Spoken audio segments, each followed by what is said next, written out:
morning friends, Dr. Rajamahendran here for this YouTube premiere session. We are going to discuss the last 3 papers, okay, 2021 2 papers and June 2022 papers. So, totally we are going to have 3 papers and around 150 questions I am going to discuss. So, section A, let me divide it into some 5 sections. Section A is on general and trauma. Let me start with the first question. If a patient requires an emergency surgery to survive, and no attenders are available. Please remember this point. No attenders are available to give consent. This is June 2021 question. No attenders are available for the patient. What will you do for this case? So, please remember this is a medical ethics. When there is an emergency, a doctor can himself take any risk and there will be no question for you in the court of law. So, the patient is unconscious and nobody is available to give the consent. You can always operate. Okay, you can always operate without consent. So, will operate without consent will be the correct answer, because we cannot wait for the attenders to come, because it will not be so safe, because emergencies may need immediate operation. So, the best answer here is will operate without consent. Okay, for an unconscious patient who needs an emergency surgery, you can operate without getting a consent. So, this is a very basic question from direct question from Bailey and Love. So, no doubt in that. So, the second question, central venous pressure is raised in which of the following shock? So, let me discuss a few points about the CVP, central venous pressure. Please do not forget, CVP is a very important value you should know in resuscitation of shock. So, in resuscitation of shock, we need to know 3 important things. Number 1, urine output. So, in a resuscitation of a shock patient, we will be measuring urine output, central venous pressure and serum lactate. So, these are the 3 important things I want you to remember for your exams. Which is best among the 3 means the best among the 3 is urine output. Urine output is the best clinical parameter. Best clinical parameter in the assessment of shock is urine output. The best clinical parameter in the assessment of shock is urine output. Coming to CVP, what are the questions from CVP means? Best measure to calculate. Please remember, to calculate IV fluids and drugs is by means of CVP. So, which is best one to know how to resuscitate, how much fluid you should give. All those things are done by central venous pressure. So, now the best lab value to know the adequacy of resuscitation. To best lab value to know the adequacy of resuscitation. To know adequacy of resuscitation, whether you have done a good resuscitation or not. The adequacy of resuscitation is done by serum lactate. Best clinical parameter for adequacy of resuscitation. Best clinical parameter for adequacy of resuscitation or tissue perfusion. Tissue perfusion, adequacy of resuscitation, all the answers are same. It is urine output. Okay, when they ask you clinical parameter, but if they ask you lab value, please don't get confused. The lab value is answer is serum lactate. Serum lactate, if it is less than 2 millimoles per liter, you have done a good resuscitation. If it is more than 5 millimoles per liter, you have done a bad resuscitation. Please don't forget this point. When it is less than 2 millimoles per liter, you have done a good resuscitation. When it is more than 5 millimoles per liter, you have done a bad resuscitation. Okay, so which is very important in this is CVP. I want you to remember about CVP. CVP. So, urine output is done by measuring catheter, putting a Foley's catheter, we can measure the urine output. How is central venous pressure measured? Please remember, this is internal jugular vein. Okay, this is subclavian vein. So, subclavian vein. So, they all will enter into the superior vena cava, SVC. Okay, they will enter into the superior vena cava, which will enter the right atrium. This is right ventricle. So, right atrium, right ventricle. So, now in the measurement of shock, if you see, we put a central venous catheter in the SVC. Central venous catheter line, which is an image based question. CVP line, central venous pressure line or a central venous line is inserted through IJV or through subclavian vein. We are going to discuss it. But if it is inserted through IJV, we can keep the tip in the SVC. Tip is kept in SVC. So, tip is kept in SVC and we can measure the pressure in the tip of the catheter, we can measure the pressure. So, this is known as CVP. But the CVP is elevated in which are the cases? It is normally elevated in cardiogenic shock. Please remember, it is elevated in cardiogenic shock. In cardiogenic shock, because the pumping action is very poor, the pumping action is poor, there is a preload failure. Therefore, the cardiogenic shock, the CVP will be high. Also, it is high in septic shock. Also high in septic shock. In septic shock and cardiogenic shock, CVP is very high. In these two shocks, in fact, CVP is not so accurate. If you want to know the central venous pressure, it is not so accurate because of the failing or hyperdynamic heart. So, what should I do therefore? The best in these two cases is to measure pulmonary capillary wedge pressure. What is best for cardiogenic shock and septic shock means? Answer is pulmonary capillary wedge pressure. What is it? Put the catheter inside and this is the pulmonary artery origin. You put a balloon inside and inflate the balloon and measure the pressure now. That is the ideal measurement of central pressure for these two shocks. So, in cardiogenic and septic shock, CVP is elevated. But what is best method to monitor the shock? It is by PCWP, pulmonary capillary wedge pressure. So, the answer in this question is central venous pressure is raised in which of the following shock? Answer is cardiogenic shock. But for cardiogenic shock, in what is the best parameter? Best parameter in cardiogenic shock is pulmonary capillary wedge pressure is better than CVP because CVP is not so accurate in cardiogenic shock, okay, and also in septic shock. So, therefore, pulmonary capillary wedge pressure is better in calculating fluids in cardiogenic shock. A chronic smoker was undergoing surgery under general anesthesia with oxygen and nitrous oxide. Okay, with oxygen and nitrous oxide, suddenly he is collapsing on the table. Breath sounds not heard on the left side chest. What will be the cause? So, please understand this is a very simple classical question in which this is a lungs. When general anesthesia is given, the patients may have some bulle. Okay, sometimes the lungs may have bulle. When we are giving positive pressure during ventilator is connected and there is a positive pressure given, some of the smokers who have this bulle, the bulle in the lung can rupture. As it ruptures, you all know very well, the air will enter the thoracic cavity and will compress the lungs, resulting in tension pneumothorax. Okay, tension pneumothorax is a favorite question of national board examiners. So, you should never forget anything about tension pneumothorax. So, I will tell you because around 5 questions are only from tension pneumothorax. So, as you are FMG graduates, you should know this is a red emergency in a triage. Immediately you should treat these patients. What is tension pneumothorax? Please understand. This is trachea, bifurcation into bronchus, this is left lung, this is right lung, and these are the pleura. This is visceral pleura and this is parietal pleura. You must understand what is tension pneumothorax. The tension pneumothorax is a condition in which the air gets collected between the visceral and the parietal pleura like this. So, probably there is an opening in the lungs through which air is entering into the pleural cavity but not going back into the lungs. So, it is coming into the pleural cavity but not going into the lungs. So, when it comes into the pleural cavity, what will happen? It will compress the lungs. So, please understand the picture happening. The left lung will be like this and the pleura, visceral pleura is like this, parietal pleura is like this. The entire lung is full of air now. The entire, mediastinum is full of, this is air, okay, this is not lung.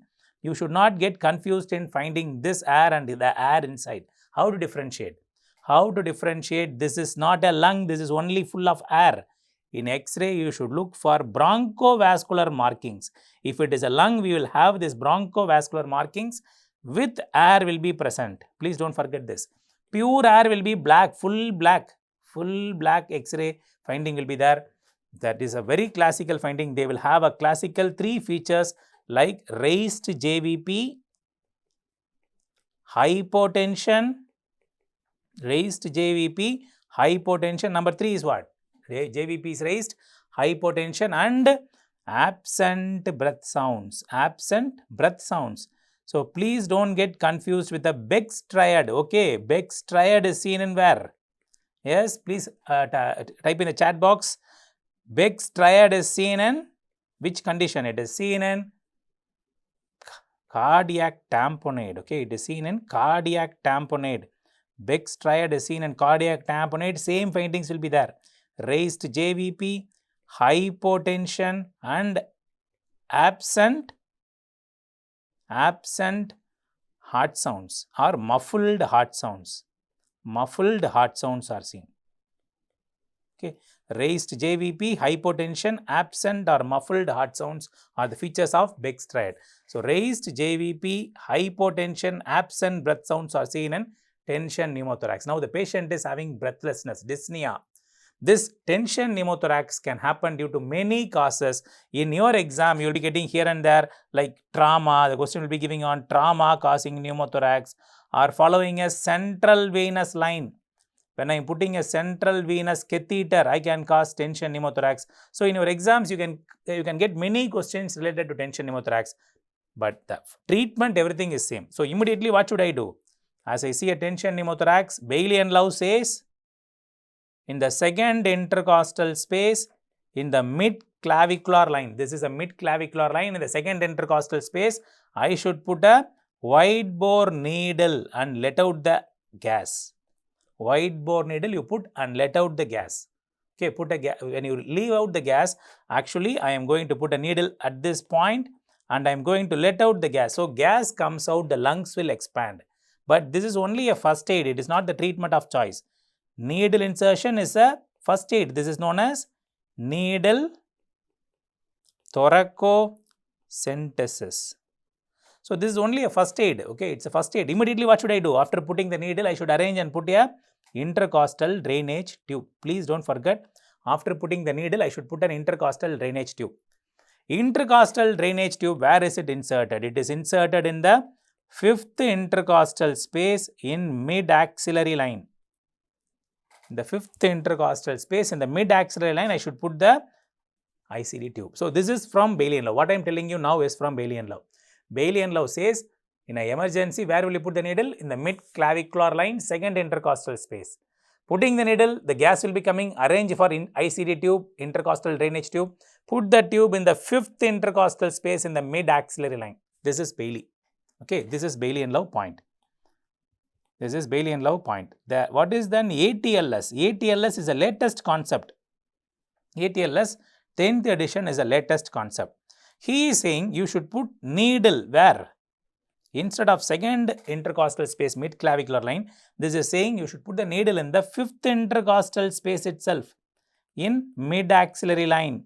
ICD is followed in the same space in the 5th intercostal space in mid-axillary line. This is from ATLS 10th edition, but this is for adults. In children, ATLS says needle is inserted in the second intercostal space in mid-clavicular line. Children, it is same what is there in Bailey and Love. ICD is always same, it is in the 5th intercostal space in mid-axillary line. Sir, what should I write in my exam? I am going to write an FMG exam. What should I write? I will tell you, this is an FMG exam, not a national board exam of NEET or NEXT or AIMS. So, your examiners may not be reading this ATLS 10th edition. They will ask question only from Bailey and Love. We have been evaluating this for many years. All the years the questions are only from Bailey and Love. So, I will say, if there is nothing mentioned about latest guideline, what is a latest guideline? What is a latest edition? Where will you put the needle? If it is not mentioned there, you go with Bailey says second intercostal space mid-clavicular line will be the safest answer for an FMG qualifying exam. Okay. So, I request you, therefore, in this case of ruptured bulla causing pneumothorax, what will I do? I will put a second intercostal space mid-clavicular line. I will put a 16 gauge needle and let out the gas first, and I will put a ICD tube next. This is the answer for this tension pneumothorax. Okay.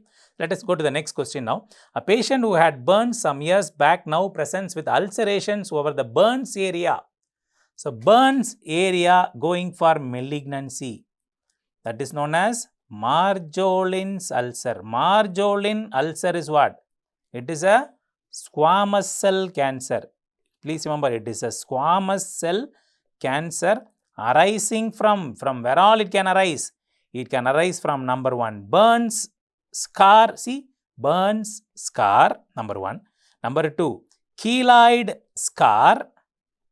See, keloid scar. Number 3, venous ulcer scar. So, it is a cancer arising from a scar tissue. From any scar tissue, if a cancer arises, it is known as Marjolin's ulcer. What type of skin cancer it is means? It is a squamous cell type of skin cancer. Please don't forget. Marjolin's ulcer is a skin cancer arising from some long-standing scar like burns, keloid or venous ulcer. Simple, straightforward question, okay? An alcoholic patient who is diagnosed with chronic hepatitis C, this type of questions will be very big. But when you understand the question, the answer is going to be a simple one-liner question converted as a essay question. Okay, simple one-liner question. Don't get stressed with these type of questions.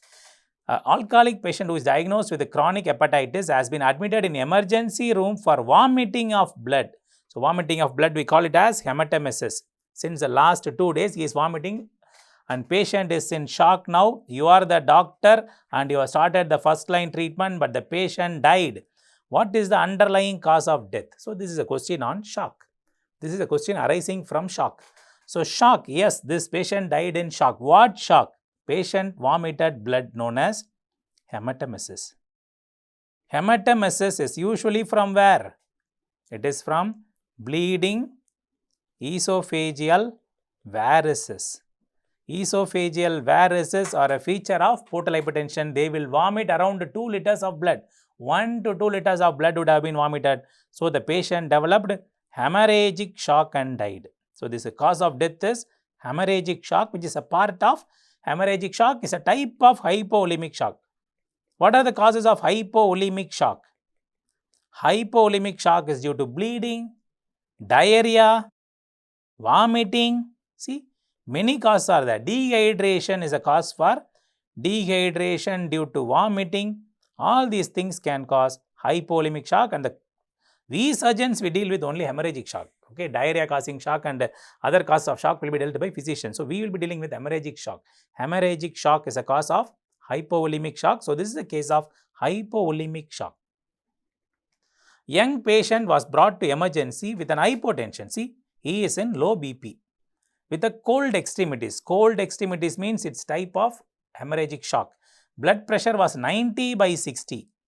Most likely cause of shock in this patient. So, most likely cause of shock in a cold extremity. Please don't forget cold extremities and warm extremities. I want you to know about cold extremities and warm extremities. Two important shocks you can understand from just by giving shaken to a shock patient. Shock patient, you just give shaken.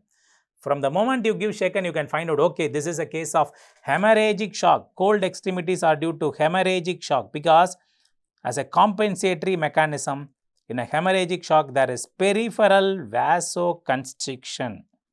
As a compensatory mechanism, the peripheral vasoconstriction is seen in these people. Because of peripheral vasoconstriction, you will have cool peripheries. Warm peripheries are seen in septic shock. See, septic shock, there is no vasoconstriction. Septic shock is due to some infection releasing endotoxins. These endotoxins cause vasodilatation. And because of vasodilatation, the blood vessels will open up and the blood will pool into the blood vessel. And the blood vessels becoming dilated is a place of where the blood is stored now, resulting in a shock known as septic shock. This results in decreased BP. And since the peripheries are vasodilated with the pooling of blood, it will be having a warm peripheries. So, don't forget cool peripheries and warm peripheries. Cool peripheries are seen in hemorrhagic shock. Warm peripheries are seen in septic shock. Okay, don't forget this point. So, the question I already told you is coming now. Central line was put in a subclavian vein. See, the question is asked 2 times. Put in the subclavian vein and the patient collapsed during insertion of the central line. When I am trying to put the central line, the patient collapsed. On examination, breath sounds were suddenly found to be absent on the side of insertion of central line. On the side of insertion of central line, the blood pressure is, breath sounds is absent. On percussion, so please remember, if there is a pneumothorax, if I percuss, there will be hyperresonance. There is hyperresonance seen on the same side of insertion of central line. What is the diagnosis? A classical case of tension pneumothorax. Please remember, I will tell you, tension pneumothorax, there will be always a question. If there is no question on tension pneumothorax in FMG exams, it can never happen. If there is no question, I will stop taking class in FMG exam. That much I have seen tension pneumothorax questions. Every year there will be pneumothorax related question will be coming. So please don't make mistake. Tension pneumothorax characterized by the findings known as raised JVP, absent breath sounds and hypotension. What are the other features? Mediastinal shift. If there is a pneumothorax on my right side, the trachea will shift to the left side. Mediastinal shift will be present. The trachea will be shifted to opposite side and there will be hyperresonance, hyperresonant tympanic percussion or tympanic percussion. If I tap on the side of chest, it will be tympanic. So please don't forget tension pneumothorax related questions. Pressure to cause pressure sore is. Pressure sore is nothing but bed sore, also known as decubitus ulcer. Pressure sore is also known as decubitus ulcer, seen in patients who are lying on the bed for a long time, like patients with CVA, paraplegia. All these patients will be immobilized and will be lying on the bed for a long time. They will be lying on a cot like this with a immobilized position. So when they are lying in a same position, their skin and the subcutaneous tissue will be compressed on the bed or on the place where they are lying. So that will cause a pressure increase to the capillary occlusion pressure. The capillary occlusion pressure may increase. If the pressure becomes more than 30 millimeters mercury, you know very well, some skin necrosis happens, and that necrosis is what we call it as bed sore. Please remember, bed sore is a problem which can happen if the pressure in the patient lying down is more than 30 millimeters mercury. Okay, more than 30 millimeters mercury. How to prevent this? Change the position of patient. Every 1 hour you should change the position of the patient. Patient lying supine, change him left side half an hour, right side 1 hour once. So like that you change the position of patient. Somebody else should change position of patient to prevent this capillary occlusion pressure causing ischemia. Use aqua bed. Use aqua bed like water bed so that they will not be having a high pressure. So that should be used and the patient should be changed position. If bed sore happens, we need to do debridement. If bed sore happens, we need to do debridement and we should use vacuum assisted closure devices. So the latest what we use in bed sore is we use vacuum assisted closure device to suck the excess secretion coming out from the dry wound. Slowly this will heal. Bed sore will slowly heal. Order of bed sores. Can you tell me the first 3 common sites? Order of bed sore. Where is it first seen? Most commonly seen. Most commonly seen I will remember as Indira Gandhi statue. I for ischium. Greater trochanter. 3 sacrum. Ischium, greater trochanter, sacrum are the order of bed sores. What are the order of bed sores? Ischium, greater trochanter, sacrum are the list of order of bed sores. We will get according to this order. So please don't forget the bed sores. So coming up a very basic question, second MBBS question in Indian exams. What should be the treatment for the pathology as shown in the image given below? So closely observe this boy. He is having a swelling in this place. External angular area there is a swelling. The commonest swelling which can happen here is dermoid cyst. So no confusion in that. The commonest swelling which can happen here is dermoid cyst. Dermoid cyst is common at the line of fusion of epithelium. At the line of fusion of epithelium, like in the external angular, post auricular, in these areas it is common. External angular, post auricular, all these places it is common. I can confirm it is dermoid cyst by palpating it, the bone. In the bone, for example, this is the bone. Because of the long-standing swelling, I can palpate a indentation like this. Indentation is present in the bone like this, that is known as bony indentation. If it is present, it is seen only in dermoid cyst. So whatever it is, dermoid cyst should be excised completely. Excision is the treatment. Excision is treatment of choice for dermoid cyst. Please don't forget this point. So it's an external angular dermoid. We should do excision of the dermoid cyst. It is commonly seen in line of fusion of epithelium, external angular, post auricular. Two places I want you to remember for exams. 55 years old male underwent an operation for lipoma.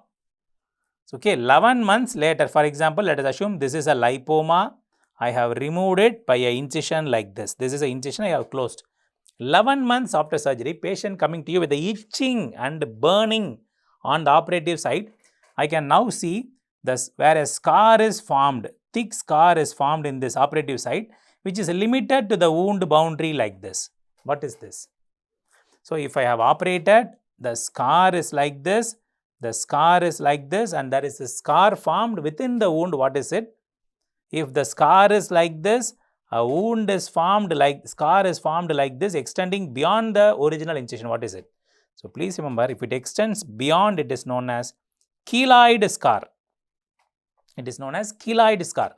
If it is limited to the wound, it is known as hypertrophic scar. Please don't forget these two, because this you can get in many places, hypertrophic scar and keloid. Keloid will extend into the normal skin, whereas hypertrophic scar will be limited to the original incision. So, it is mostly seen on flexor areas. Keloid is seen on extensor areas. So, please don't forget, keloid is seen on extensor areas, hypertrophic scar is seen on flexor areas.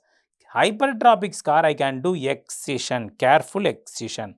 Keloid scar is usually treated by intralesional steroid injection known as triamcinolone. Intralesional triamcinolone is injected in keloid scar. So, this patient is having a scar limited to the wound. So, the answer is hypertrophic scar. So, keloid will be extending into the normal skin. Okay, please don't forget this point. A patient was brought to the emergency room with a hypotension, raised JVP, heart sounds were not properly audible. So, diagnosis over. So, this is a case of, don't need to even see the image. It's an image based question, but no need to see even the image. It is a case of pericardial tamponade. Pericardial tamponade is the finding I see here. So, hypotension, raised JVP, heart sounds were not properly heard, neck veins are engorged. He died in the hospital and autopsy was done, which showed the following image. Most likely causes cardiac tamponade by means of bleeding inside the pericardium. So, I want to tell you what is this. So, this is the heart, right ventricle, heart. Heart is covered by same parietal pericardium and visceral. This is visceral pericardium and this is parietal pericardium. So, there is usually some 10 ml fluid in between the two space, maximum 10 ml will be there. Collection of fluid in between these two spaces known as pericardial effusion. But in trauma patients like penetrating or blunt trauma, something which penetrates here can cause a small hole in the heart that will leak blood into this pericardial cavity like this. So, pericardial cavity is a closed cavity, very thick sac with a closed cavity. So, blood is leaking into this cavity like this. So, what happens? Gradually the blood will fill all around the heart and will compress the heart, causing three classical features of Beck's triad. What is Beck's triad means? Raised JVP, decreased BP, absent S1, S2. That is known as Beck's triad. What should I do immediately? This case, immediately I should take a needle or a small needle is inserted at the xiphoid level. At the xiphoid level, I should put a needle and drain the blood. This is known as needle pericardiocentesis. Again, this is a first aid, not a treatment of choice. It is a red emergency. I have put a needle pericardiocentesis and shift the patient immediately to operation theatre for a thoracotomy and repair. Don't forget this. So, first aid treatment is needle, but definitive treatment is what? I should open the pericardium, repair the damage and suture it. That is the treatment of this boy. This patient would have been saved if I have done a pericardial centesis followed by thoracotomy and suture the opened heart. I would have saved this patient. Okay, this is a case of pericardial tamponade. Simple question now. Lucid interval is seen in. What is this lucid interval? Where is it seen? It is seen in EDH. No confusion. If you are making mistake in this, there is no excuse for you in FMG exam. If you are an FMG aspirant and you are going to make a mistake in lucid interval, there will be no excuse. Please remember it. What is EDH? EDH, SDH. Two important hematomas can happen in the brain. This is brain. Okay, I am drawing roughly a brain. So, the outside that we have a outside the brain is covered by durameter. Okay, this is durameter. So, durameter. So, now the blood can collect in two places and this is skull. Okay, this is the skull. So, this is skull.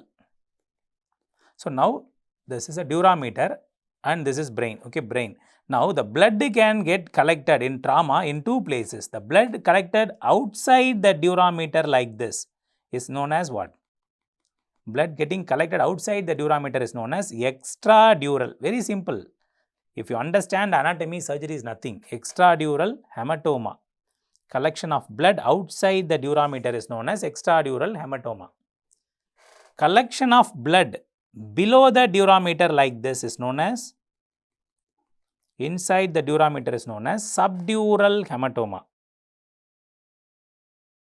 Extradural hematoma is due to rupture of middle meningeal artery. Middle meningeal artery in a trauma gets ruptured at a thin part known as pterion. That results in slow bleeding in the extradural space and slowly it will bleed. Please remember, it will slowly bleed, it will compress and it takes so much of time to compress the brain. So, patient will be in normal consciousness for some time. After injury, he will be normally consciousness. As the hematoma expands, they will go for loss of consciousness. So, as the hematoma expands, they will go for loss of consciousness. This is known as EDH. Okay, immediately I should do a treatment. If I do this treatment, patient is saved. Burr roll. Put a burr roll and let out the hematoma. Immediately put a burr roll and let out the hematoma. Okay, this is very important point. You should not forget in EDH. SDH is not like that. The patient gets a trauma and the moment he develops a trauma, he becomes loss of consciousness starts. Immediately after getting a trauma, loss of consciousness starts. It's a very poor prognosis, 40% mortality seen.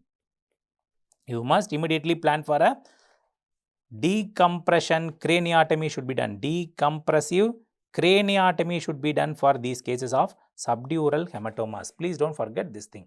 So, there are two types of hematomas, EDH and SDH. The question is very classically saying lucid interval is seen in EDH. This question at all you should never forget. Please remember this. A patient was brought to emergency following a car accident. His BP was 90/60. Glasgow coma head injury scale is 9. He is having visceral injuries also. Tell me which is the least likely cause of hypovolemia. In other words, least likely cause of hypovolemic shock. So, hypovolemic shock causes are number 1, hemorrhage into the chest, into the abdomen because they are big cavities. Inside the abdomen, injury from spleen, injury from liver, injury from aorta, everything can bleed inside the abdomen. Inside the chest, heart, bronchus, some arteries, some bronchial arteries, some arteries are bleeding. That is so, into big cavities like chest, abdomen, hemorrhage can cause hypovolemic shock. Fracture of big bones like pelvis can cause shock. Femur can cause shock. Okay, hematoma inside the abdomen or inside the bones can cause hypovolemic, or we call it as hemorrhagic shock. But inside the brain, the skull itself is only having some 1000 ml capacity. Already brain is there. So, bleeding inside cannot extend more than some 300 ml, maximum 200 ml can happen. Therefore, any bleeding inside the skull will not cause hypovolemic shock. Hemothorax, yes, bleeding in the chest can cause. Retroperitoneum can cause, splenic injury can cause, but subdural hematoma, yes, there is a clue for those who are not yet understanding. GCS is already 9. GCS is 9 means what? Patient is having head injury. Therefore, along with head injury, he is having hypovolemic shock also. So, there are other injuries seen along with the GCS9 means head injury is also seen, but patient is having some other injuries also. That is the cause of hypovolemic shock. Patients will never develop hypovolemic shock because of hematoma in the brain, because maximum blood you can lose inside the skull is 200-300 ml, that's all. Okay, please remember this point. Battle sign. What is battle sign? Battle sign is again a trauma sign. See, trauma is such an important topic for FMG exams, because trauma is an emergency topic which you can save a life of a patient in your future practice. Therefore, the FMG examiners has focused trauma in depth. Okay, what is battle sign? Battle sign is middle cranial fossa fracture. In a trauma, there is a middle cranial fossa fracture resulting in bruising over the mastoid process. So, it's again an image based question. Please remember, bruising over mastoid process is called as battle sign. It's being a repeat one-liner MCQ for many years. So, December 2021 questions are going on now. A patient, I have categorized the question paper as general and trauma, head and neck, thyroid, breast, GIT like that. So, I am now discussing on general and trauma. Patient suffered from blunt trauma and was brought to emergency room. He is unstable, having BPR 90/60. You are the doctor. Basic resuscitation is done with IV fluids. Fast is positive. See, you are doing IV fluids, you are doing everything. Fast is being positive. He is not improving in spite of intravenous fluids. Next step is, if any of you are correct in this answer, I am 100% sure you are going to pass it. If you are correct in this answer, that means what? I can guarantee you have prepared very well in a logical manner instead of just doing a mug-up work. If you are answering this question correctly, you have done perfectly. The answer is exploratory laparotomy. Okay. So, let me tell you the protocol, because why I am telling you, if you are going to answer this correctly means you will pass, because this concept you can understand and read only, you can answer. If you mug up, you will forget. Okay. Blunt trauma of abdomen. So, the question is blunt trauma of abdomen, a patient is coming to you. So, let us assume this is Mr. Ramu who developed blunt trauma is admitted in your casualty. So, immediately you should do what? What should I do next? Immediately I should do E-fast. E-fast I should immediately do. Okay, on one side resuscitation is going on. For Ramu admitted in the casualty, resuscitation is going on. A, B, C, D, E. I hope you know what is this. It is going on. So, now immediately I am doing a E-fast. Resuscitation is going on. In spite of resuscitation, his BP is normal. What will you do? BP is low. What will you do? BP is normal in a E-fast positive case. E-fast is positive. BP is normal. What should I do next?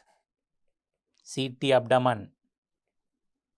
If BP is low, hemodynamically unstable, he is bleeding somewhere into the abdominal cavity, it is time for me to open the abdomen. It is known as laparotomy, because there is something which is bleeding very badly. I have to save him immediately. So, therefore, this is the protocol. So, a patient coming to you with a trauma, do resuscitation. A, B, C, D, E is going on, and E-fast is positive. In spite of E-fast positive, BP is normal on resuscitation. You can do CT abdomen and decide. If BP is low, I will go for a laparotomy. Please don't forget this protocol for blunt trauma protocol. Usually for FMG exams, blunt trauma protocol will be asked. Penetrating trauma protocol will be asked for AIIMS Institute. Okay, please don't forget blunt abdominal injuries. A patient presents with head injury and increased intracranial pressure with a low BP. Please remember, he is having increased intracranial pressure with a low BP. Which of the following drug is used? What is the drug used? Okay, what is the drug used? So, head injury patients. Head injury patients, there will be hematoma inside, either a EDH or SDH or SAH. Some hemorrhage is there inside, will cause increasing intracranial pressure. So, increasing intracranial pressure can cause a lot of secondary brain damage. Secondary brain damage will happen if there is an increased intracranial pressure. So, already there is a primary damage happened like this, EDH, SDH, etc.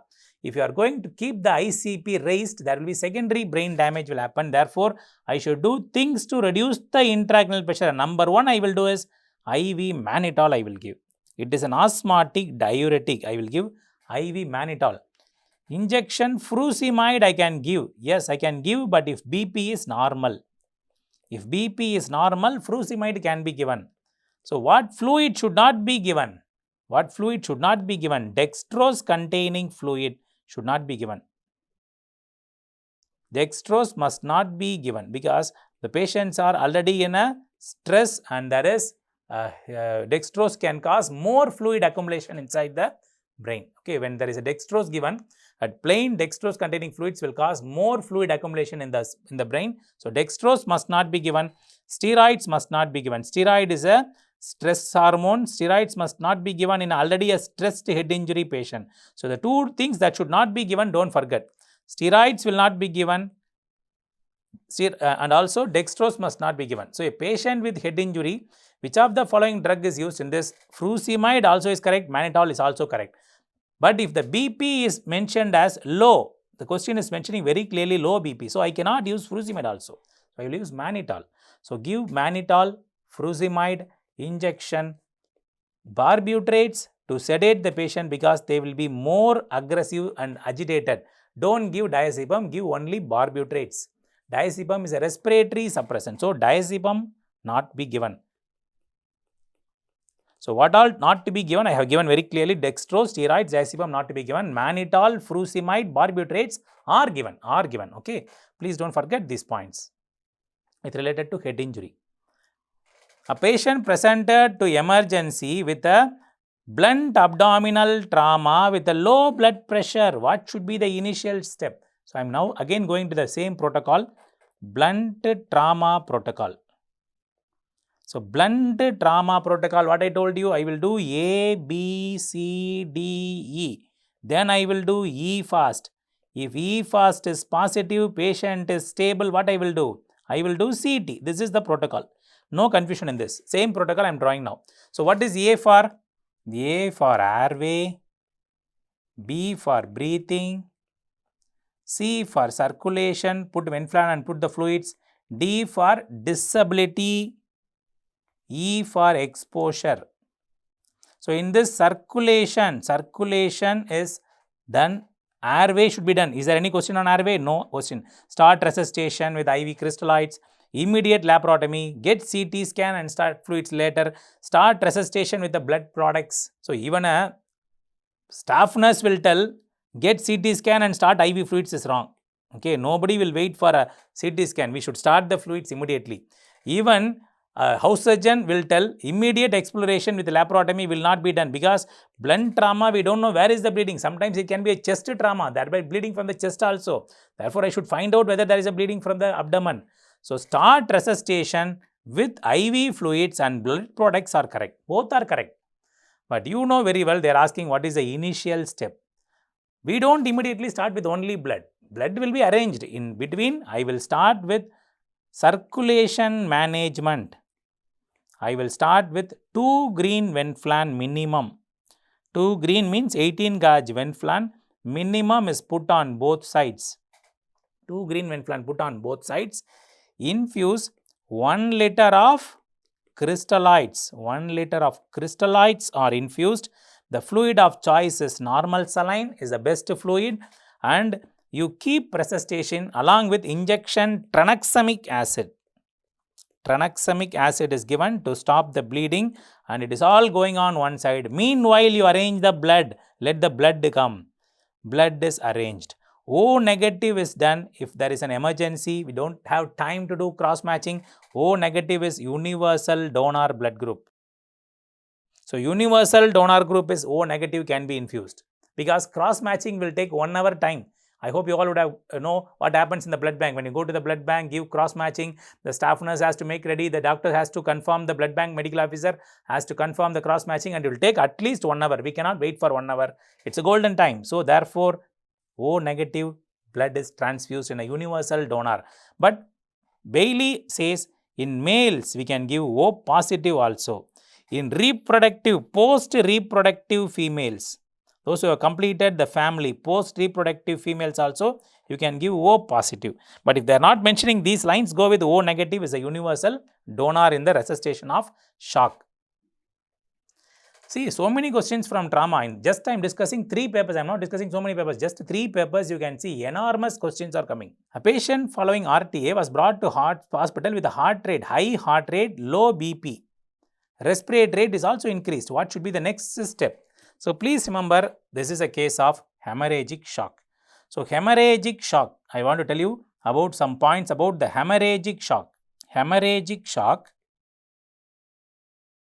I hope you all know, it is divided into how many classes? Hemorrhagic shock is divided into how many classes? Class 1. I don't want to make it like a full class, it's a fast division class. I hope you all know and you have read the regular content, so I am just giving a fast outline. There are 4 classes of hemorrhagic shock. Class 1, the amount of blood lost is 750 ml. Class 2, 750 to 1500 ml. Class 3, 1500 to 2000 ml. More than 2 liters is class 4. In otherwise, less than 15%, 15 to 30%, 30 to 40% of the blood loss and more than 40%. In class 1 shock, everything is normal. See, pulse rate normal, systolic BP normal, diastolic BP normal, respiratory rate, everything is normal in class 1 shock. What is the first sign of shock means? Answer is, the first sign of shock is increasing pulse rate. That is the first sign that is seen in class 2 shock. There may be increasing respiratory rate also. So, in class 2 shock, increasing pulse rate, increasing respiratory rate is seen. What about BP? Systolic BP is normal in class 2 shock. Please remember, for FMGE exams, BP is normal in class 2 shocks. Your body is compensating. BP starts falling. BP falls from which shock? Class 3 shock. So, BP starts decreasing from class 3 shock. So, this case is what? High heart rate is increased, pulse rate is increased, low BP, respiratory rate is increased. So, it is a case of class 3 shock. So, whatever it is, whatever shock it may be, I should follow the protocol A, B, C, D, E. First, the question is asking, what is the next step? A for airway. Don't get confused, because you can see every question paper, if you see, they are beating around the same bush. They are not even beating a new bush. They are beating around the same bush like pneumothorax, intubation and resuscitation of shock. That's all. They beat around the same bush for FMG exams. If you target the bush and clear the bush, you can clear the exam. Okay. Airway, breathing, circulation, disability, exposure. This is known as the order. So, airway should be done first. What should I do next? Airway, followed by breathing, then circulation is IV fluids, then only I will go for fast, then only I will take CT scan. So, the best answer is next is airway intubation. That is the best answer, okay. No confusion in this type of questions. So, without reading Glasgow coma scale, please never enter into the examination hall. My humble request for you. Head injury, Glasgow coma scale, if you don't read, please go to the exam hall. I will tell you what is this simple method. There are 3: eye opening, verbal, motor response. Eye opening 4 points, verbal 5 points, motor 6 points. I don't call Ramu, he is opening himself, spontaneously opening 4 points. I am calling him Ramu, I am calling him 3 points. I am pinching him, he is pain, he is opening. No opening at all, it is 1 point. So, there are only 4 points. Spontaneously opening 4 points on, I am calling him is opening 3 points, pinching him 2 points, no opening 1 point. What is verbal? I will tell you easy method. Already those who have attended the class, you will know. 1. Confused word sounds nowhere. 1 confused word sounds nowhere. See, simple mnemonic I have given. 1 confused word means oriented. Patient is oriented. You are asking where is he? He is able to tell I am in MMC Madras Medical College. Admitted. Confused. Where am I? What happened to me? 4. Inappropriate words. Some fellows will be using abnormal bad words in the dictionary. Not even in the dictionary, they will be using bad words because of irritation of the brain. Okay. Don't think they are very bad people. They are irritated. So, some abnormal words are coming from them. Okay. Incomprehensible sounds 2 points. No response at all 1 point. Simple score. Motor scores. Obey. See, another mnemonic. Localites. With fluxion extension now. See, obey the local people with the flexion extension now. Obeys commands, 6 points. Localizes, where is the pain? He is telling, sir, pain is in the nose, 5 points. When I am touching, he is withdrawing, 4 points. Flexion deformity is lying, known as decorticate rigidity, 3 points.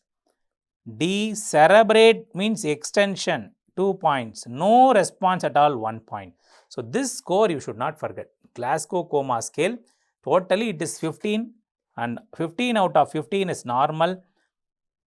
When it is less than or equal to, maximum score is 15, minimum score is 3. Even for a dead patient, it is 3. Please remember, minimum score is 3. So, we can even divide the scorings Glasgow coma scale into mild, moderate and severe. Mild cases is what? Moderate cases is what? Severe cases what?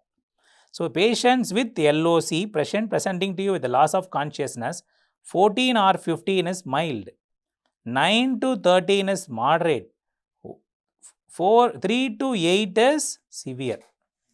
Mild is 14 or 15, moderate is 9 to 13, severe is 3 to 8. So, this is mild, moderate, severe head injuries. Okay. So, please don't forget this score. Now, see the question. Was able to open his eyes on painful stimulus is opening. So, it is eye opening, 2 points. Withdrawal, what is withdrawal? 4 points. Okay, withdrawal is motor, 4 points, and uses inappropriate words. I told you, verbal, 3 points. Inappropriate words, don't think he's a bad fellow. He's a very nice person, very good person, but due to head injury, irritation, bad words come from his mouth automatically. E2, V3, M4 is the answer for this question. E2, V3, M4 is the answer for this question A. So, Glasgow coma scale, please don't go to exam without knowing it. A patient with head injury was brought to casualty, GCS is 12. CT scan image was shown here. What is your diagnosis? This is a picture showing you biconvex hematoma. Biconvex is EDH. These are all basic questions. Injury of middle meningeal artery causing a biconvex hematoma is EDH. Concavo-convex is what? Concavo-convex is SDH. SDH is due to rupture of bridging veins. So, rupture of bridging veins causes SDH. So, the answer here is EDH. These are all basic questions. You should never make mistake in the exam. 25 years male after massive RTA was brought to the casualty with breathlessness and tachycardia. See, I am telling you, there will be no paper without this question. So, June 2021 question, breathlessness and tachycardia. X-ray was shown. Can you see very closely in this X-ray? This lung is having white color bronchovascular markings everywhere. But this side you see, it's only black. It is only air. That means the lung is compressed here. What is the diagnosis? It's a case of tension pneumothorax. Please don't forget this. So, tension, why I am telling this is tension pneumothorax, not normal pneumothorax, because the trachea is shifted to the opposite side. Trachea is also shifted. So, I am telling you this is a simple case of RTA going for tension pneumothorax. A patient sustains RTA and brought to the emergency department. He is found to have pelvic fracture with the blood at the meatal tip. So, let me show you. This is a picture going to explain you about the urethral injuries. Though this is the 4 parts of urethra. This is urethra, this is prostatic urethra, this is bladder. Okay, this is membranous urethra, prostatic, membranous, bulbar, penile urethra. These are the various parts of urethra. So, in a pelvic fracture, which urethra is usually injured means it is membranous urethral urethra which is injured in pelvic fracture. Pelvic fractures, which urethra is injured means this is a urethra injured. In straddle injuries, which urethra is injured means bulbar urethra. Straddle injuries means you walk somewhere, seeing somewhere, you put your leg into a manhole or driving a very fast bicycle, cycle chain goes and you fall on the handlebar. Your groin gets injured. That is known as straddle injury. Bulbar urethra is injured. Membranous urethra is injured in pelvic fracture. Whatever the urethra is injured, the bleeding will be coming through the penis. So, blood coming through the penis like this. Immediately, what should not be done means, never ever put Foley's catheter. If I put Foley's catheter, I will damage the urethra more. So, therefore, what should I do? The urine will get retained. No, what should I do? I should only put a suprapubic catheterization. Please don't forget, I will put a suprapubic catheter to drain the urine. So, immediately drain the urine. We will discuss about the further injuries later. Now, what should I do? Blood is at the urethral meatus. Patient is having full bladder. I should put a SPC. So, the answer is suprapubic catheter. What should never be done? Foley's catheter should never be done. No need of laparotomy. It is just an urethral injury. Urethral injuries can be managed as of now by conservative method. What is the reason for membranous urethral injury? Membranous urethral injury is because of fracture pelvis. Bulbar urethral injury is because of straddle injuries. Okay, don't forget this urethral injury topic. Identify the procedure shown below. So, any baby can answer this question. It is a picture of tracheostomy being done. So, please don't get confused. It's a normal tracheostomy. A cuffed tracheostomy tube is inserted. It's not a normal metal tube. It is a cuffed tracheostomy tube is being fixed there. What is this needle cricothyroidotomy? Please don't forget, what is this needle cricothyroidotomy? This is thyroid cartilage. Okay, this is thyroid cartilage. This is hyoid bone. What is this membrane? This membrane is known as thyrohyoid membrane. I am drawing the larynx for a simple MCQ. This is what cartilage? Thyroid cartilage is this. This is cricoid cartilage. Okay, what is this membrane between thyroid and cricoid cartilage? This is known as cricothyroid membrane.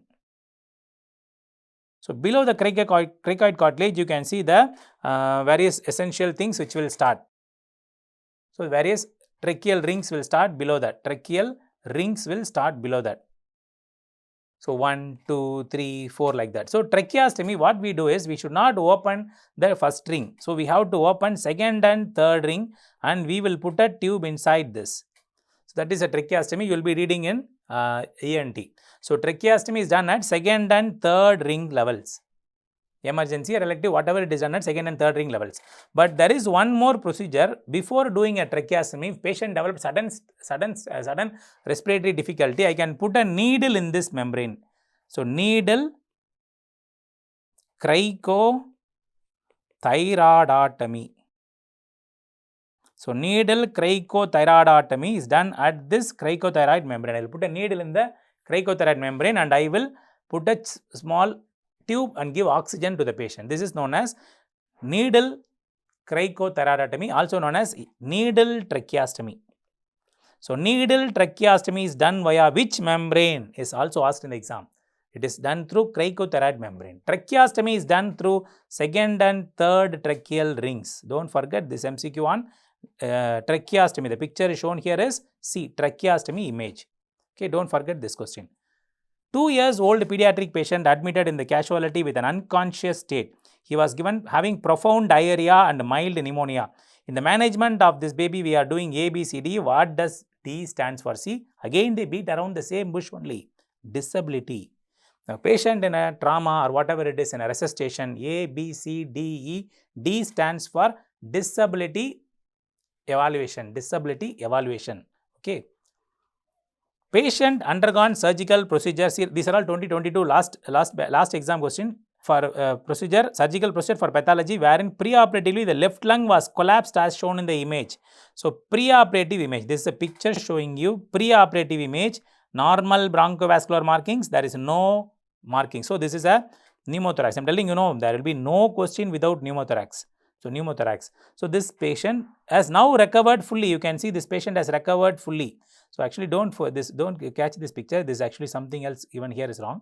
So, this is a patient now lungs have expanded fully. These lungs are now expanded fully. So, the lungs are expanded fully. The question is asking after the lung has expanded, what can be the diagnosis before now?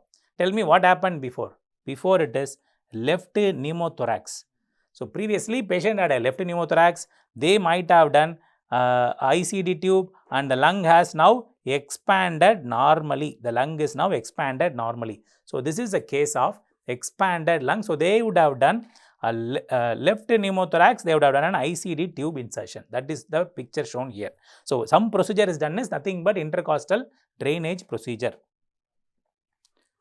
What should be the treatment? See, again the same exam, same question. What should be the treatment in a patient who presented in emergency with respiratory distress? He is having dilated veins in the neck. Large amount of air is seen on the left side. You can see there is a large amount of air, is nothing but pneumothorax along with the mediastinal shift. So, there is a mediastinal shift. What should I do next? So, next I will do a wide bore needle insertion in the intercostal space. See how decent these FMG examiners. They don't want you to confuse whether 6th or 2nd or 5th. They just put a needle in the intercostal space. That is the best answer, followed by ICD tube. So, this again a question of tension pneumothorax, needle insertion followed by ICD. Okay. A lady presented with the burns from the neck and lower back. Preferred sequence question, sequence of treatment. Burns, what should I do first? In a burns case coming to me, a burns patient coming to me, my aim is first to do A, B, C, D, E. Same. Burns case or trauma, burns is a trauma. When they come to you, I should do A, B, C, D, airway, breathing, circulation, disability, exposure. So, I will first do resuscitation. Otherwise, this is known as resuscitation is done. After the resuscitation is done, then I will, for example, if this is a patient with the multiple burns, I will then do debridement. Then I will do a debridement of the wound, whichever the wound which is having problem. Once fluid is going on, I will debride. Second is debridement. And after debridement, based on the degree of burns, for example, it is 2nd degree deep burns or 3rd degree burns. What should I do? 2nd degree deep and 3rd degree burns, I should do a skin grafting. 1st degree burns and 2nd degree superficial burns can be treated by collagen sheets. So, therefore, the protocol is first do debride resuscitation, then do debridement, then do autograft or allograft. This is the order of resuscitation of burns case. Okay, please don't forget this. Which is not a component of splenic trauma in a AAST grading. So, this is a grading used in trauma. Trauma grading is AAA, American Association of Society of Trauma. So, American Trauma Society is having a classification for all the traumas. Usually, they won't ask these type of tough questions. I don't know, this is one of the time they have asked you a question from splenic trauma classification. So, I am going to tell you splenic trauma classification 1 grade, because spleen is the most common organ injured in blunt trauma is spleen. So, the most common organ injured in blunt trauma is spleen. So, probably that is the reason they have asked about splenic injury. 1, 2, 3, 4, 5. I am going to tell you about the splenic injuries. This is spleen. So, in a spleen, if there is a hematoma on the capsule, less than 10% hematoma, it is grade 1. 10 to 50% there is hematoma like this. The hematoma is now extended up to 10% to 50%, it is grade 3. More than 50% hematoma is grade 3. So, this is one. Another is laceration. If this is a spleen, there is a laceration. Less than 1 centimeter laceration. 1 to 3 centimeter laceration. More than 3 centimeter laceration. Okay, this is 1, 2, 3. Now, spleen, this is a spleen, partial devascularized, some amount of spleen has gone black, partial devascularization of spleen. Shattered spleen is 5, shattered spleen, hilar, renal, splenic artery and splenic vein, hilar injuries, main vessel injuries, main splenic artery, all this will come under 5. So, in this, what is not therefore seen? No need to remember the grading, but they have asked a question from that. Just I wanted to therefore give what is the grading. So, parenchymal laceration, is it there? Yes. Less than 1, 1 to 3, more than 3. Less than 1 is grade 1, 1 to 3 is grade 2, more than 3 is grade 3. Vascular involvement, yes, it is there. Hilar, splenic artery and splenic vessel involvement, it is included. Hematoma, yes, less than 10, 10 to 50%, more than 50. Adjacent organ will not be included in the classification of splenic trauma.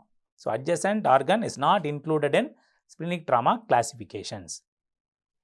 Patient had a trauma, GCS of the patient was 10. What is the severity? I told you, there are 3 types of severity of GCS. 14 or 15 with no LOC, what is it? 14 or 15 with LOC, what is it?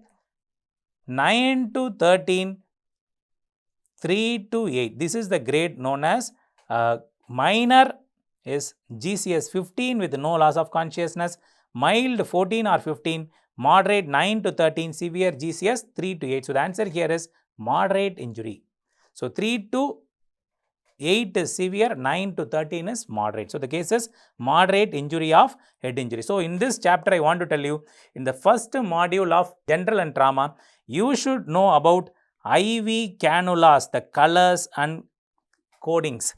Foley's catheter, the colors and codings. I want you to go through those things in the rapid revision programs or any notes you have. Just go through the cannula colors, Foley's catheter, everything about pneumothorax, everything about shock, everything about hemorrhagic shock. Hemorrhagic shock is more important, okay, hemorrhagic shock.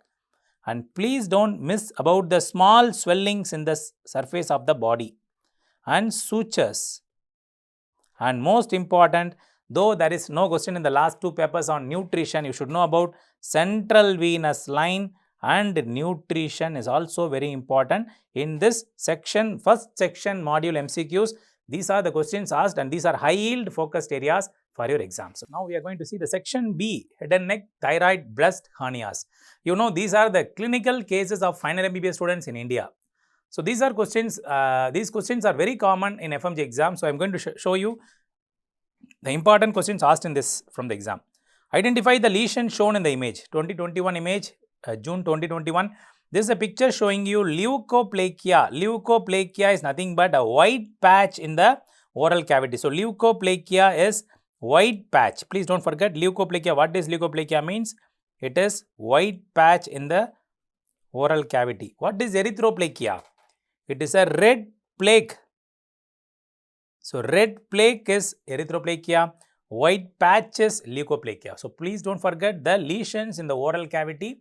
White plaque, white like lesion is leukoplakia, red plaque like lesion is erythroplakia. White plaque like lesion, white patch like lesion is having 2 to 4% malignant potential, whereas erythroplakia 20% malignant potential seen. They both can go for cancer.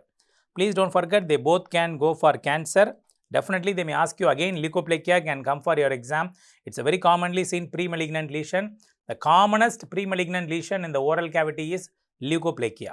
Which of the following is the most common site of malignancy in the head and neck? The common site of malignancy in head and neck is oral cavity. So, oral cavity cancers are the most common cancer in males until last 2 years back. Now, the common cancer in males is coming up as lung cancer, but previously it was oral cancer. In oral cancers are squamous cell cancer. In oral cancer, what is the most common location? Anybody can tell me, please tell me what is the most common location? It is tongue cancer. Is the most common location in worldwide. In India, most common location is buccal mucosa. Buccal mucosa is the commonest location in India, whereas in the worldwide, it is tongue is the common site of oral cavity cancers. So, coming to a very interesting and very favorite question of National Board examiners is Fraze syndrome. The question is asking about Fraze syndrome. Please don't forget what is Fraze syndrome. Fraze syndrome is actually asked as a question. A male patient operated for parotid is complaining of redness and erythema. Don't forget there is a redness and erythema in the cheek area for past 3 months. In this area there is a redness and erythema after 3 months after the surgery. He is having sweating at that area after eating. The probable nerve injured is which nerve? Can you tell me what is the correct nerve injured? The answer is auriculotemporal nerve. This syndrome is known as Fraze syndrome. I am going to tell you about the Fraze syndrome. Please understand the anatomy of parotid gland. This is parotid gland. This is Stenson's duct, which opens in the mouth in the second molar level, upper second molar level it opens. So, this gland is supplied by a parasympathetic supply nucleus. This is parasympathetic nucleus. It gives a nerve to otic ganglion. From there, the nerve comes here. So, what is the name of this preganglionic nerve means? Glossopharyngeal nerve. Postganglionic nerve is auriculotemporal nerve. So, this is a parasympathetic nerve which stimulates the salivary secretion. Okay. Preganglionic is glossopharyngeal, postganglionic is auriculotemporal. Along with this, there is a sympathetic nucleus which gives sympathetic fluxes to the increase the blood flow to the gland. So now you see I am doing a parotidectomy. Parotidectomy is done. While doing the parotidectomy, now I have injured the parotid nerve known as auriculotemporal nerve. So let us assume I have injured the auriculotemporal nerve like this. So as days goes on, what happens? The auriculotemporal nerve branches will try to grow. It will join with the sympathetic nerves like this, and these two guys will supply the skin like this here. So they join together and they both combinedly supply the skin. So now if you are going to think of eating, not even eating, just think of eating or having a food, the moment you see the food, the parasympathetic nerve is stimulated, glossopharyngeal nerve sends a signal to otic ganglion, otic ganglion sends the signal to auriculotemporal nerve, but there is no gland whom to stimulate. This auriculotemporal plexus will stimulate the sympathetic. Sympathetic function is to increase the blood flow. Therefore, there is pain, erythema, sweating seen. Pain, erythema and sweating is seen in these patients. Pain, sweating, erythema seen in these patients. Don't forget this point. So, because of this pain, erythema and sweating is seen, this condition is known as Fraze syndrome, also known as gustatory sweating. Also known as gustatory sweating. And this is very important point. Please remember, it is easily diagnosed by starch iodine test. Starch iodine test. It is easily treated by, how is it treated? Treated by Botox injection, that's all. Botox injection. So, here I want you to remember there is one more nerve which is usually confusing the FMG students, that is greater auricular nerve. So, the correct answer is auriculotemporal nerve. Greater auricular nerve is a cutaneous nerve. Please don't forget. Cutaneous nerve. This cutaneous nerve can cause, injury can cause what? Paresthesia. In the shaving area, there will be paresthesia. Please don't forget this. Okay, cutaneous nerve. Radioisotope used in thyroid cancer treatment is iodine 131. So, there are two important iodine I want to tell you, iodine 131 and iodine 123. Iodine 123 half-life is only 12 hours, whereas iodine 131 half-life is 8 days. 8 days. So, iodine 131 has a long half-life, therefore, it should be used only for therapeutic purposes, not for diagnostic purpose. Therapeutic means to destroy thyroid meds. Meds in thyroid. Number 2, for Graves' disease. Two places we use iodine 131. Iodine 123 is used in diagnostic purposes. In many diagnostic purpose, we use iodine 123 because it is only a short half-life. So, it is not going to be carcinogenic for others also when we are going to use it. So, 131 is therapeutic, 123 is only for diagnostic purpose we use. Okay. Patient comes to you with a thyroiditis. He has high TSH value, thyroid peroxidase antibody value is also increased. What is your diagnosis? Yes, this is a very basic question. You should never have a doubt in this question. It is Hashimoto's thyroiditis. I am going to tell you about the points of Hashimoto's thyroiditis. Don't forget Hashimoto's. Hashimoto's thyroiditis is the most common type of thyroiditis. It is also known as lymphocytic thyroiditis or autoimmune thyroiditis. There are two names for this, autoimmune or lymphocytic. This is the most common cause of hypothyroidism worldwide. See, in India, the hypothyroidism is due to iodine deficiency. Whereas worldwide, if you see worldwide, the answer is Hashimoto's is the commonest cause of hypothyroidism, worldwide cause. Please don't forget, it is a common cause for worldwide hypothyroidism. Then, Hashimoto's produces antibodies against the important thyroid physiology substances, thyroid peroxidase, most commonly thyroglobulin TSH receptor. It produces antibodies against all these things. Okay, when I do FNAC in Hashimoto's thyroiditis, it shows Hurtl cells. Hurtl cells are elevated, lymphocytes are positive. FNAC shows lymphocytes and Hurtl cells positive. Hashimoto's can go for two tumors. What are they? They can go for papillary cancer and they can produce lymphomas. So they can produce papillary cancer and lymphomas are seen. So please don't forget the essential points of Hashimoto's thyroiditis. So the answer is TSH value high, TPO high is Hashimoto's thyroiditis. Patient comes with goiter swelling. Patient comes to you with the goiter swelling, T3, T4 increased and a decreased TSH. Patient comes with goiter swelling has T3, T4 increased and a decreased TSH. So what is this? T3, T4 increased means it is automatically a hyper case, hyperthyroid. Decreased TSH is the best investigation, best to diagnose hypo and hyper is by TSH value. So decreased TSH means it is hyper. Tell me what are the answer here. So which question in this case can be correct? So I want to tell you here the correct answer here, the best answer here is Graves' disease. But please remember the correct answer is Graves' disease, but it can be elevated in any toxicosis. So what are the causes of hyperthyroidism? Hyperthyroidism most commonly caused by iatrogenic, giving drugs. Iatrogenic by means of Jod basidotoxicosis. Jod basidotoxicosis is due to excess iodide consumption. Factitia, thyrotoxicosis, factitia is due to thyroxine consumption.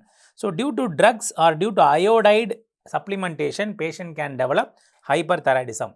Most common acquired causes Graves. Graves is the most common acquired cause.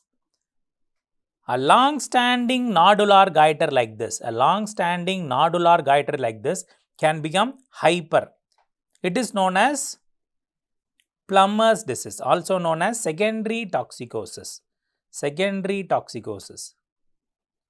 is known as Plummer's disease or secondary toxicosis.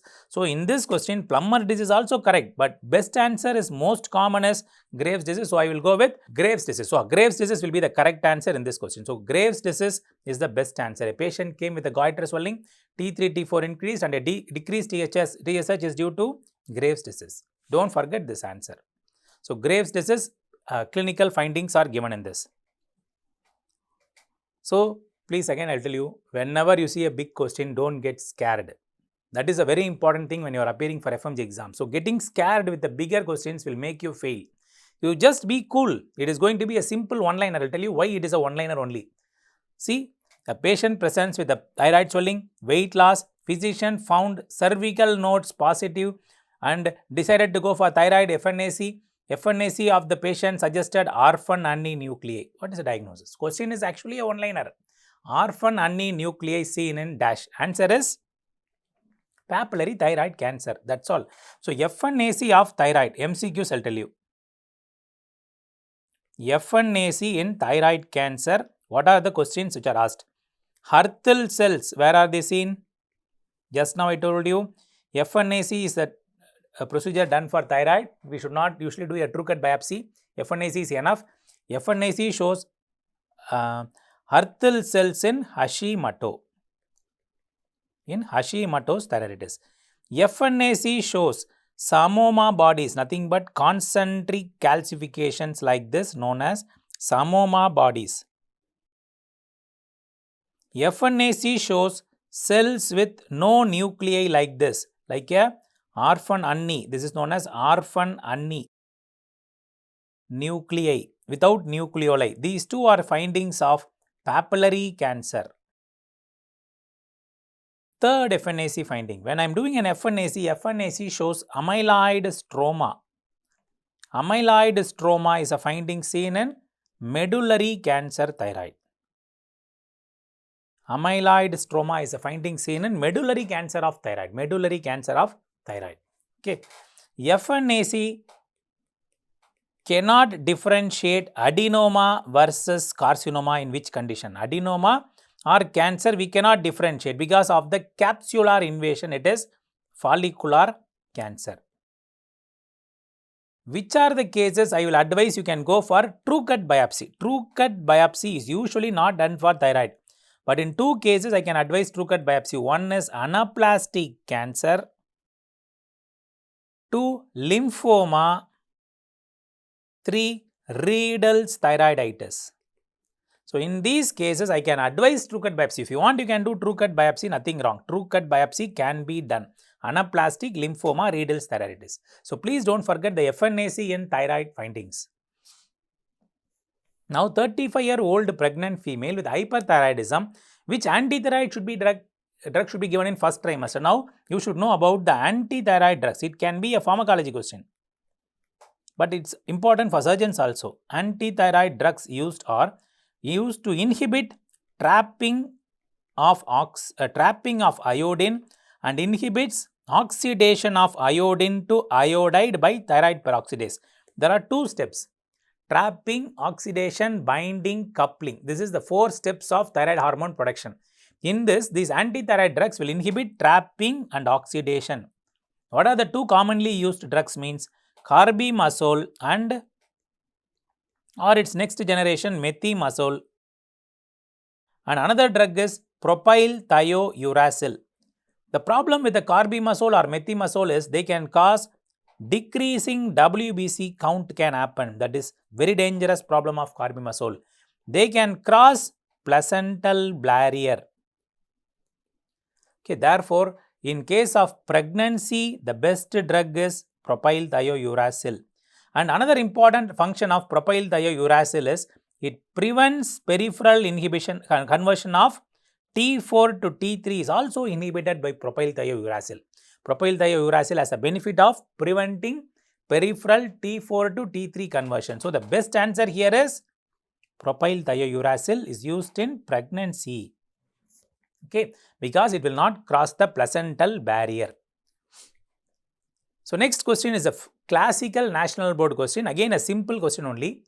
A patient 60 years female has come to you with a hard mass of 6 into 4 centimeter. This is a mass. 6 into 4 centimeter mass lesion. A patient has come to you. There is a single node palpable.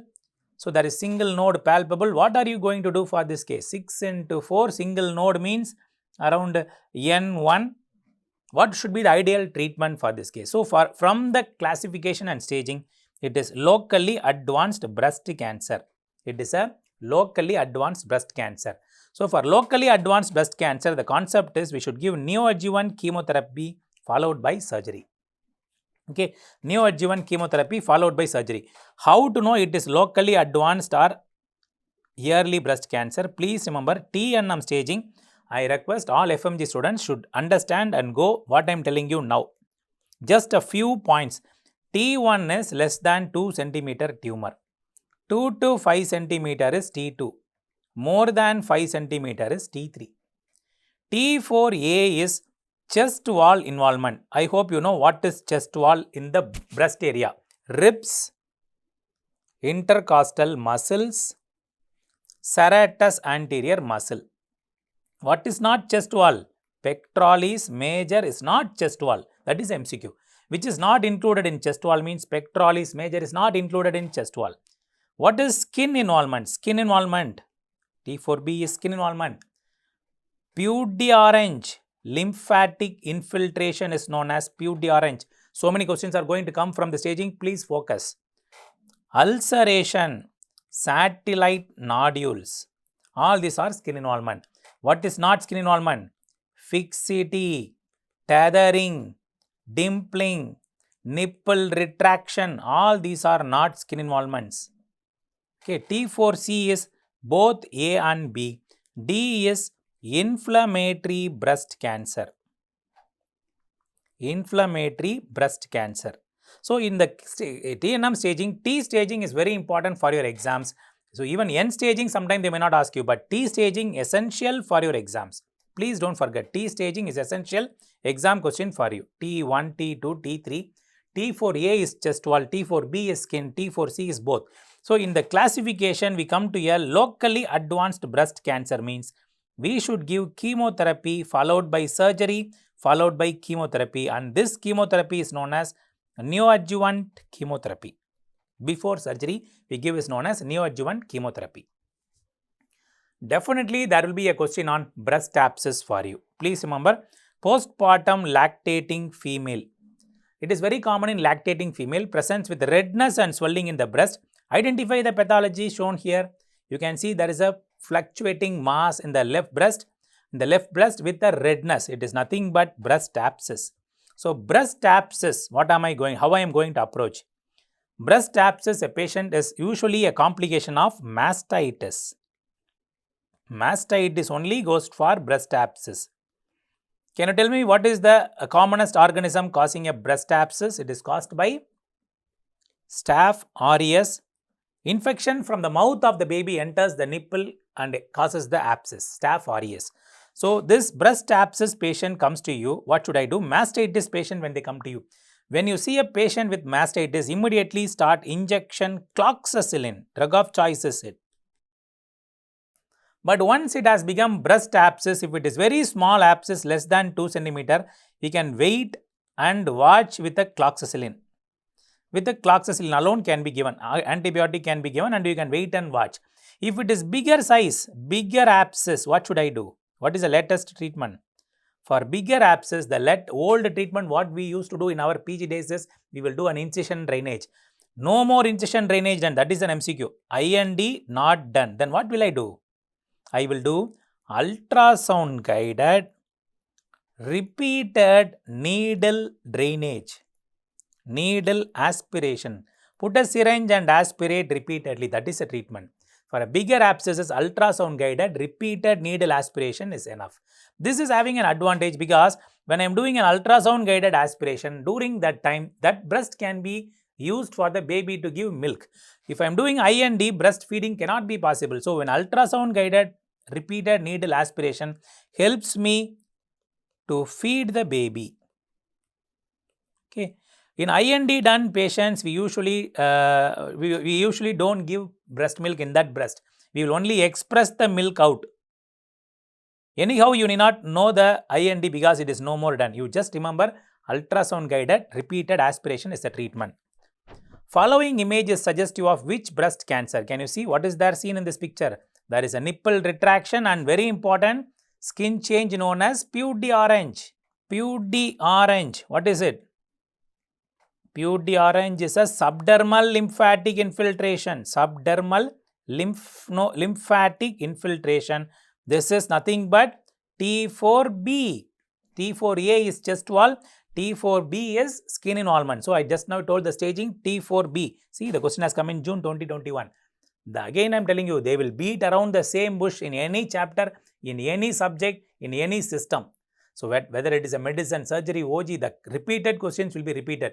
I will tell you, if you are going to read last 3 papers and go for your exam, only read sincerely 3 papers. You will definitely pass. Don't worry about anything else. You can, from now you read onwards, from now onwards you read until your exam. Just this 20 days you read, only repeat 3 papers. Thoroughly read, but not mugging up. Just understand the concept and read. If you don't understand the concept and read, the question will slight twist, you will make a mistake. So understand each and every concept with a detailed explanation as I am giving. See, for a simple question also I am giving a detailed explanation. Same way you read all subjects, you can definitely pass this exam. In one attempt, I am sure 80% of you will pass. Please remember this. Understand and repeat the questions. A lactating woman, see again same, beating around the same bush. I am not making any question of myself. This is not my self-made question. These are the exact questions of the last 3 papers because we have the team of students who write and give the questions for us. So these are questions given by the students who have already cleared and given the paper. Okay. A lactating woman comes to the hospital with 3 days history of painful red fluctuant. Whenever you see a word fluctuant means it has become an abscess. Remember that. 2 cm mass means it is an abscess, 2 cm abscess. Ultrasound is done, that shows collection. So what should be the management of this case? I told you in the protocol. Small abscess, 2 cm, 3 cm up to small abscess, we can give antibiotics and follow up after 3 days. After 3 days, if the collection is still there, I will do a needle aspiration. Then I will do a needle aspiration. If after 3 days, if it is present, I will do a needle aspiration. Antibiotics and follow up is good. IND we don't do, heart fermentation we don't do, empty the breast we don't do. So, IND is not done. Okay, it is antibiotics with aspiration is done. Please don't forget this point. So, aspiration is done if it is not resolving after 3 days. This is a very important point for your exams. So, what should I do for a abscess? See, again another same question. 32 years old lady from a benign mass, 2 centimeter single mobile, asymptomatic breast lump with a well-defined margin, a patient coming to you with a lump noticed by her on her self-breast examination presented to OP. She was diagnosed as a benign lesion in FNAC. Benign lesion is on FNAC. You are the doctor. What would you recommend for this patient? This is a patient with a benign lump. So, FNAC has been shown as a benign lump. So, as per Birat's grading, this is a question on Birat's grading. Birat's grading 1, 2, 3, 4, 5, 6. This you should go through the Birat's grading. In this, I will tell you what are all MCQs. Birat's 4 is suspicious of malignancy. Birat's 4 is suspicious of malignancy, FNAC advised, biopsy advised, not FNAC, biopsy advised. So, if suspicious of malignancy, biopsy advised from which stage means it is 4. So, 1, 2, 3 are benign lesions, more of a benign lesion. So, you should only do a follow-up. So, your patient here is probably Birat's 1, 2, 3. So, I will advise her for a follow-up. So, 4 suspicious of malignancy, 5 more of malignancy, biopsy advised, and 6 tissue proven malignancy, already biopsy done case. So, this case is a benign case. So, I will reassure and continue to follow up the patient will be the correct answer for this case. This case is probably a fibroadenoma. Fibroadenoma is most common benign swelling in young females. Most common young female swelling is fibroadenoma. Don't forget this. Okay. So, next see breast cancer, thyroid lesions are high-yield chapters for FMGE exam. Best prognosis is seen in which of the following breast cancer? So, this is a question on molecular classification of breast cancer. Probably the pathologist will claim this is our question also, but we surgeons also discuss this.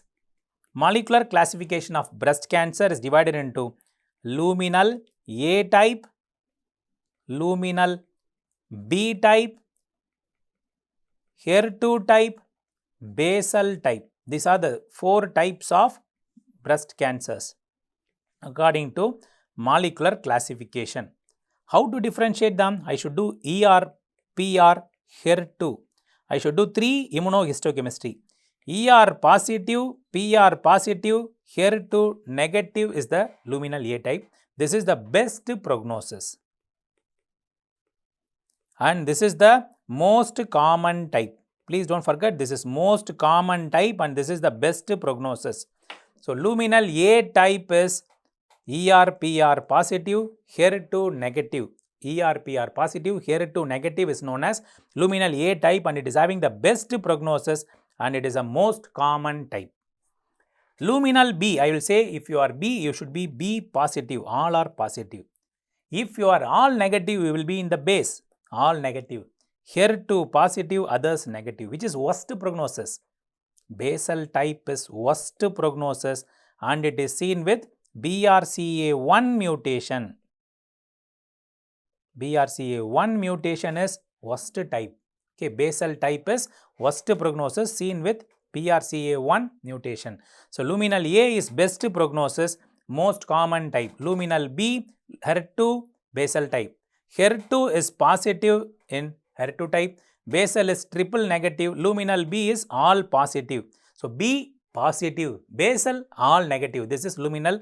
Which of these following is best prognosis? Answer is luminal A type. See, don't forget molecular classification of breast cancer, highly expected MCQ. 30 years old lady presenting with a mobile lump like a moving mouse wheel. It is a breast mouse. So, please remember breast mouse is a other name of fibroadenoma. What is fibroadenoma? It is a swelling seen in the females arising from the breast tissue. This is the most common benign swelling of breast. it will have Indian rubber consistency. Indian rubber firm consistency seen. It is Indian rubber firm consistency seen. It is freely mobile all over the breast. Mammography will show what finding? Mammography will show popcorn calcification. Popcorn calcification is seen in mammography. So, treatment is reassurance. No need of surgery itself actually, because it is not going to go for cancer. If patient wants surgery, you can do enucleation leaving the capsule, or you can even excise including the capsule.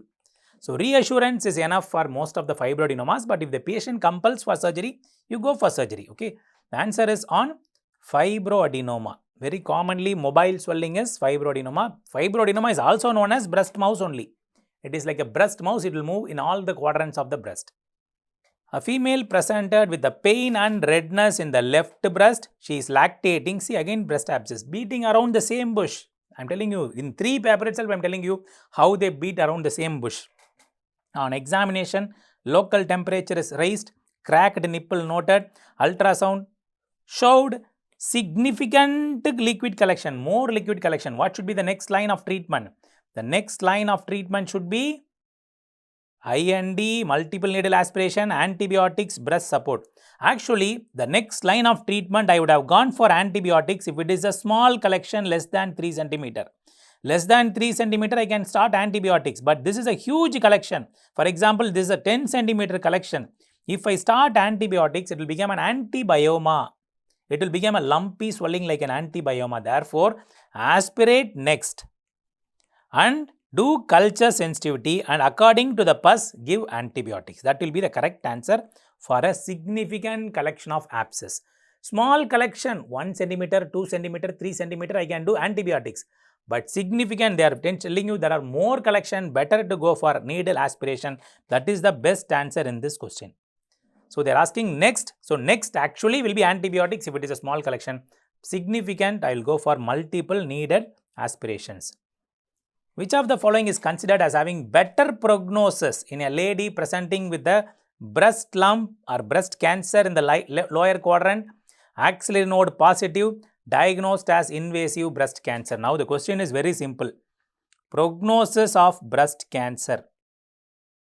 Prognosis of cancer breast depends on dash. Prognosis of cancer breast depends upon most important is lymph node status.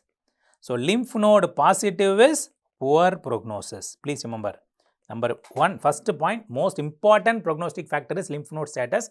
If it is positive, it is poor prognosis. Here too, positive is poor prognosis. Mitotic index. Mitotic index increased is poor prognosis. Number 4, ER, PR negative is poor prognosis. So, ER, PR positive is good prognosis. If they are negative, it is bad prognosis. The basal type of cancer, what is it? Basal type is worst prognosis. So, like that there are many prognostic factors. They are asking which among the following is better prognosis. So, don't forget overexpression bad prognosis, mitotic index bad prognosis, lymph node status bad prognosis. The best prognosis is seen with mucinous type of cancer or keloid type of breast cancer.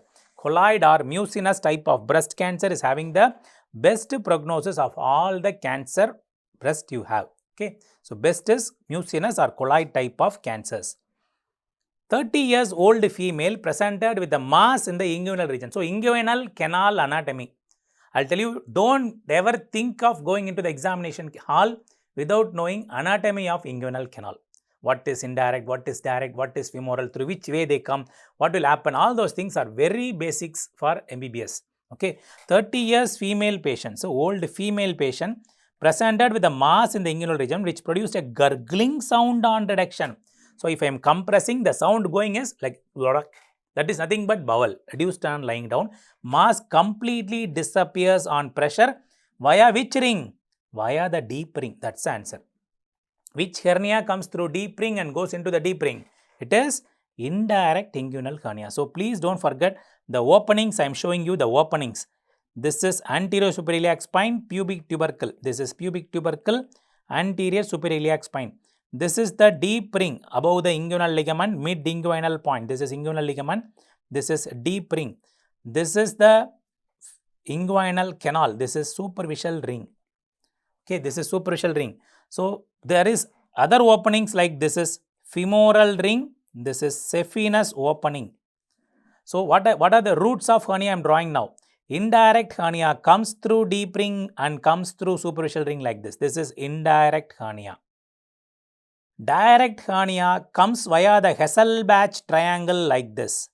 So, it does not come through deep ring. See, it comes through direct hernia comes via Hasselbalch triangle. Okay, Hasselbalch, I am not here to teach you that everything. Hasselbalch triangle anatomy and all you should know. This is exam time.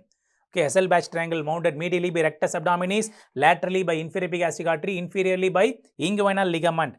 Femoral hernia enters through femoral ring, comes out through saphenous opening, then turns up because of the line here known as Holden's line. So, these are the roots of hernia. Deep ring to superficial ring is indirect. Hasselbalch triangle to superficial ring is direct. Femoral ring to saphenous opening to inguinal canal is femoral hernia. So, these are the three types of hernias. So, the question is very clearly saying when I am pressing it, the hernia goes back via the deep ring means it is an indirect hernia. Okay. What is the type of hernia shown here? See, please remember, this is the umbilicus. If a umbilical hernia happens, it will come out through the umbilicus in the same shape, round hernia like this. Same shape. The umbilicus, there is a weakness means, see, this is umbilicus. If there is a weakness, how the hernia will happen? It will come out like this. It will be circumferential, it will come out. But paraumbilical hernia means, what is the paraumbilical hernia? Umbilicus is normally there, normal there. There is a gap either above or below. So, what happens? The swelling will come out like this or come out like this. So, you can see the umbilicus shape normally. So, what is this? In this picture, you can see the umbilicus normally. There is a hernia happening below the umbilicus. Therefore, it is paraumbilical hernia. Don't get confused. So, umbilical and paraumbilical hernia, you should not get confused. So, this is the umbilical hernia. Can you see? Through the umbilicus, the hernia is coming circumferentially out. Circumferentially coming out is known as umbilical hernia. If the same hernia was, the umbilicus is like this and hernia was seen like this, I would have said it is paraumbilical hernia. So, paraumbilical and umbilical hernia, you should not get confused. Paraumbilical hernia is seen in adults in simpler way.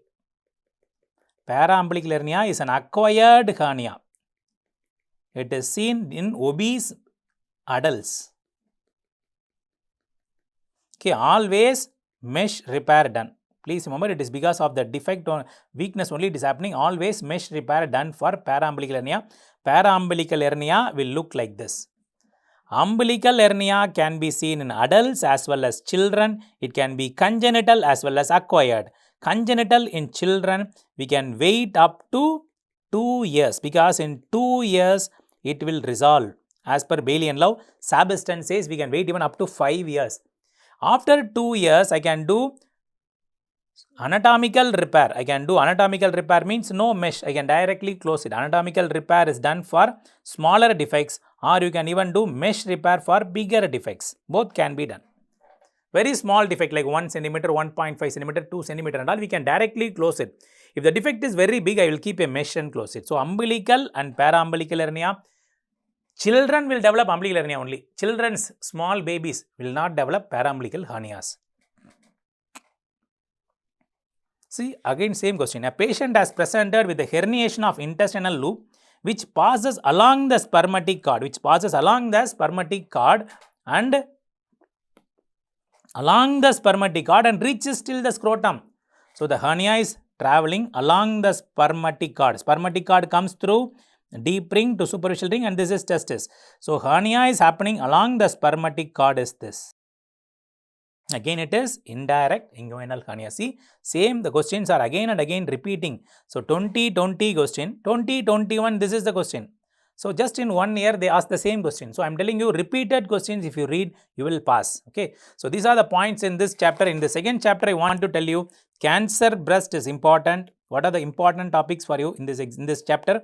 Cancer breast we have to read thoroughly. You have to know about hernia anatomy. I want you to remember hernia anatomy, not even deeper things. Hernia anatomies and thyroid Basics of thyroid. They don't even ask details, just the basics about investigation, findings, that's all. And about the parotid gland surgery complications. Parotid gland surgery complications, you should not forget these points in exams. So, these are the questions which are highly focused in the recent exams. So, be thorough with these topics for your exams. Friends, we are now moving on to the next topic on GIT, gastrointestinal tract. The GIT, among the various systems, FMG examiners are very interested in asking two systems. One is GIT, another is urology. So, gastrointestinal tract is one of my favorite topic for FMG examiners. You all know, wherever I have taken class, I have covered more depth of GIT because of the number of questions you are going to see now. A female patient with dysphagia is coming to you. Barium swallow image is shown. What is the likely diagnosis? So, what is the likely diagnosis in this barium swallow? It's a classical appearance known as dilated esophagus with a bird's beak appearance. So, bird's beak appearance is achalasia cardia. Don't forget, this is achalasia cardia. So, barium swallow images, I am going to tell you where all you get, what are the images in esophagus. Barium swallow showing bird's beak, pencil tip deformity. Bird's beak or pencil tip deformity is seen in achalasia cardia. Barium swallow showing, what is this? Corkscrew appearance. Corkscrew appearance seen in diffuse esophageal spasm. Barium swallow showing, this is a rat with a narrowing, rat tail. Rat tail is, the contrast is flowing distally like a narrowed stream, tapering contrast, also known as shouldering effect, also known as irregular narrowing. Where will you get this? It is seen in cancer esophagus. Cancer esophagus, you get rat tail appearance. In which condition, in a barium swallow, you get an appearance like this. Alternate black and white lines like this. This is known as feline esophagus. Feline esophagus is a feature of, feline means cat, like a domestic cat with the black and white lines. It is known as eosinophilic esophagitis. Eosinophilic esophagitis is known as feline esophagus. Don't forget, eosinophilic esophagitis, diffuse esophageal spasm, cancer esophagus, achalasia. These are the various barium swallow findings in various cases. What are the findings in various cases? Please don't forget, these questions all have come in the exam. All have come in FMG and National Board exam. So, please don't forget barium swallow findings. Dolman's procedure, again a very favorite old question. See, this is a December 2020 old pattern question, but I wanted to put this question because it's a favorite question. Dolman's procedure is a procedure done for, what is it? For most focused exam question for your exam is this. What is this? This is esophagus is going on like this, and this is one muscle known as cricopharyngeal muscle, and this is midline, and this is another muscle known as thyropharyngeus muscle. This is thyropharyngeus muscle. In between the cricopharyngeus and thyropharyngeus, there is a triangular defect on both sides. Through that defect, if there is a herniation happening like this, it is known as Zenker's diverticulum. So, between the thyropharyngeus and cricopharyngeus of inferior constrictor muscle, the triangular defect through which the herniation of the pharyngeal mucosa comes is known as pharyngeal pouch or Zenker diverticulum. It is a false diverticulum. It is commonly seen on left side. Okay, it is false, commonly seen on left side. It is most common in old men. The gold standard treatment for this is doing surgery and removing this diverticulum completely. Doing surgery and removing it, known as diverticulectomy, is commonly done. The other surgery what we usually do is this. We will put a stapler inside like this and join this diverticulum and the esophagus like this. So, I have not removed the diverticulum, but I have made them as a common by making the septum joined together by a stapling. This procedure is known as Dollmann's procedure.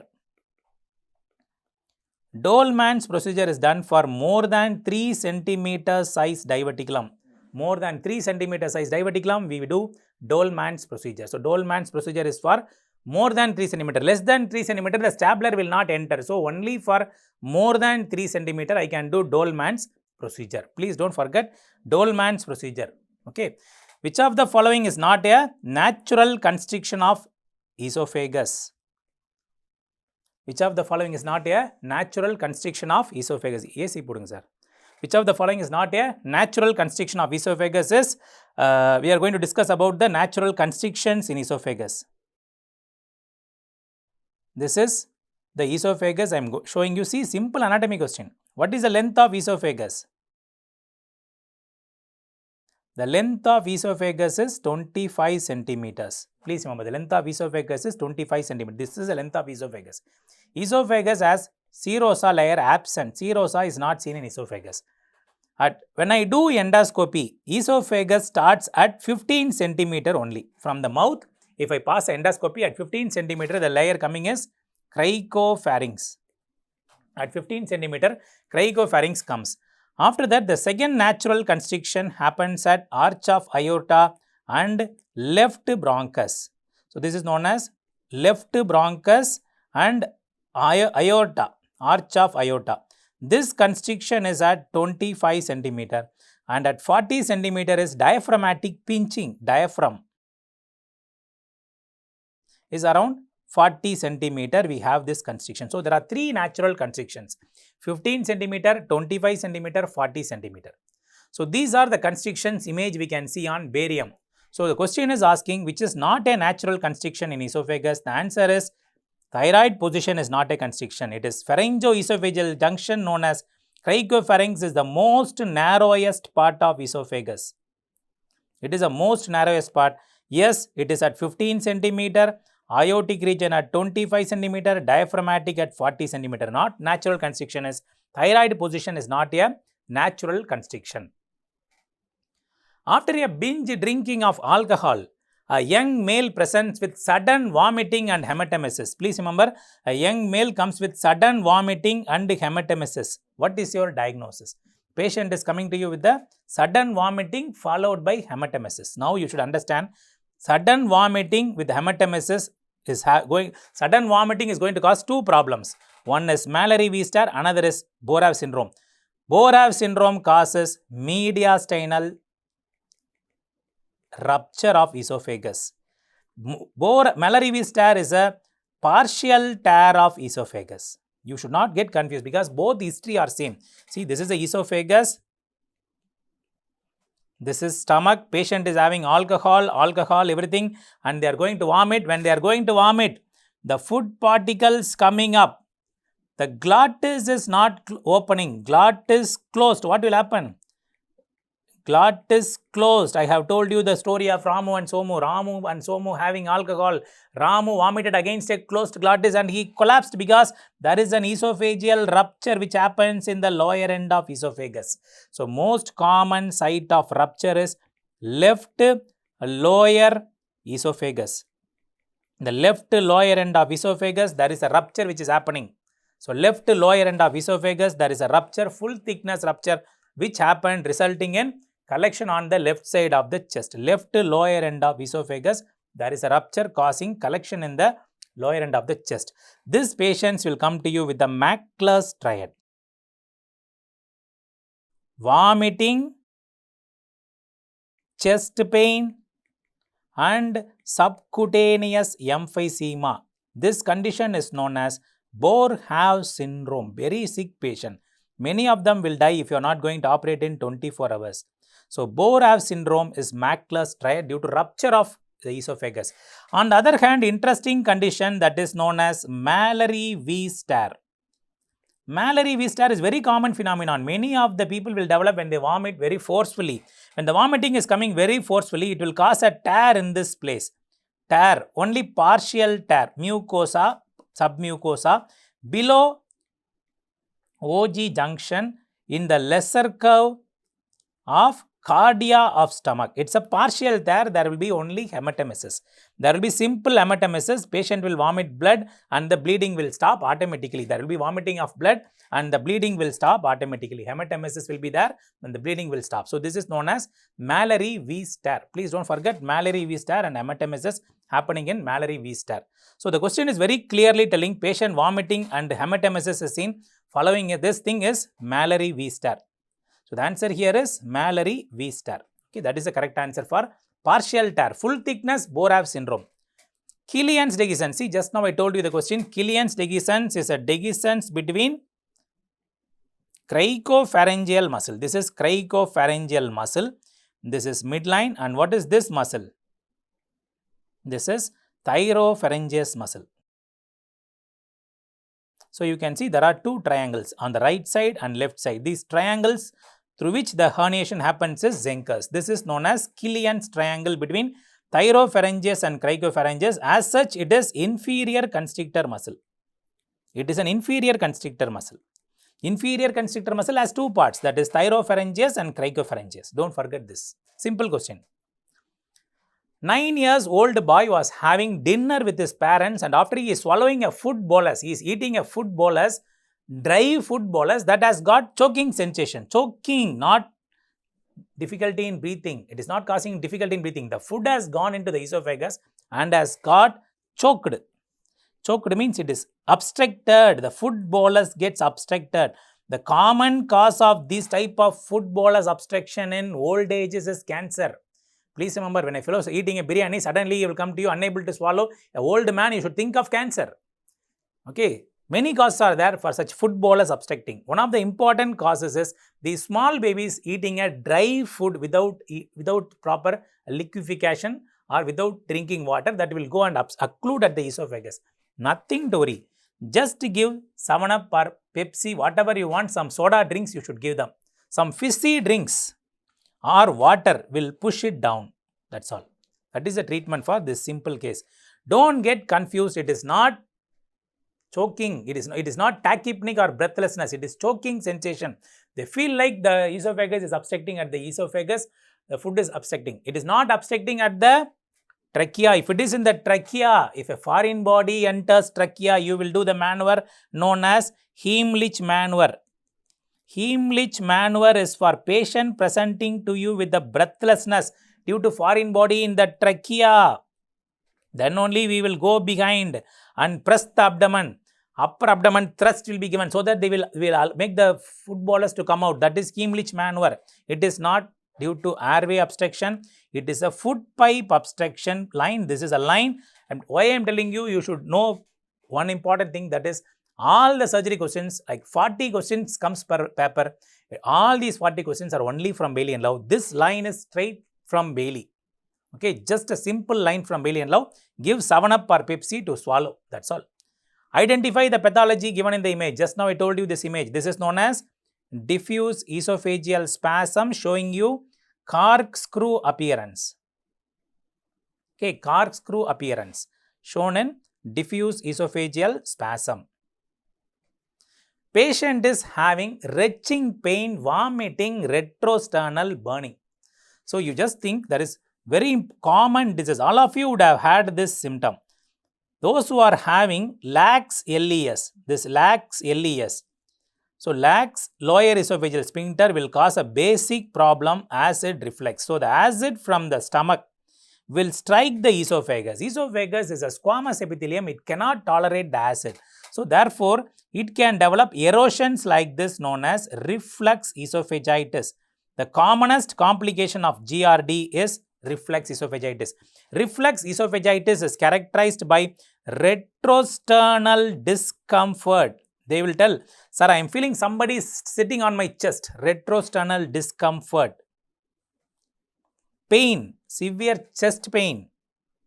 And sometimes the patient will even tell, I need to vomit, then only I can feel relief. So, vomiting sensation can be seen. So, these are the 3 symptoms of esophagitis. Reflux esophagitis, simple question on clinical symptoms. And at this point of time, for all FMG students, I want to tell one important thing. There are only some around, surgery is a very easy subject. There are only around 100 to 150 maximum diseases. 150 diseases are there in surgery. You need to know what is the clinical feature for each disease. So, one disease, GRD, heartburn, reflex esophagitis, retrosternal discomfort. Like that, if you achalasia, dysphagia, cancer, dysphagia. Like that, you should know achalasia, slow dysphagia, cancer, rapid progressive dysphagia. Like that, if you write all the history, at least 10 questions will be only from the history. If you know the history, you can answer 10 questions of the surgery questions. So, like that, this is a one question of esophagitis. You will be seeing what I am telling you is true. A child had a difficulty in shouting, gobbling. He was able to speak. But unable to shout. Identify the foreign body. Actually, you need not see the discussion at all. You can directly go to the picture. That picture you can see the classical image of tracheal shadow. So, trachea is normal. There is no foreign body in the trachea. There is a foreign body behind the trachea. So, trachea is here. So, behind the trachea, what is there? It is esophageal foreign body. So, please remember, it is a foreign body in the esophagus. So, as I told you before, that boy had a sudden choking sensation. This child is having a goggling inability to shout because of the foreign body there. When she tries to shout, there is no gas from the is able to come out, and therefore she is feeling something like choking here. That is image of esophagus foreign body. So, airway you have to see. So, foreign body in the esophagus or trachea, you cannot differentiate in an AP view. Always we need a lateral view. This is a picture of lateral view. You cannot find it out in an AP view. Please don't forget this point. Okay. A young girl present. See how many questions have come from esophagus. When I am taking GIT, I take esophagus alone for 3 to 3.5 hours for FMGE exam because of the number of questions being focused by them. One chapter they have asked around 14 to 50 questions in the last 2 years. Young girl presented with reflex retrosternal discomfort. What is the case? GRD. 1000 times asked question. What is the investigation of choice for GRD?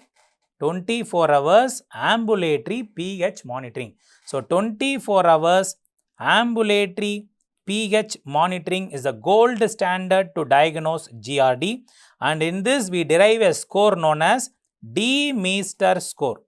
When the D-Meester score is more than 14.7, it is confirmed case of GRD. Please remember this point. So, but before doing this 24 hours ambulatory pH monitoring, what should I do?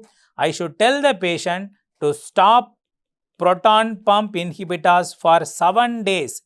For 7 days, this patient should not take PPI before this procedure. Before this procedure, patient should not take PPI for 7 days. Don't forget this point. So, now 60 years old man who had chronic projectile vomiting with the weight loss. So, it's a case of gastric outlet obstruction, GOO. He is coming to you with the electrolyte abnormalities. What are the electrolyte abnormalities seen? This is a repeat question again, favorite national board exam question. So, when you are vomiting, see, please understand, you will never forget. When I am going to vomit, what will come out from my mouth? HCl will come. H plus will come, chloride will come. Acid is coming. So, what will happen to me? I will develop metabolic alkalosis. Please remember, since acid is coming out, I will develop metabolic alkalosis.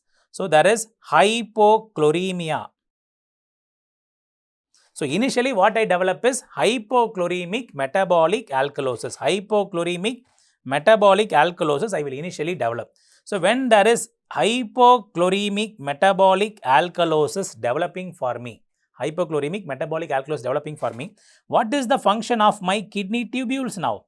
What will be the function of my kidney tubules? What they will try to do? They will try to excrete what in the urine? They will try to excrete, because metabolic alkalosis, they want to excrete bicarbonate. Bicarbonate will be excreted. But what happens as bicarbonate gets excreted, it cannot go alone. Bicarbonate, when it goes into the urine, it will carry one positive ion along with that. So, sodium gets excreted initially. Sodium is lost. Hyponatremia. When sodium is lost, who will come to preserve the sodium? Renin-angiotensin system comes and preserves the sodium. In that case, instead of sodium, potassium is getting exchanged. But potassium is an essential electrolyte for heart function. So, instead of potassium, there will be some other positive ion should go out. So, initially calcium will go out, and one stage instead of calcium, H plus itself will be excreted. See, it is a patient of metabolic alkalosis, H plus should be preserved. But these guys, for exchange purpose, H plus itself will go. Therefore, it is known as paradoxical. Paradoxical means abnormally renal aciduria happens. So, what is the finding in metabolic GOO cases? Metabolic alkalosis, hypochloremia, hyponatremia, hypokalemia, hypocalcemia, paradoxical aciduria. This is what happens in patients with metabolic alkalosis of GOO cases. GOO cases. All this electrolyte imbalance can be corrected by only one fluid. What is the fluid of choice? So, I am always seeing students used to tell ringer lactate for this, which is a fail question for our final year. In our final year exams, when we say GOO, I will give ringer lactate, the examiners will tell us to come back next year. That much it is a dangerous drug. We should not give is oral. Fluid of choice is normal saline with a KCl supplementation. Can somebody tell me why I should not give oral? Oral, if I give, patient will die. The ringer lactate, the lactate will get converted to bicarbonate in the liver. Please remember, lactate will be converted to bicarbonate in the liver. This is a basic physiology. Already patient is in alkalosis. If I give bicarbonate, it will be more troublesome. Please don't forget, this is known as metabolic alkalosis with a paradoxical renal aciduria. This question is very important for your exam. So, these choices here are hypokalemic, hypochloremic, hyponatremic, metabolic alkalosis is the answer for this question. So, GOO due to hypokalemic, hypochloremic, metabolic alkalosis is the answer for this question. Please don't forget this question.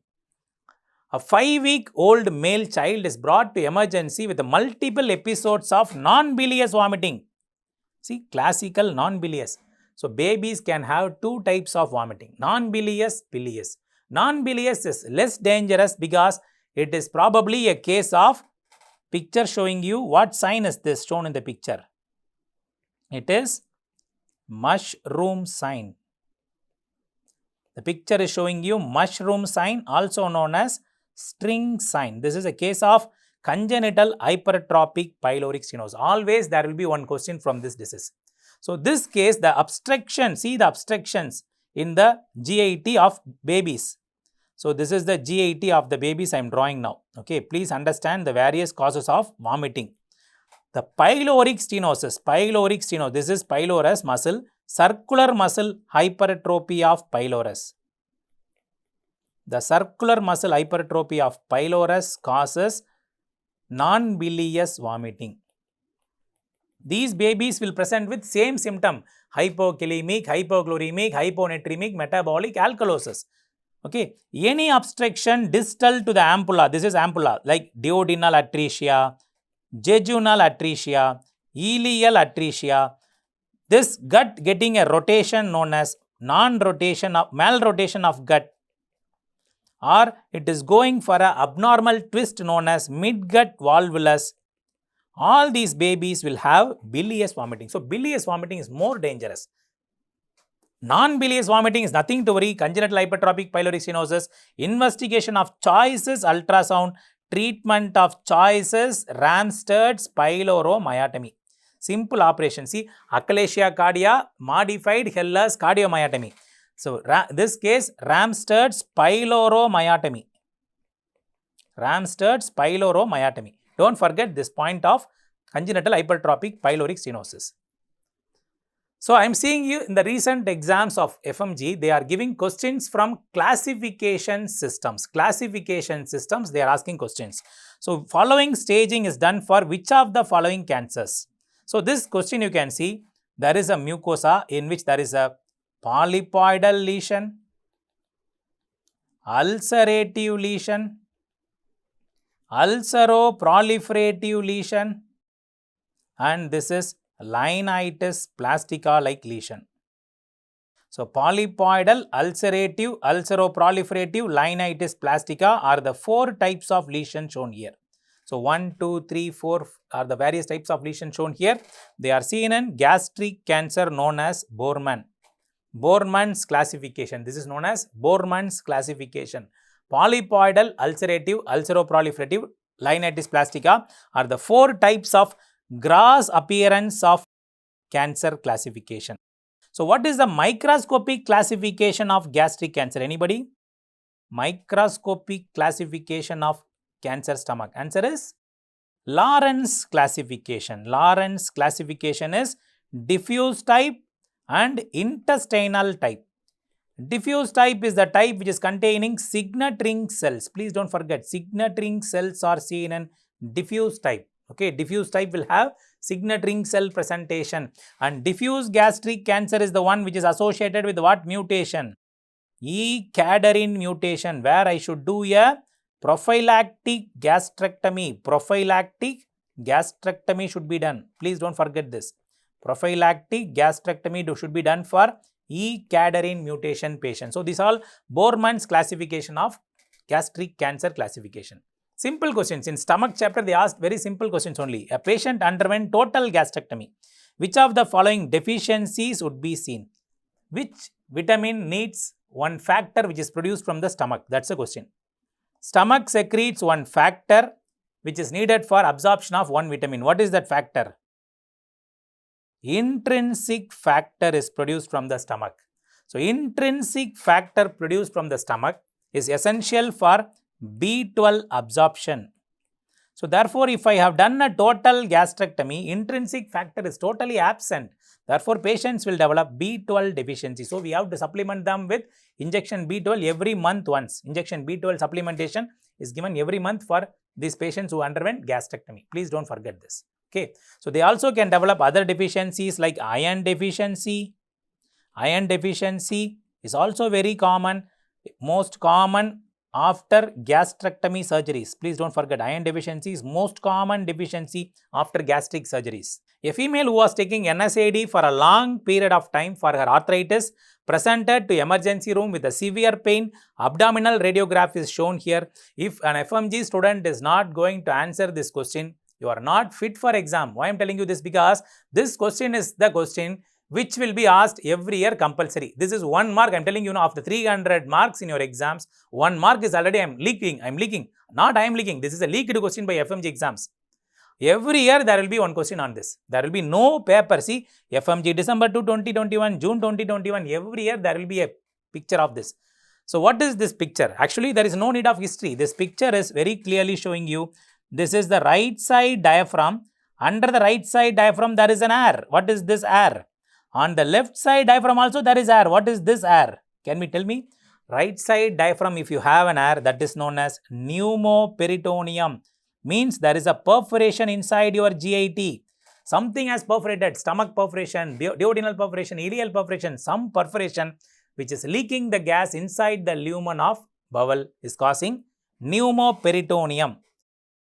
This side air is a normal air of fundus gas shadow. Please don't forget, it's a normal fundus gas shadow air. You should not get confused with this. This is a normal fundus gas shadow air. So, air under a diaphragm is known as pneumoperitoneum, is a feature of peptic ulcer perforation due to NSAID. Long taking of NSAID, we develop peptic ulcer perforation.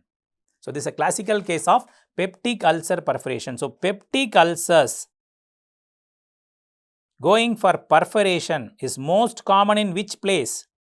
It is most common in first part of duodenum. First part of duodenum. Here is the anteriorly located D1 ulcer will cause perforation, and it will cause immediately peritonitis will be caused. So, it is an emergency. We have to immediately operate. Emergency surgery should be done. Okay, emergency laparotomy should be done, and I should go and keep and close that hole with a omental patch like this known as Graham's patch. Graham's omental patch should be kept. But how to diagnose this? It is simply diagnosed by an X-ray erect. Okay, X-ray erect view. So, X-ray erect view of chest and abdomen showing the diaphragm will show me this thing. So, many findings are there, like in this you can see cupola sign is there. What is cupola sign? What is Rigler sign? What is football sign? All these are air under diaphragm. All these are radiology questions. So, all these are presence of air under the diaphragm. So, cupola sign means air is like this. like a mushtak. This is cupola sign. Wriggler sign means this is bowel, air inside and air outside is wriggler sign. Football sign means air like this, huge air under diaphragm like a football. So cupola sign is like a mushtak, double wall, air inside the bowel, outside the wall is wrigglers, like a football is football sign. These are the three signs seen on erect X-ray view. Okay. 35 years old male with a gastric outlet obstruction. Same question. Gastric outlet obstruction presents with multiple episodes of vomiting. He has developed hypokalemic, hypochloremic, hyponatremic, metabolic alkalosis. What is the following fluid is preferred for this patient? I am telling you, this question comes every student mentioned as ringer lactate. Please remember, if it is a final MBBS Viva exam, nobody can pass when you tell ringer lactate. Its answer is normal saline. Normal saline. If you want to supplement, you can add KCl. That's all. That is answer for this question already discussed. So this patient, after surgically removing of the given image from her stomach, should be referred to whom? So this is a case of trichobazar, psychiatry patient eating her own hair. The hair is taking the shape of a stomach known as trichobazar. I will refer the patient to psychiatrist. I will refer the patient to a psychiatrist. Please don't forget, this is a case need to be referred to a psychiatrist. This is trichobazar. It's a case of trichobazar. Please don't forget phytobazar. What is phytobazar? Phytobazar is vegetable matter in the material in the stomach is phytobazar. Hair material is trichobazar. Hair material is trichobazar. Vegetable material is phytobazar. Please don't forget these two materials, tricho and phytobazars. So these are bazars. Bazar means taking the shape of the stomach. Trichobazar, phytobazar. So this is a picture showing you one interesting surgery. If you very closely see, which of the following is commonly seen after this surgery? What they are asking, what deficiency is commonly seen after this surgery? This surgery is known as, if you see what has happened in this surgery, in the stomach we have clamped or clipped the stomach like this.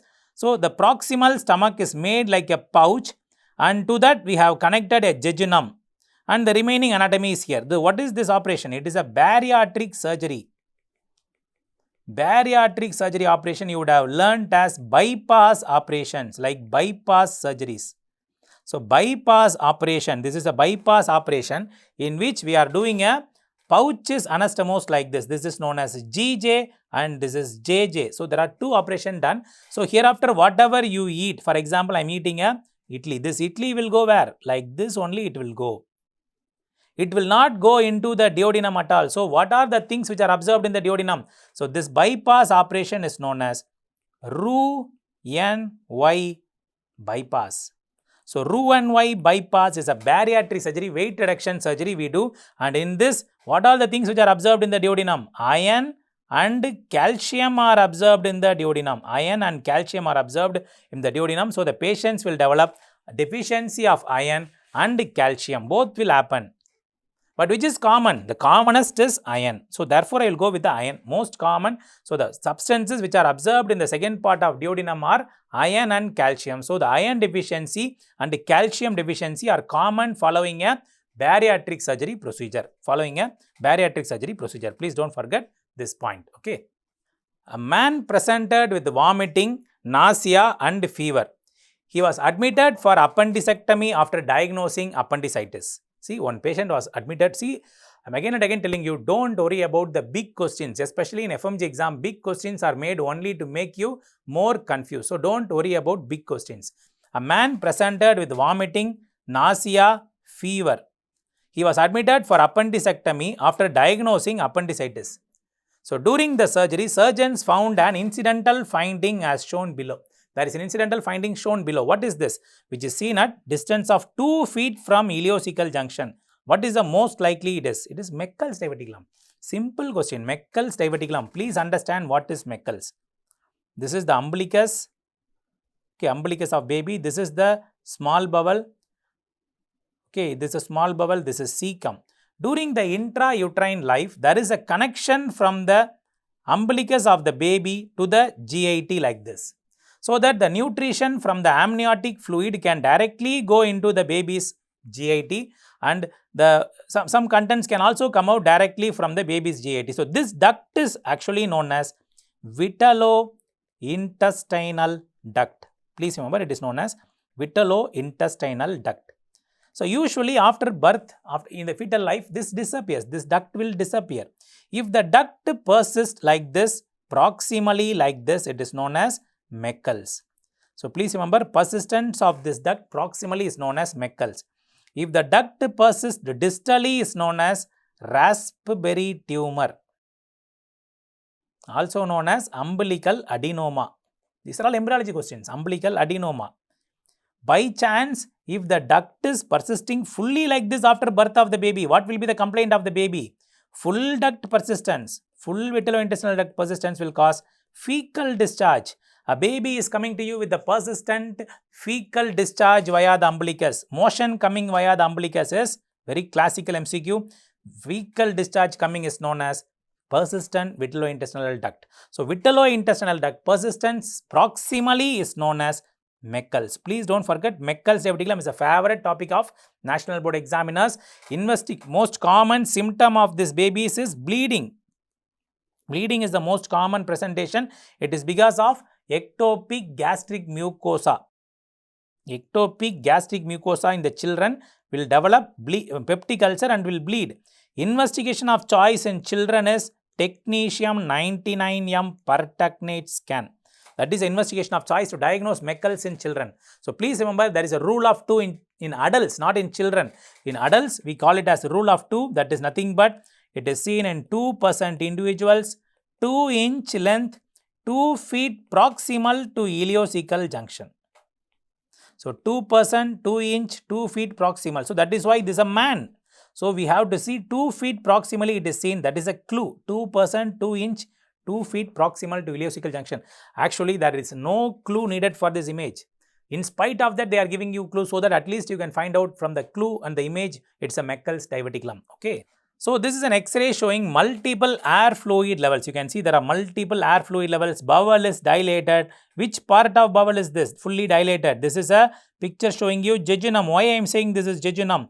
If a jejunum is dilated, it will have a line like this, full length. If colon, you can see these are colon. If colon is dilated, the lines are like this. These are known as hastration lines. These are known as Kerkring walls. Kerkring walls or conniventes walls. Jejunum has walls of conniventes which is full length shown like this. Whereas hastrations are only half length, not seen full length. So, whatever it is, there is a bowel dilated, jejunum, colon, everything is dilated in this guy. So, this is a case known as paralytic ileus. Commonest cause of paralytic ileus is immediate postoperatively we get a paralytic ileus. What is the most common cause of this condition? Why they develop paralytic ileus? It is because of hypokalemia. Hypokalemia causes paralytic ileus. Hypokalemia causing paralytic ileus. So, paralytic ileus is most commonly due to electrolyte imbalance. Please don't forget, it is most commonly due to electrolyte imbalance. Any electrolyte imbalance can cause this, but most commonly it is hypokalemia. Usually we can wait up to 72 hours. Wait for 72 hours because in 72 hours the bowel functions will return one by one. First bowel to return to function is ileum. Second bowel to return to function from Bailey love is colon. The last one to return to function from Bailey love is stomach. So, this is actually wrong, but this is there in Bailey love, you follow this. First done ileum, second returns colon, the last one to return is stomach. So, the paralytic ileus will resolve step by step. No, nothing to worry, just wait and correct the electrolyte imbalance in a case of paralytic ileus. Okay. 36 years male with a low grade fever and anorexia, weight loss for past 1 year, During the investigation, the following image is obtained on a contrast study. What is your diagnosis? So, you can see this is an image of barium meal follow through. Follow through means we give barium and take through orally, we take X-ray after 2 hours, 4 hours, 6 hours, 8 hours. Like that we should keep on taking the image. In that image, you can see the entire small bowel filled with contrast, colon is filled with contrast, and in the terminal ileum, you can see there is one sign seen. What is this sign known as? It is known as string sign. String sign of Cantor. Please remember, string sign of Cantor. Where will you get that? It is seen in ileocecal TB bar Crohn's disease. So, ileocecal TB or Crohn's disease, both of them will have this, but I am going for ileocecal. Even if there is a Crohn's given in the choice, I would have gone for ileocecal TB because of the history. History you can see, low grade fever, evening rise of temperature, weight loss. So, these all will more favorable of ileocecal TB. If it is a Crohn's disease, I would have got a history of bleeding, PR, diarrhea, aphthous ulcer, some other history will be there for Crohn's disease. So, here the answer, best answer is therefore ileocecal TB showing string sign of Cantor. String sign of Cantor is seen in ileocecal TB as well as in Crohn's disease. Please don't forget this. 45 years old male with the complaints of pain abdomen, vomiting, diarrhea. Pain abdomen, vomiting, diarrhea. Patient is having pain, vomiting, diarrhea. He is having serum creatinine is high. What is the probable diagnosis? Just I'll tell you, in this list, who will have diarrhea? You just think about them. Lymphoma, nothing to do with diarrhea, they can have pain. Carcinoid tumor, yes, they can have explosive diarrhea. Carcinoma, why should they cancer get a diarrhea? They will only get a bleeding or melena. Just no, it will present as mass. So, the best answer here is carcinoid tumor. So, please remember, carcinoid tumor is again a favorite national board topic in pathology as well as surgery. It is nothing but neuroendocrine tumor of GIT or gut. Carcinoid tumor is a neuroendocrine tumor of gut. It is arising from which cells? Origin is from which cells? It arises from, please don't forget, it is known as Kulczewski cells, also known as Argentavian cells. They are most commonly seen in bronchus. Bronchus is the first common site of carcinoid. In GIT, it is common in appendix. So, remember the mnemonic BI. Third site is ileum. BI is the mnemonic order of carcinoid tumor. So, carcinoid tumors produces the substances known as serotonin. Very important. Serotonin, histamine are secreted by this carcinoid tumor. Serotonin therefore causes explosive diarrhea. Serotonin can cause diarrhea. It can cause flushing. Just one more clue you all would have answered, that is flushing of the skin. Flushing of skin. Histamine causes bronchospasm. They can develop right side heart failure. Right side heart failure. Okay, and they can even develop pellagra. Pellagra is because of deficiency of niacin. Niacin derived from tryptophan. Tryptophan gives niacin. So, this is now deficient because tryptophan is now converted to serotonin pathway. So, biochemistry, tryptophan should produce niacin, but here it is converted to serotonin pathway, producing diarrhea. Because of diarrhea, this fellow might have developed renal failure. That may be the reason. So, probable cause in this list is carcinoid tumor. This is a clinical question. So, you have to think logically about the clinical topics and you can exclude one by one and you can go to the carcinoid tumor very easily. An elderly woman who had not taken food for past few days now presented with a bilious vomiting. See, bilious vomiting is dangerous. It means there is obstruction. X-ray shown below. This is appearance known as stepladder pattern of obstruction. So, this is stepladder pattern. So, in the stepladder pattern, you can see which bowel is dilated. You can see the lines full length. So, the full jejunum is dilated. So, jejunum is dilated means where is the obstruction? Distal obstruction is seen in the small intestine. So, answer is A. So, if jejunum is obstructed, there is a distal obstruction of small bowel. So, this is multiple air fluid levels. What are the features of distal small bowel obstruction? Means ileal obstruction. If there is an obstruction of ileum, the features seen are stepladder pattern of X-ray shows stepladder pattern of air fluid levels, more than 5 air fluid levels. The fluid level length is more than 2.5 centimeter diameter. This vertical diameter is more than 2.5 centimeter. Sometimes you get gasless abdomen. Sometimes you get string of beads appearance. All these are X-ray findings in obstruction of the small bowel. So, small bowel obstruction can be characterized by Step ladder pattern, more than 5 air fluid levels, more than 2.5 centimeter vertical diameter, gasless abdomen and string of beads appearance. All these findings are seen in X-ray. So, X-ray findings of bowel obstruction will be regularly asked. You can see in the previous exam, they asked paralytic ileus. In this exam, they are asking distal small bowel obstruction like that. They will definitely ask you pictures of small bowel obstruction. So, X-ray of abdomen, be thorough, either it is a radiology question or a surgery question.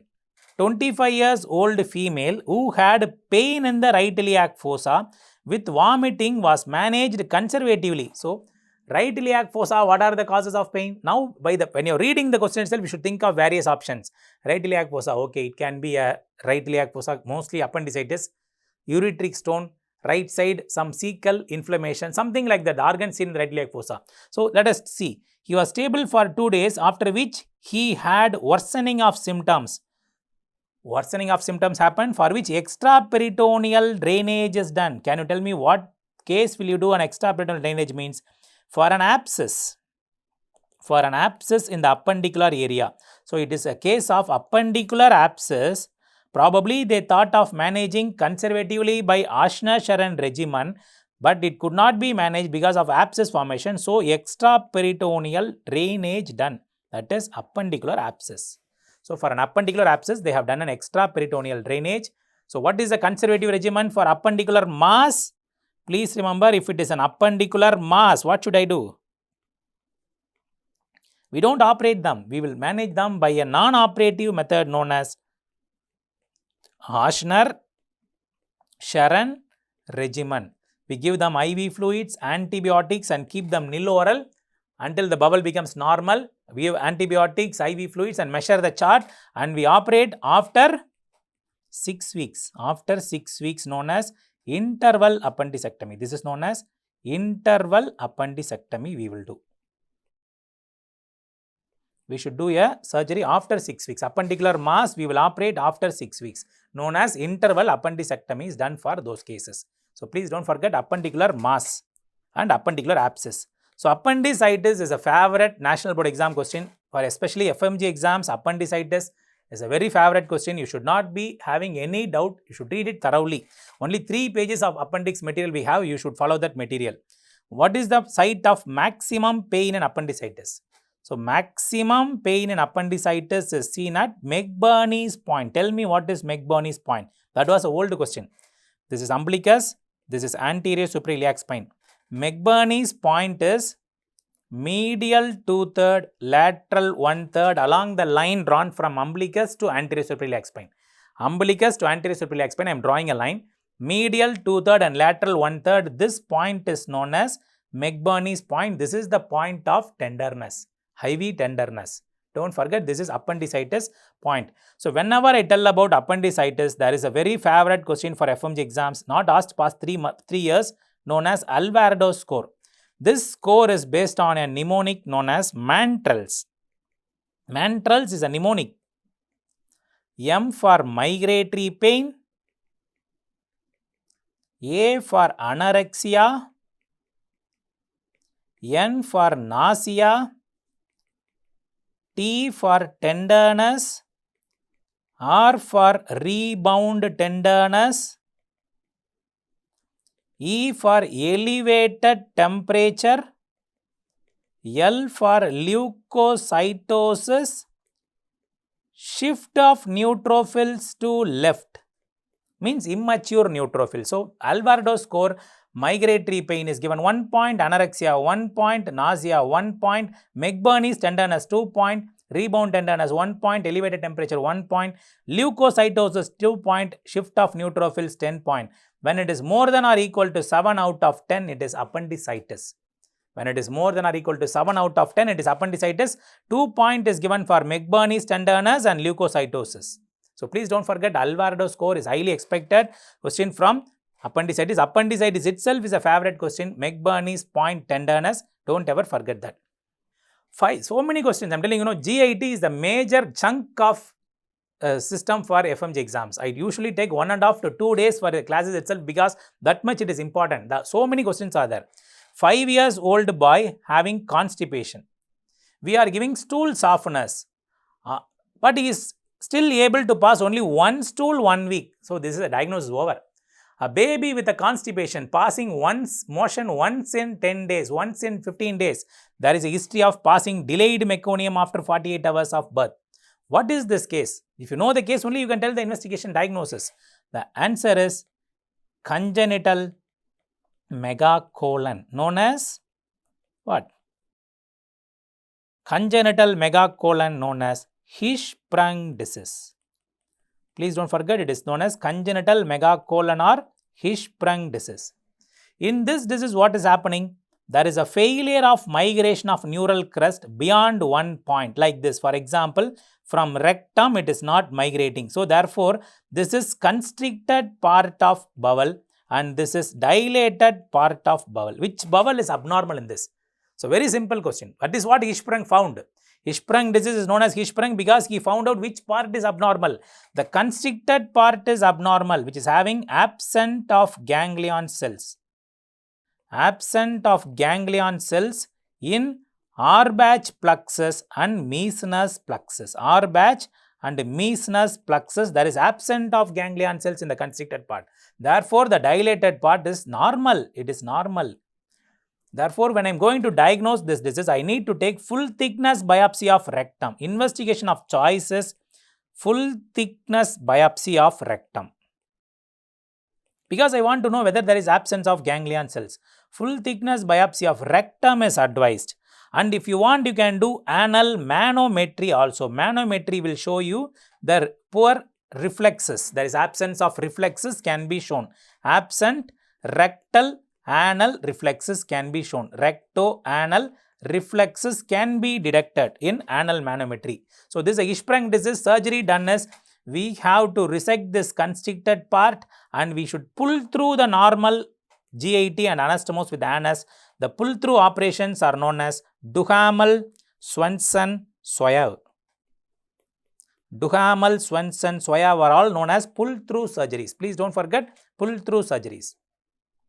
So, the answer is therefore in this question, the answer is mother to give high fiber diet wrong, X-ray abdomen wrong, CT abdomen wrong, barium enema and anorectal manometry. Yes, barium enema will show you dilated bowel and constricted bowel. But what is the gold standard investigation?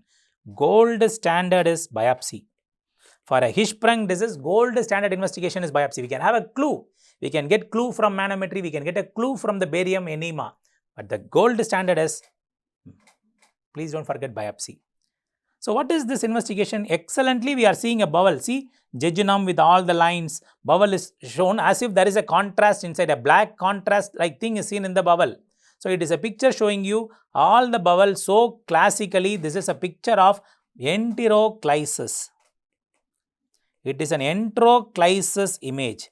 So, this is not CT scan because the bone is all not appearing white. So, in a CT scan, bone will appear white. So, this is an MRI image, okay, MR enteroclysis. This image is direct image-based question directly from Bailey & Lowe. This image is there in Bailey & Lowe as such. So, you should not wonder where is this question taken from, nowhere else. The direct image is there in Bailey & Lowe. It is known as MR enteroclysis. To study the small bowel, we do a special investigation known as MR enteroclysis. This is one of the investigation of choices for Crohn's disease stricture. Please don't forget, what is the use of this means? We do this for Crohn's disease stricture. This is a very important investigation known as MR enteroclysis. So, MR enteroclysis or another investigation what we do for a small bowel Crohn's disease is capsule endoscopy. Capsule endoscopy is gold standard. But problem is, I cannot give capsule endoscopy in a stricture patient. The stricture will go and get obstructed.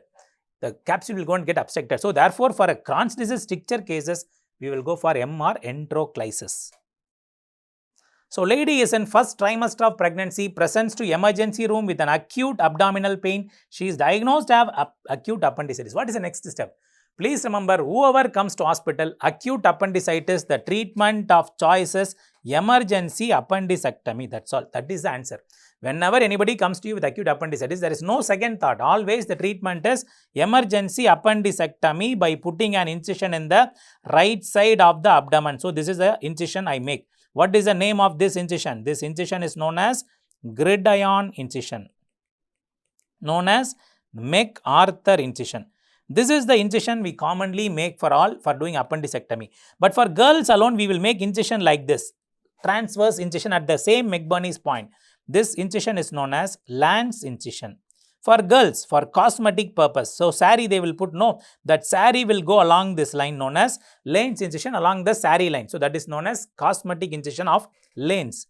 So we can also remove a difficult appendix by a right paramedian incision known as battle incision. See, 3 incisions I moved in the skin. Right side paramedian incision known as battle incision, lance incision, gridiron, all these are various skin incisions. Don't get confused in the exam about Rutherford-Morrison incision. Rutherford-Morrison incision. What is it? Rutherford-Morrison incision is the incision which is used to cut the muscles. This question is asked in National Board 2022. You are going to get this question this year. Muscle cutting incision for appendicectomy is Rutherford-Morrison incision. What are the muscles cut? External oblique muscle, internal oblique muscle, transverse abdominis. 3 muscles are cut. In a Rutherford-Morrison incision, we cut the external oblique muscle, internal oblique, transverse abdominis. The muscle cutting incision to deliver a difficult appendix is known as Rutherford-Morrison incision. So, pregnancy patient, whenever they get appendicitis, no conservative management. Investigation of choice is MRI. If you have a doubt, MRI and do appendicectomy as early as possible. No wait and watch, no terminate, no antibiotics. Wait and antibiotics is not alone the treatment. We should do surgery in a pregnancy. Because in pregnancy, the most common surgical emergency is appendicectomy. I hope you would have read this in most common non-obstetric surgical emergency in pregnancy is appendicitis. Gynec MCQ. A patient suffering from inflammatory bowel disease presented with a peritonitis following ileal perforation. Inflammatory bowel disease presented with the peritonitis following ileal perforation. Exploration is done. So, presented with the peritonitis following ileal perforation, exploration is done. You as a doctor would prefer to do which of the following? So, inflammatory bowel disease, peritonitis, ileal perforation. See, the abdomen is now full of pus. Abdomen is now full of pus. There is a perforation of the small bowel. The bowel has been perforated. What is the reason? Means if I see, it is showing as inflammatory bowel disease. Inflammatory bowel disease is already a serious condition. The ileum is now perforated. What should I do? You can just think that is full of sepsis. If I go and resect it and do an anastomosis, what will happen if I do an anastomosis? It will again leak. So, the basic point is wherever anastomosis come, you can strike them. Anastomosis cannot be done. Ileal pouch channel anastomosis cannot be done. Resection and anastomosis cannot be done.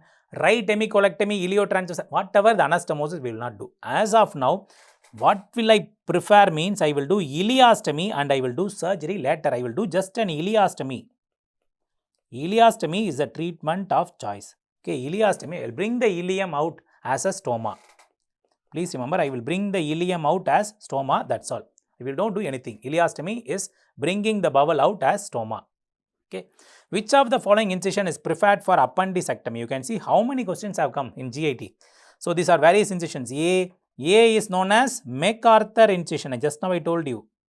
C is fan and steel incision for cesarean hysterectomies. D is Cocker incision for cholecystectomy. So, this is somewhere transverse incision for pediatric patients.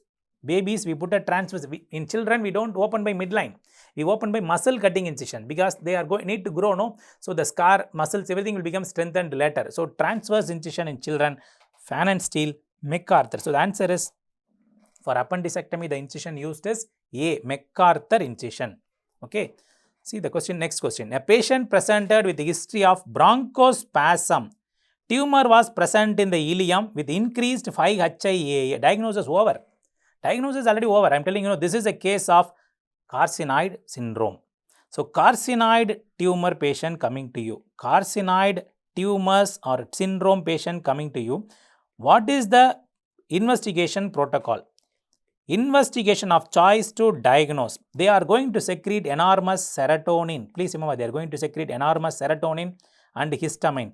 This histamine is causing the bronchospasm. They all will be metabolized into 5-hydroxy indole acetic acid. Don't get confused with the VMA I am going to discuss in pheochromocytoma. This is 5-hydroxy indole acetic acid. known as 5-HIAA. So, I have to measure 24 hours of this.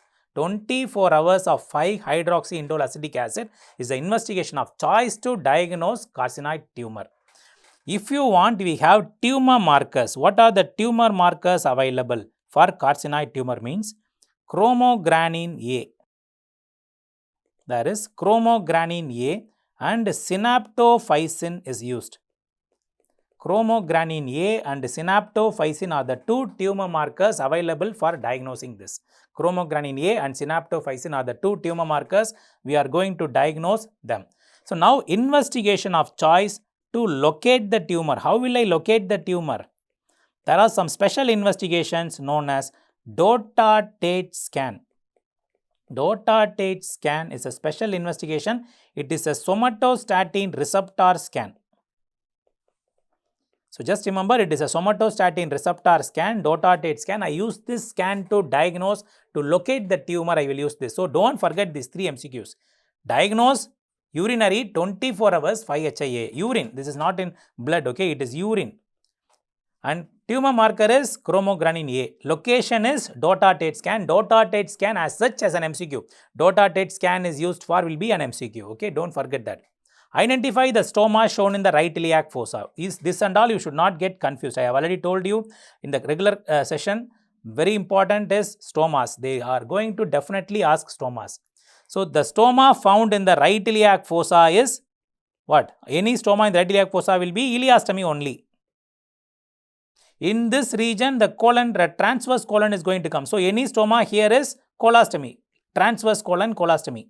So, any stoma in the left iliac fossa is sigmoid colostomy. Please do not forget, there are only 3 places you get a stoma picture. So, left iliac fossa, if you see a stoma, it is sigmoid colostomy. Epigastric region above the umbilicus, if you see a stoma, it is transverse colostomy. Right iliac fossa, if you see a stoma, it is ileostomy.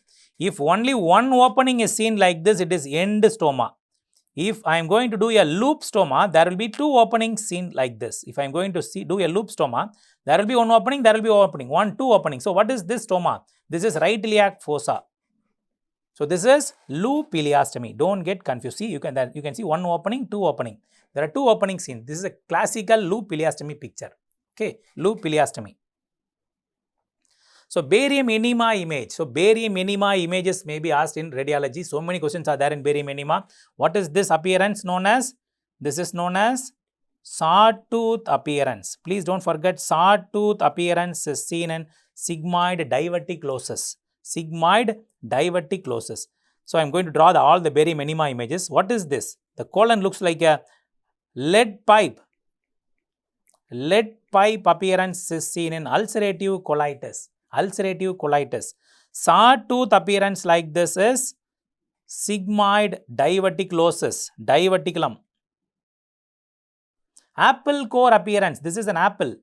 So, if I eat the apple on the side like this and the central core alone is remaining, what is this appearance known as? This is known as apple core appearance seen in cancer. Cancer colon, it is seen in cancer colon, you get apple core appearance. In the all these are barium enema. In the splenic flexure level, you get appearance like this. What is it? Thumbprint sign. This is known as thumbprint appearance. It is seen in ischemic colitis. Ischemic colitis. So, lead pipe appearance, ulcerative colitis. Sawtooth appearance like this is sigmoid diverticulosis.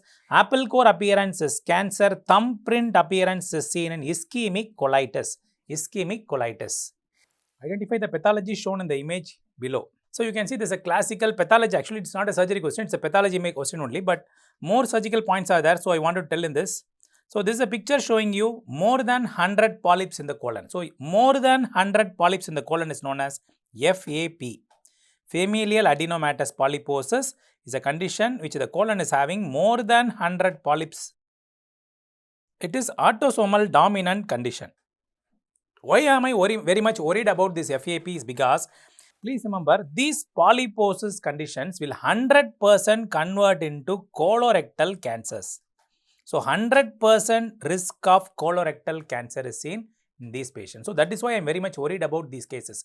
100% risk of colorectal cancer is seen in this patient. Therefore, I am very much worried about this.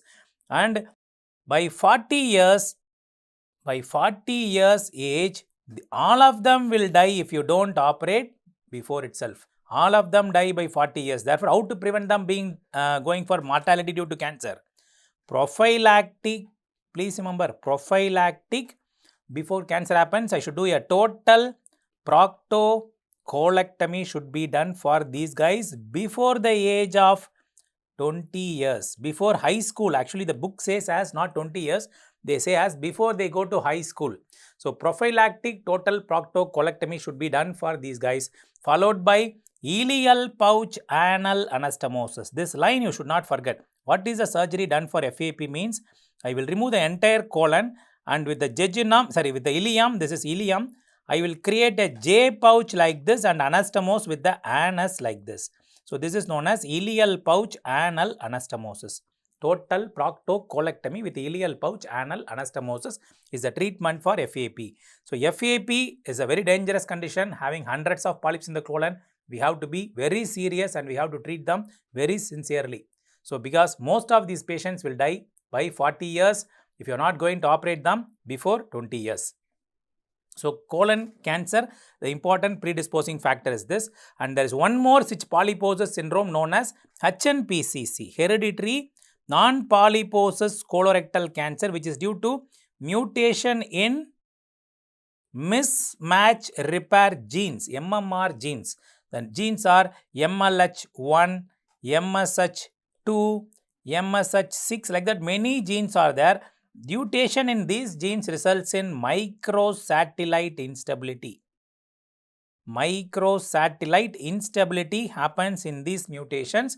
It is having less than 100 polyps in the colon. These guys will have less than 100 polyps in colon. They cannot ask this as an image based question, but they may ask you few points about HNPC like Lynch syndrome is a HNPCC syndrome. Lynch syndrome is colorectal cancer plus endometrial cancer seen. Endometrial cancer is known as Lynch syndrome. So, they can ask you some points related to HNPCC. It is a defect in MMR gene mutation. Okay, therefore, there is microsatellite instability happens. So, coming to the anus. So, recently I found the FMGE examiner started focusing more anus questions. Okay, so this is a picture showing you in an anus we are having an abscess, perianal abscess. This is a picture of perianal abscess. Perianal abscess is treated immediately. It's a very painful condition. Patient will have severe pain and fever will be there. So, immediately I should take a cruciate incision by a 11 blade like this. So, incision and drainage is done. But the future complication is this can become a perianal fistula can form in future. That's a complication. So, it's a picture of perianal abscess. 70 years elderly male presents with on rectal examination, a cancer-like mass was found on PR, a cancer suspected. He had normal bowel habits. He had actually visited to your hospital for a regular mastical checkup. At that time, you found out there is a mass. What advice will you give next? So, many times you, foreign medical graduates, all of you might be starting your practice and there will be huge vacancies for mastical checkup doctors. So, doctors in the mastical checkup who will receive the patients and they will refer to various specialties. So, when you are doing a mastical checkup posting, you are working in a mastical center, you might be asked to do all examinations from oral examination to perectal examination you might be doing. At that time, you are seeing there is a mass in the rectum. What should I do next? Immediately, I will refer the patient to the surgeon for a sigmoidoscopy and biopsy. So, next important test I will do is, because it's in the cancer is seen in the anus area only. So, just a sigmoidoscopy is enough. No need to do a full colonoscopy. So, first I will do, next is flexible sigmoidoscopy and biopsy. That is done for cancer rectum because I suspect it is a cancer rectum. So, I should do a flexible sigmoidoscopy and take biopsy from the growth. That is the next done investigation for cancer rectum. Okay, simple question. So, inner opening of anal fistula usually begins at, I want to draw a diagram for this. This is anus, this is puborectalis muscle, this is internal sphincter muscle, okay, this is internal sphincter muscle and this is external sphincter muscle. So, this is the normal anus.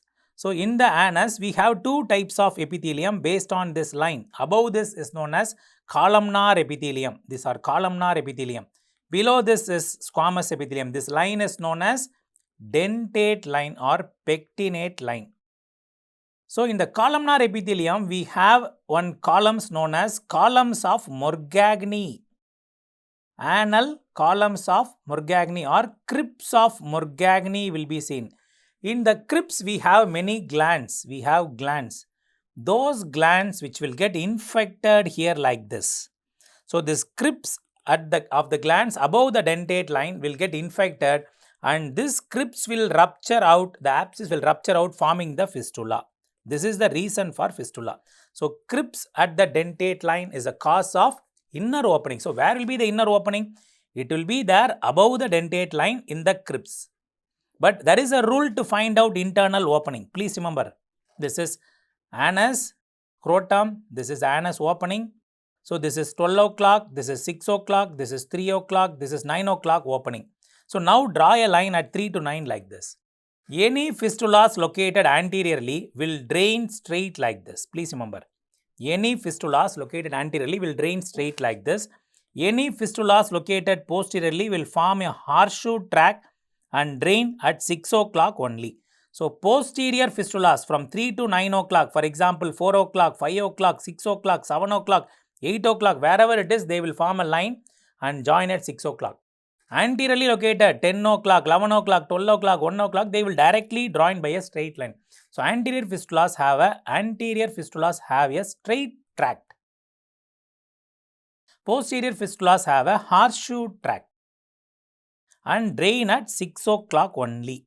So, this is another rule known as Goodsall rule. So, Goodsall rule may be an MCQ for your exam. So, please remember Goodsall rules. Okay. So, again a favorite question from GIT for examiners, pediatric GIT. The baby is shown now, hanging baby. Can you see this baby is hanging like this with a 1 rupee coin kept at the anus, X-ray is taken. So, you can see the gas which has come has ended at one place. What is this investigation known as? This is known as invertogram, keeping a coin at the anus. What is this case?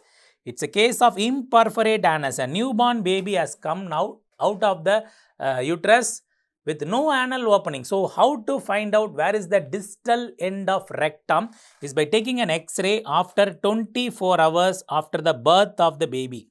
So, after birth of the baby, after 24 hours, if I take an X-ray, the swallowed gas by the baby will go in the GIT and come to the terminal part like this.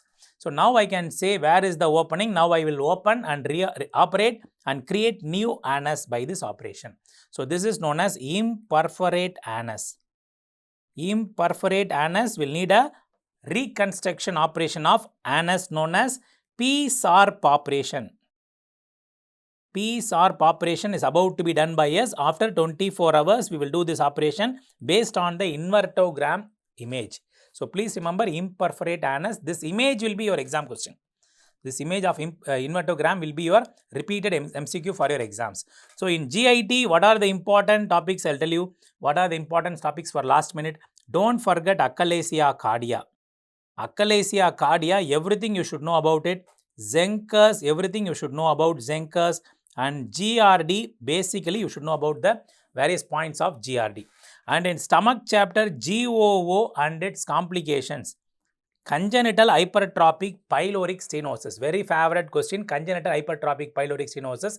GOO, gastric outlet obstruction and electrolyte imbalances will be very frequently asked.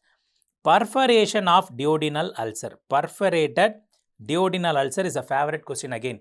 In small bowel chapter, Meckel's, appendicitis, okay, Crohn's disease, ulcerative colitis, intestinal obstruction and anal images, obstruction, stoma images, ileostomy, colostomy and anal disease like fistula, fissure,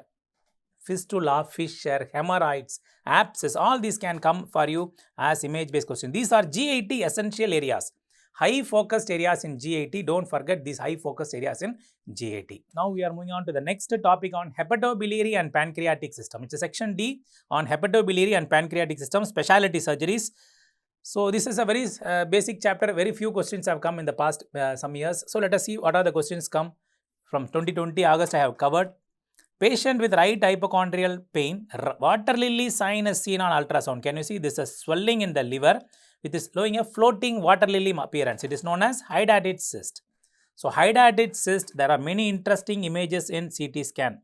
So, the CT scan images are CT scan image of hydatid can be asked in your exam. It is known as WHO classification CE1, CE2, CE3, CE4, CE5. So, hydatid disease is a disease of Indians, very common in India, especially South India due to handling and fondling of dogs. We see enormous cases. CE1 is a clear cyst like this, clear cyst. CE2 is a cyst with a multiple honeycomb cysts inside like this, like a honeycombing of cyst, honeycombing of cyst. CE3 is floating water lily appearance. CE3 is what you see in the images, water lily appearance, water lily. CE4 and 5 can be easily diagnosed from the calcification, partially calcified cyst. Partial, full calcified cyst. CE4 and 5 are calcifications. Okay. Calcifications is known as CE4 and CE5. So, these two are known as dead cyst. No treatment needed for these cases. So, dead cyst. CE4 and 5 are dead cyst. Whereas 1, 2, 3 are living cyst. Living cyst. So, can somebody tell me what is the latest treatment done for hydatid cyst? This is an expected FMG question. This is an expected FMG question. Please don't forget the latest treatment is percutaneous aspiration, infusion and re-aspiration. Don't forget this point. Percutaneous aspiration and re-aspiration by using 20% hypertonic saline. This is the latest treatment for hydatid cyst. Nowadays, hydatid cysts are not operated. They are treated easily by aspirating and infusing the scolicidal agents. Scolicidal agents are hypertonic saline commonly used. That will destroy all the worms and it will completely kill the things and hydatid becomes normal. Okay, this is the latest treatment, Chronic alcoholic female with a chronic liver disease presents with hematomas. So, a female patient coming to you with hematomas. She is an alcoholic female. What is the most common cause? So, undoubtedly the commonest cause is esophageal varices. So, varices can happen in DCLD with a portal hypertension. What is varices? Please understand what is varices. So, in a patient with a portal hypertension, there is a portal liver. Okay, this is portal vein. So, portal vein is actually opening into the liver into multiple sinusoids and drains out into the hepatic veins. If the liver is getting damaged, the portal vein pressure increases and therefore the portal vein opens up the collaterals. One of the important collateral which opens is left gastric vein, which drains with the hemiazygous vein. Hemiazygous is a systemic vein. Therefore, these two guys will join here and form dilatation of veins. So, varices are nothing but dilated collateral veins. Please don't forget this. Dilated collateral veins. So, these dilated collateral veins are formed when the portal pressure is more than 10 millimeters mercury.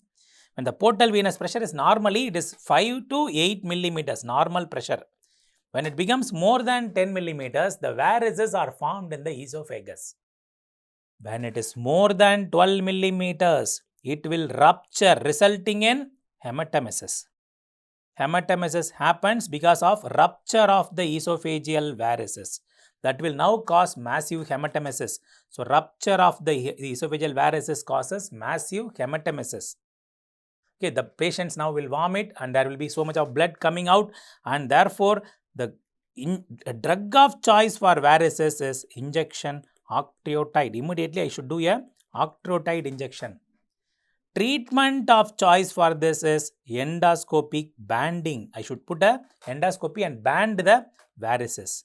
So, please remember variceal bleed, we have to prevent them from dying due to bleeding. So, this is going to cause hemorrhagic shock. Okay, drug of choice is octreotide. Endoscopic banding is the treatment of choice for esophageal varices. Miss X, an old 35 years old patient, presented to emergency with upper abdominal pain radiating to the back. On X-ray, colon cutoff sign is seen. So, it's a clue. Colon cutoff sign is a clue for you. So, colon cutoff sign is a finding seen in acute pancreatitis. Acute pancreatitis. So, I want you to remember some clinical signs. I told you, many clinical signs you can find out from the history. I am going to tell you all the acute cases. Acute appendicitis. First, acute appendicitis. How will be the pain? Anybody? One word, if you want to read and understand, it is better. Or else, if you have no time, please understand it. Please read it. Don't understand also. Don't understand, just read it. Appendicitis, the pain will be initially in the umbilicus area. That will now become localized to RIF. Pain will be initially in the umbilicus area. Then it goes to right iliac fossa. This pain is known as migratory pain. Migratory pain from umbilicus to right iliac fossa. Ureteric colic. Ureteric stones obstructing the ureter. Pain will now radiating pain. Please remember, it is a radiating pain from loin to testicles. See, or thigh. The pain will start from right side loin. The patient will tell, sir, I am having pain from here. That pain is radiating to my testis or radiating to my thigh. That is known as ureteric pain. Okay, the pain starting from the loin radiating to the testicles is ureteric pain. Pancreatitis, pancreas is a predominantly left side organ. It's mostly a left side organ. Pain will be starting in the epigastric region, radiating to the left side back. Pain in the epigastric region, epigastric pain radiating to left side back is known as pancreatitis. So, pain in the epigastric region radiating to back is known as pancreatitis. Ureteric colic is a pain in the loin radiating to testicles. Appendicitis is a migratory pain from umbilicus to right iliac fossa. Acute cholecystitis. Acute cholecystitis, pain is felt in the right side upper abdomen radiating to the back. So, right hypochondrial pain radiating to back is cholecystitis. So, no confusion in this. Right side hypochondrial pain radiating to back will be cholecystitis. Central pain radiating to left side and back is pancreatitis. And acute appendicitis, umbilicus pain localizing to right iliac fossa, ureteric pain, loin to groin. So, these are pain related questions. So, X-ray will show in acute pancreatitis colon cutoff sign. I hope you know what is this. The colon will not be seen. Some area of colon will not be seen because of the various inflammatory mediators. This part of colon will not be seen on X-ray, known as colon cutoff sign. These are baby MCQs. You can see from the moment that you see the image, you can tell what is it. So, what is this condition shown here? It is known as annular pancreas. You can see the pancreas is encircling around the duodenum, known as annular pancreas. Please understand what is annular pancreas. So, pancreas is formed by two buds. This is one bud known as dorsal bud. So, no confusion, it is dorsal bud. This is another bud known as ventral bud. So, this dorsal bud and ventral bud, the ventral bud will rotate and come below the dorsal bud like this. So, failure of rotation of ventral bud, failure of rotation of ventral bud is known as what? Failure of rotation of ventral bud like this is known as annular pancreas. So, when the ventral bud is not rotating, it will remain here itself as shown in the image. You can see this is a ventral bud remaining here itself. That's a dorsal bud like this. So, therefore, what can happen? Slowly, this can cause compression of the duodenum and can present to you with the clinical feature of GOO. The GOO happens. What will I do for this case? Will I go and remove the pancreas? No. Just to do duodenojejunostomy. It is just going to cause GOO. No, don't worry about it. So, just to do a duodenojejunostomy. Anastomose the normal duodenum with the jejunum. That's enough. So, this is annular pancreas. Treatment is duodenojejunostomy. Okay. So, recently I'm very much scared because they started asking operative illustrative images. So it is a time now you should understand the surgeries, otherwise you cannot answer the operative images. So I am telling you, this question is the first question of operative illustrative image of Whipple's operation. You can see this picture is a Whipple's operation done for cancer pancreas. This is a post Whipple's. I will show you what is Whipple's. This is stomach. Please remember, this is stomach. This is duodenum. This is jejunum. I am just drawing the normal anatomy, nothing else. And this is pancreas. This is neck of pancreas. This is body. This is head. Please never ever forget, this is bile duct. This is gallbladder. This is common hepatic duct, like this. So now I am going to do an operation. One of the dream operation of any gastro-PGs, surgical gastro-PGs, is to do a Whipple's. So Whipple's is the most favorite operation for surgical gastroenterologists like us. So Whipple's operation is also known as pancreatico-duodenectomy operation. Pancreatico-duodenectomy operation. What we do in this operation is, this is actually done for which cancers? First of all, know that cancer in the head of pancreas, periampullary cancer, duodenal cancer, bile duct cancer. 4 cancers we do this. Mostly done for pancreas head cancer. Pancreas head, periampullary, bile duct, distal bile duct, not proximal, distal bile duct, duodenum. Why all the 4 the operation is same? In all the 4 the operation is same because all these areas are supplied by the same blood vessels like superior pancreatico-duodenal artery and inferior pancreatico-duodenal artery. So it's a common blood flow. So what I am going to do and what I am going to remove in this operation, I am going to remove distal stomach, full duodenum like this, head of pancreas, gallbladder, distal part of bile duct. All these structures I am going to remove, and this is the remaining anatomy. Stomach, common hepatic duct, body and tail of pancreas. Now I will bring and anastomose the jejunum with all these things. Pancreatico-jejunostomy, gastro-jejunostomy, hepatico-jejunostomy. This is known as Whipple's. So though I have drawn it in a few seconds, it will take 6 hours normally. In an elective surgery, it will take around 4 to 6 hours depending upon the toughness of the case. So this is Whipple's operation. 3 anastomoses are done. You can see pancreatico-jejunal anastomosis, bile duct jejunum, stomach jejunum. So most common cause of death in this operation is what? Most common cause of death after this operation is PJ anastomotic leak. The PJ anastomotic leak is the most common cause of death in Whipple's operation. Please don't forget, Whipple's operation, highly expected MCQ for your exam. 25 years old alcoholic male presents with the pain epigastric region radiated to back. So answer is over. Pancreatitis. A 25 years male had a pancreatitis. Now he is coming to you with the CT scan image. The CT scan image is shown here. What is the image shown here? Image is showing a cyst. Just behind the stomach, this is stomach. Behind the stomach, there is a cystic swelling seen. It is nothing but pseudocyst of pancreas, a complication of pancreatitis.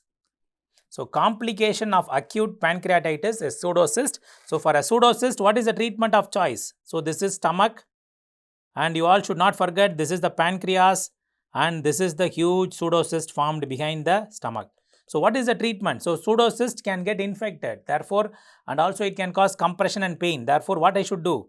I should do a drainage into the stomach known as cystogastrostomy or cystojejunostomy is the treatment of choice. So treatment for pseudocyst is either to do a cystogastrostomy or a cystojejunostomy. I should drain the cyst into the stomach, known as cystogastrostomy or cystojejunostomy should be done. So please don't forget, this is pseudocyst image. So pseudocyst is confirmed. If you want to confirm, the fluid analysis shows what? Fluid analysis of pseudocyst shows increased amylase values, 10,000, 20,000, like it will be there. Amylase will be very high in a pseudocyst of pancreas. Please don't forget, pseudocyst, a complication of pancreatitis. Neuroendocrine tumor of pancreatitis associated with necrolytic erythema migrans. So please don't forget, neuroendocrine tumor of pancreas. Neuroendocrine tumor of pancreas can be insulinoma, gastrinoma, so many are there. Glucagonoma, So many types of neuroendocrine tumors are there. Each neuroendocrine tumor we diagnose based on the clinical features. They don't come to you as a swelling, but from the clinical features we can find out what it is. Insulinoma is due to excess insulin production. Excess insulin, what it will cause? It will cause hypoglycemia. Plus, at the time blood sugar less than 40, plus relieved by sugar. This is known as what? Relieved by sugar. So, hypoglycemia, blood sugar less than 40, relieved by sugar. This phenomenon is known as, what is this? Whipple's triad. Please don't forget, that is known as Whipple's triad. So, that is a symptom of insulinoma. Insulinoma patient comes to you with hypoglycemia, blood sugar less than 40, relieved by sugar. Whereas gastrinoma patients presents with Zollinger-Ellison syndrome. Zollinger-Ellison syndrome is a condition in which there is unusual peptic ulcers plus diarrhea. Please don't forget, they present to you with the Zollinger-Ellison syndrome. Gastrinoma is most common in Passaro triangle. Please don't forget, the triangle it is seen is known as Passaro triangle is the commonest site of Zollinger-Ellison syndrome. Which is common among these three? Most common is insulinoma. Most common in men 1 syndrome is gastrinoma. Glucagonoma is a very rare phenomenon in which there is a increased glucagon causes diabetes. Diabetes plus dermatitis, skin disease is seen. What is that skin disease? Is known as necrolytic migratory erythema. So, please remember, it's a very high yield question. Necrolytic migratory erythema is an AIMS question. So, they have even asked such type of tough questions in FMGE exam. So, please don't forget, necrolytic migratory erythema is a finding of glucagonoma. Glucagonoma will present to you with the diabetes and dermatitis. Okay, diabetes and dermatitis. So, favorite question of AIMS exams and other examiners is coming up now. 3 days after cholecystectomy, a patient developed abdominal pain and fever. LFT normal, amylase also normal. What is the likely cause about her condition? So, please remember, if I do cholecystectomy, the only complication we are very much scared is bile leak. So, bile leak protocol you should not forget. So, when I do a cholecystectomy, the bile duct can get injured and there can be a bile leak. If there is a bile leak, it gets collected in the abdomen like this. What do you call it as? Bile leak is called it as, collection inside the abdomen is known as bilioma. So, patients will have a clinical feature of pain in the right operative area and fever will be the features. Pain and fever will be the features. So, pain plus fever will be there. So, pain and fever are there. So, what should I do immediately next? Next, I should do a ultrasound guided percutaneous drainage. I should put a tube like this and drain the bile. So, drain the bile and wait for 2 weeks. 2 weeks later, I will do the investigation of choice known as ERCP. After 2 weeks, I will now want to know where is the leak, what is the leak. So, what I will do? I will do an ERCP and push contrast inside. And that ERCP will give me one finding known as Strasbourg classification. So, please don't forget, Strasbourg classification of ERCP is a repeat MCQ in National Board exams. Please understand this. So, Strasbourg type A, this is type A, in which the cystic duct I have put a clip, no, that clip has fallen and bile is leaking. A is cystic duct leak, that is A. Please don't forget, this is most common type. So, Strasbourg is having 5 types, A is the most common type. So, B and C are nearly same injury, right duct, left duct, common duct, okay, right duct, left duct, common duct. Some of you might be having this abnormal duct. What is this abnormal duct known as? In B and C, some of you might be having abnormal duct known as aberrant right posterior sectoral duct. Aberrant right posterior sectoral duct is known as B and C. If I clip this, it is B. If I cut this, it is C. In a cut case, bile will be leaking. Please remember, in C, there is a leak of bile. In B, no leak seen. In B, C, yellow color where I am drawing, there is a leak. There is no leak in B. So please don't forget, A is commonest question. Cystic duct leak, that is a common leak. I have developed at least 3 cases of my patients.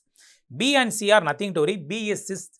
I have clipped as aberrant duct. Okay, I have clipped aberrant duct is known as B. I have cut the leak, cut the aberrant duct, so it will leak. D is lateral injury of bile duct. Anywhere laterally injured. Lateral injury.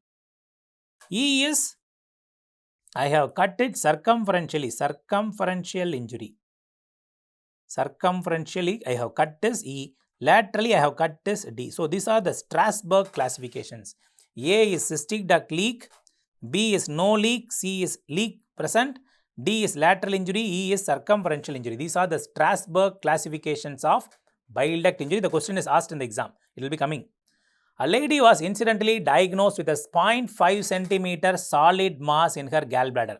See, this is a solid mass found in the gallbladder on which it is non-mobile. Okay, it is non-mobile. What is your diagnosis? It is non-mobile means it is gallbladder polyp.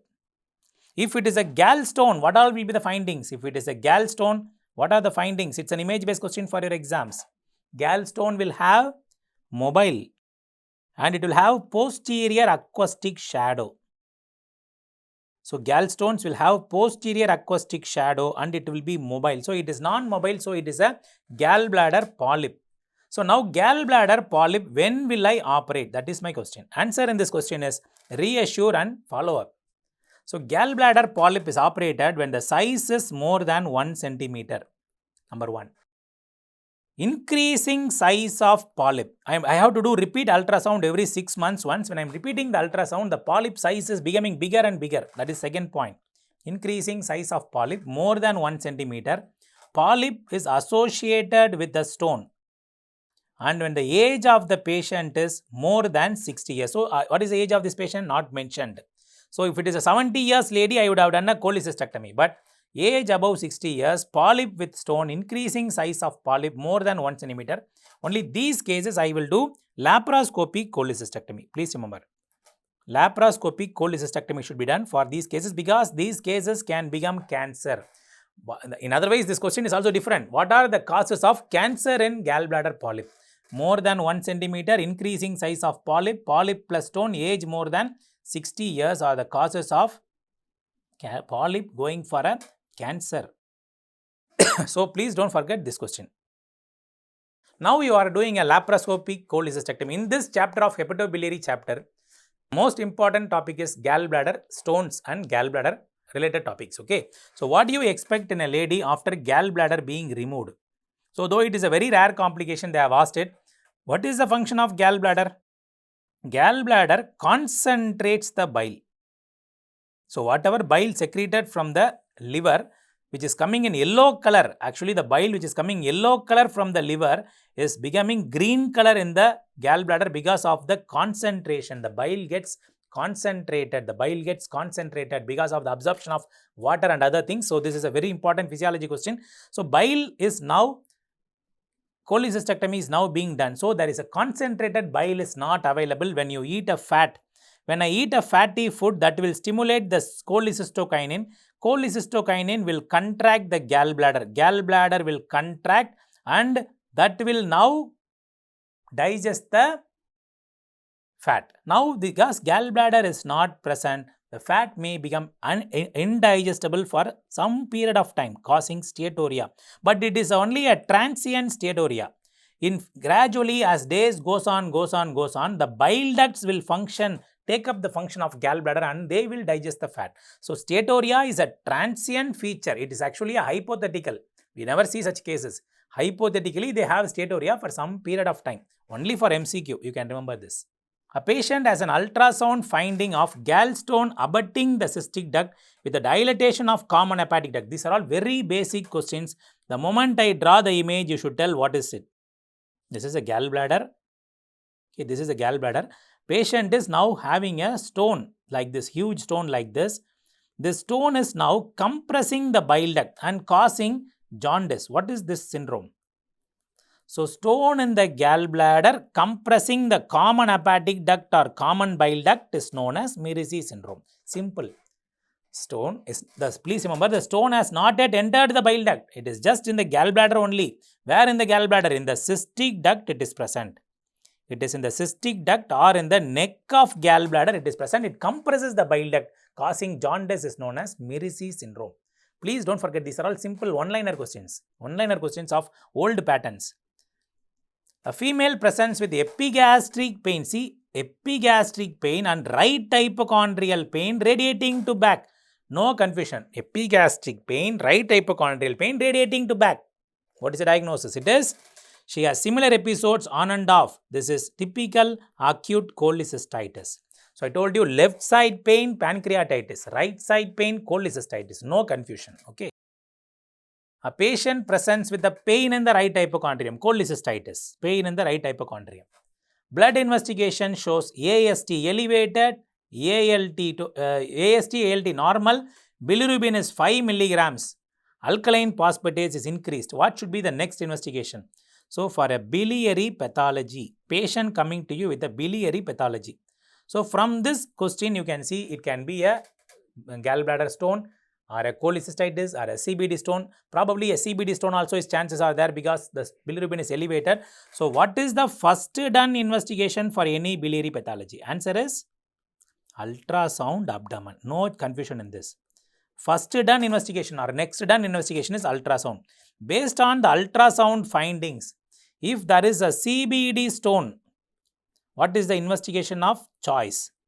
It is MRCP followed by ERCP. ERCP is the gold standard for CBD stone. We don't know what is there in the CBD. CBD pathology, some pathology is there in the CBD. I don't know what is it. Investigation of choices, it is MRCP. If I suspect gallbladder cancer, investigation of choices, CT abdomen. So, like that, the further investigations are based on ultrasound report. So, whatever you get in ultrasound will decide to diagnose further. Okay, so ultrasound is the next done investigation. For CBD stone, the gold standard is ERCP. Gold standard means because I can remove the stones. So, gold standard investigation for CBD stone is ERCP. I can remove the stones out by ERCP. If there is a CBD pathology, I want a roadmap. What is happening in the CBD means I should go for MRCP. MRCP images can be asked in the exam. ERCP images can be asked in the exam. And I am telling you, please go through my material of gallbladder chapter at least in the last minute. Okay, last minute gallbladder chapter images and questions will be very highly asked. So, see another question from the same chapter. So many questions from the gallbladder.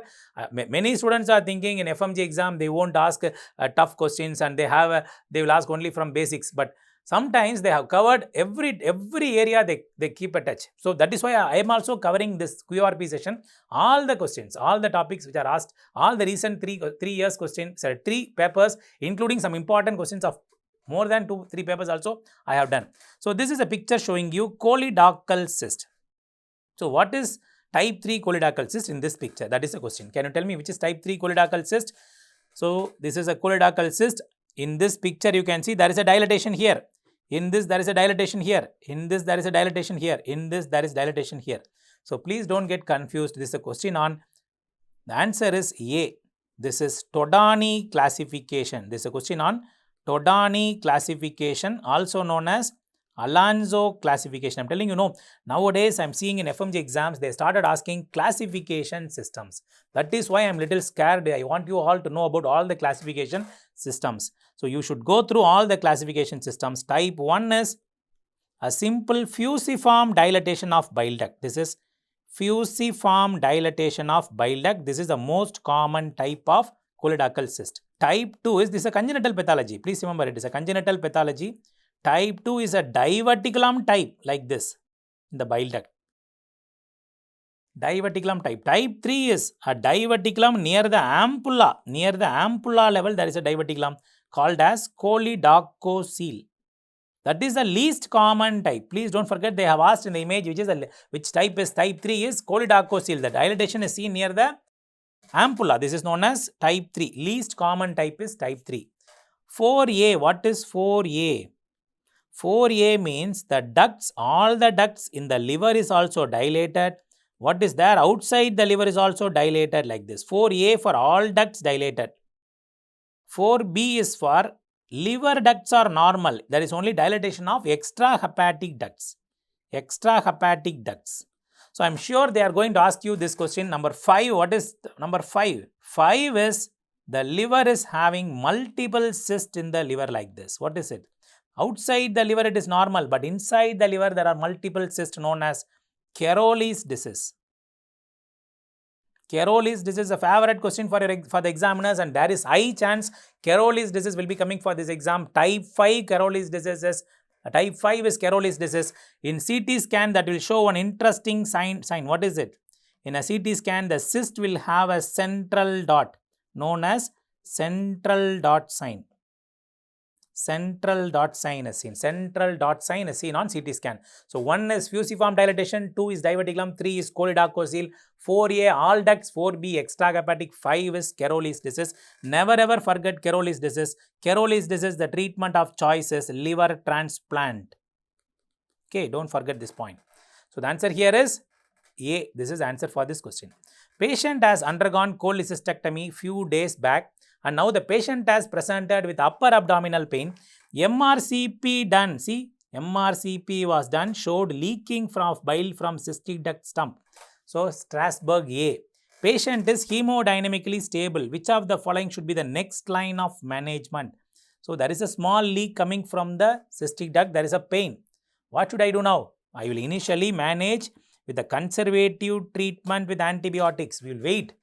By chance, in 2-3 days, the leak is coming more and there is a collection happens like this. I will do a ultrasound guided percutaneous drainage will be done. So, as of now, the patient is showing leaking of bile from cystic duct, mild leak. So, mild leak like 1 ml, 2 ml, that and all will be normal by conservative treatment with antibiotics.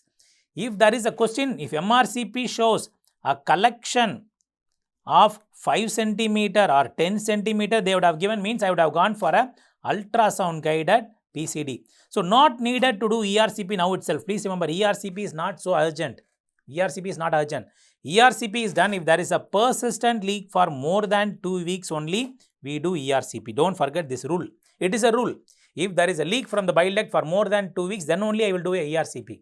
If it heals in 2 weeks, nothing to worry, send him home. See, another classification image. That's why I am telling you, I started asking questions of various classifications in Bailey and Love. So, this is bismuth correlate classification. Bismuth correlate classification is for hilar cholangiocarcinomas. Hilar cholangio CA. Hilar cholangio means the cancer at the bifurcation of bile duct at this place. Bifurcation of bile duct cancers, they call it as hilar cholangio cancers. In this type 1 is a cancer where the cancer is away from the hilum like this. 2 is a cancer where the cancer is at the level of hilum. At the level of hilum is 2. 3A and B. So, this is hilum. This is second order ducts. Okay. In 3A, the cancer has come from the confluence to the right side second order. This is 3A.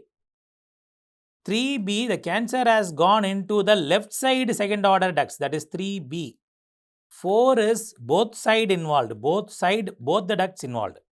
This is known as 4B. 4 is inoperable usually. 4 is bilateral. 3A is right side. 3B is left side. 2 is confluence level. 1 is away from confluence. Away from confluence is 1. This is known as hilar cholangiocarcinoma. 1 is away from confluence, 2A is at the confluence, 3A involving the right ducts, 3B involving left ducts. Now tell me what is type 3 in this image. So, type 3 is this. You can see cancer at the confluence involving up to the right side A. So, this is 3A. Okay, very important bismuth correlate classification of bile duct cancers.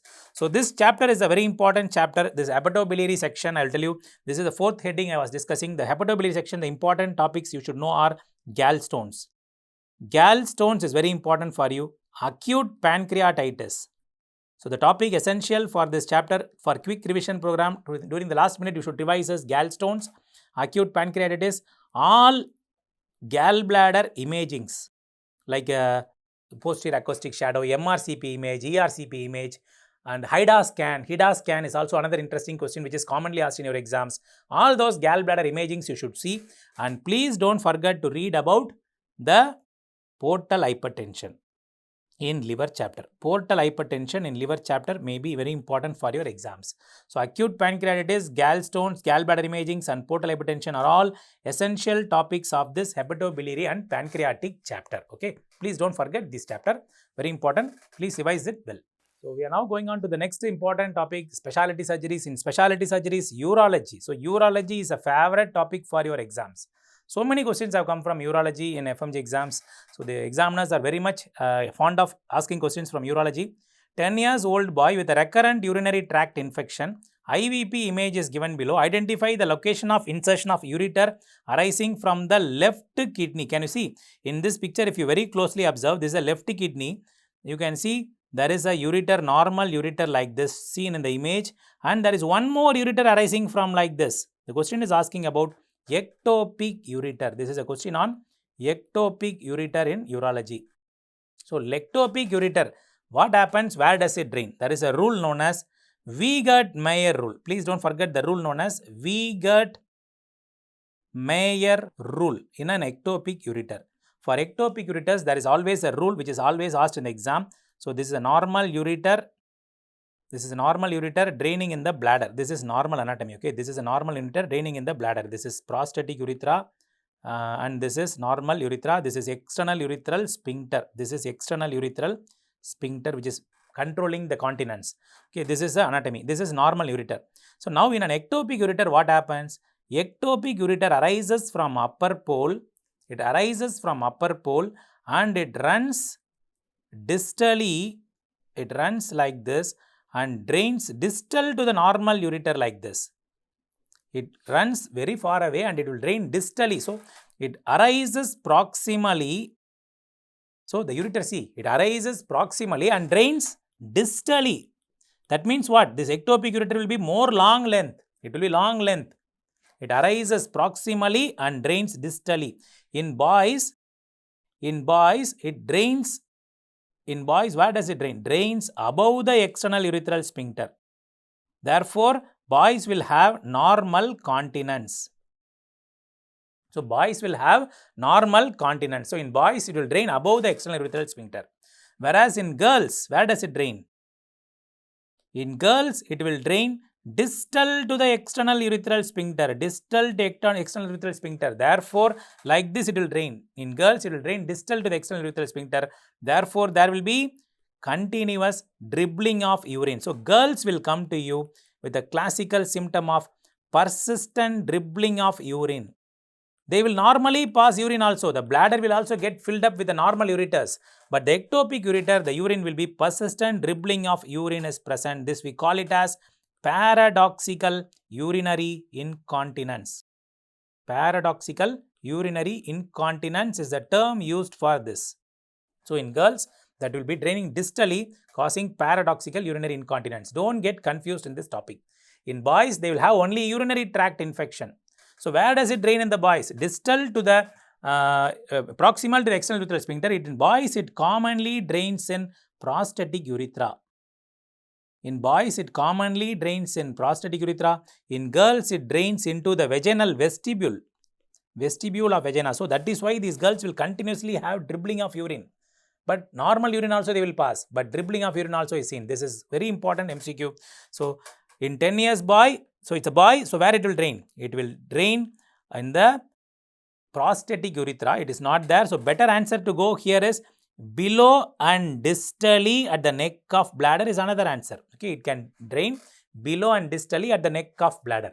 It is never drains above the dome of bladder. It never drains in perineum. Does not open anywhere else. It will open in the urinary pathway only, but proximal to external urethral sphincter. Probably they are mentioning here answer is this is, it can even drain here like a bladder neck. It can drain here. Whatever it is all above external urethral sphincter in boys. In girls, below. So, in girls, therefore, they cannot control that sphincter to prevent the urine coming out. So, they will have incontinence. Okay. 65 years old male presented with a painless hematuria. He is having a palatable mass in the left flank. RBC is present in the urine while WBC is present. WBC is absent, RBC is present. What is the likely diagnosis? So, loin mass. So, palatability is a finding of kidney mass. Please don't forget this. So, a patient comes to you with the left side kidney mass. Palatability is if I push from back side, it will come and touch my finger above. So, above, below, like that I can push, it will strike my upper hand. If I push, it will strike my lower hand. This is known as palatability. Palatability is a feature of renal mass. So, the question is very clear, it is a renal mass. Hematuria is present. So, the renal mass can be due to hydronephrosis or anything else. But they are ruling out it is not hydronephrosis because the patient is having no WBC in the urine. So, no WBC in the urine. Only RBC is present. RBC, painless hematuria, both are features suggestive of RCC. So, hydronephrosis and pyelonephritis, both of them will have WBC in the urine. Polycystic kidney disease will not have hematuria and all. The hematuria is not a common complaint there. So, the best answer here in a 65 years male, I will go for renal cell cancer. So, renal cell cancer is the best answer here. The most common type of renal cell cancer is clear cell adenocarcinoma. So, we call it as Gravit's tumor. Clear cell adenocancer is known as Gravit's tumor. Okay. So, there are many more types, but please don't forget clear cell adenocarcinoma is associated with a mutation known as VHL mutation, chromosome 3p. Okay, 3p mutation is RCC. So, RCC patients, the treatment is if the mass is less than 7 centimeter size, I can do partial nephrectomy known as nephron sparing operation, also known as partial nephrectomy. If the size is more than 7 centimeter, I should do a radical nephrectomy. I hope you know what is radical nephrectomy means. I will remove the kidney, I will remove the adrenal gland, I will remove the upper ureter, everything will be removed. That is radical nephrectomy for more than 7 centimeter. Less than 7 centimeter, nephron sparing operation is done. See, the question has come. What I discussed now, that question has come now. 5 years old girl is having continuous dribbling of urine and also normal micturition. See, nice question. Normal micturition is also there. Dribbling of urine is also there. Therefore, the likely diagnosis is ureteric opening. It is not post-urethral wall urinary tract infection or VUR. Answer is ureteric opening. Distal to external sphincter is nothing but ectopic ureter. Ectopic ureter opening distally. Don't forget this point. Okay. So, some appearances, IVP appearances in kidney. I want to tell you some IVP appearances in kidney. In ectopic ureter, what is the IVP appearance? Do you know? In ectopic ureter, there is drooping lily sign. There is drooping lily sign seen in ectopic ureter. There is a drooping lily sign, number 1. So, drooping lily sign is seen in ectopic ureter. And horseshoe kidney, what is the sign seen? There is flower vase sign. Horseshoe kidney will have flower vase like sign. Polycystic kidney disease will have a spider leg appearance. Okay, I am telling you the IVP appearances, some interesting appearances. Ectopic ureter will have drooping lily sign. Horseshoe kidney will have flower vase sign. Polycystic kidney disease will have a spider leg appearance. And urethrocoel will have cobra head appearance. Cobra head appearance. Okay, cobra head appearance. Okay, drooping lily means like this. The IVP will show you the appearance like this. Flower vase means like this. Spider leg means like this. Cobra head means like this. What is this appearance? This is known as fish hook appearance. Fish hook appearance seen in IVP in retrocaval ureter. Ureter going behind the IVC. Retrocaval ureter will have a fish hook appearance. Fish hook or shepherd hook deformity. Shepherd hook deformity. So, these are various IVP appearances in kidney anomalous disease, congenital anomalies. Most common type of kidney stone is kidney stone. I am telling you guys, you please remember, read well kidney stones. Most common kidney stone is calcium oxalate stone, calcium oxalate monohydrate stones, and dihydrate stones are the 2 types of stones we have. Monohydrate and dihydrate are the 2 types of stones. So, in this, a strongest stone is calcium oxalate monohydrate stones. On urinary crystal examination, urine analysis, calcium oxalate gives this dumbbell-shaped crystals. So, crystals in calcium oxalate in urine will be dumbbell-shaped. Calcium oxalate stones will be having a appearance like this. What is this appearance? What is this appearance in urinary crystals? Looking like a bipyramidal. Also, we call it as envelope-shaped crystal. These are pathology questions. Urine examination of stones. Calcium oxalate monohydrate has dumbbell-shaped crystals. Bipyramidal is calcium oxalate. General, there is no specific dihydrate or monohydrate not mentioned. In envelope-shaped crystal is calcium oxalate stones. Calcium oxalate stones will have thorns like this or prickles like this, known as mulberry stone. So, most common type of stone is calcium oxalate. Therefore, because of the mulberry appearance, hematuria is very common in calcium oxalate stones. Hematuria is most common in calcium oxalate stones. So, which stone will have an appearance like this? Crystals, urinary crystal has appearance like this. FMG question. How does it look? Urinary crystal appears like this. What is it? Calcium, magnesium, ammonium phosphate, known as triple phosphate stone. The stone which is found in alkaline and infected urine. Alkaline infected urine is this. So, this type of stones are known as what? Coffin lid crystals. Like a coffin lid. I hope you know what is crystals. Coffin lid. Coffin is nothing but the dead body keeping machine box. No. Over that box we close it. That is coffin lid. Don't get confused between envelope shaped crystals and coffin lid crystals. Envelope shaped is only one cross. Here it is not cross. It is like a coffin lid. Don't get confused between the two crystals. Whitaker test is done in. What is Whitaker test done for?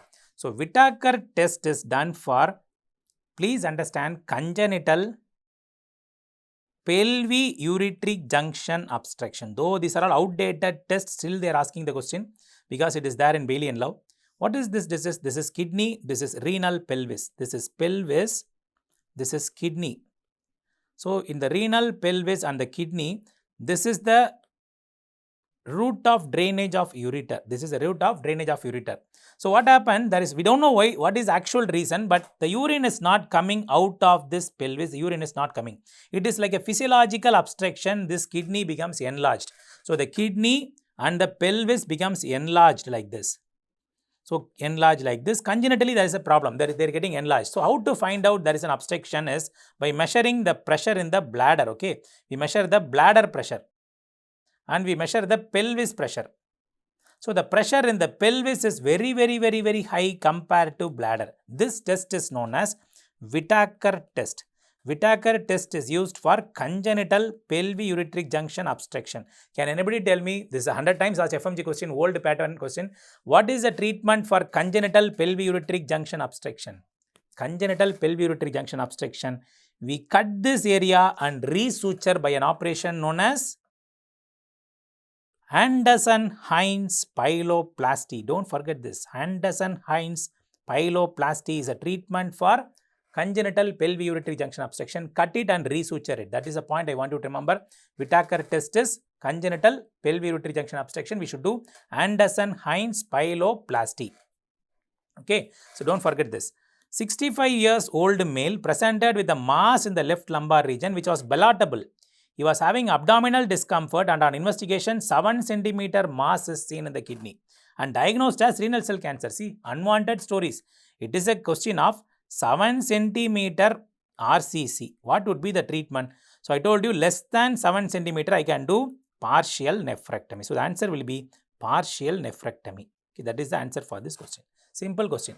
So, partial nephrectomy is enough for small cancers. So, can you tell me what is the treatment for more than 7 centimeters? It is radical nephrectomy. Less than 7 centimeters, partial nephrectomy. Okay.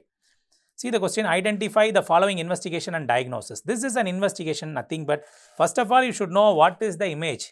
It is not a CT image, as I already told you, bones are not seen white. So, it is an MRI image.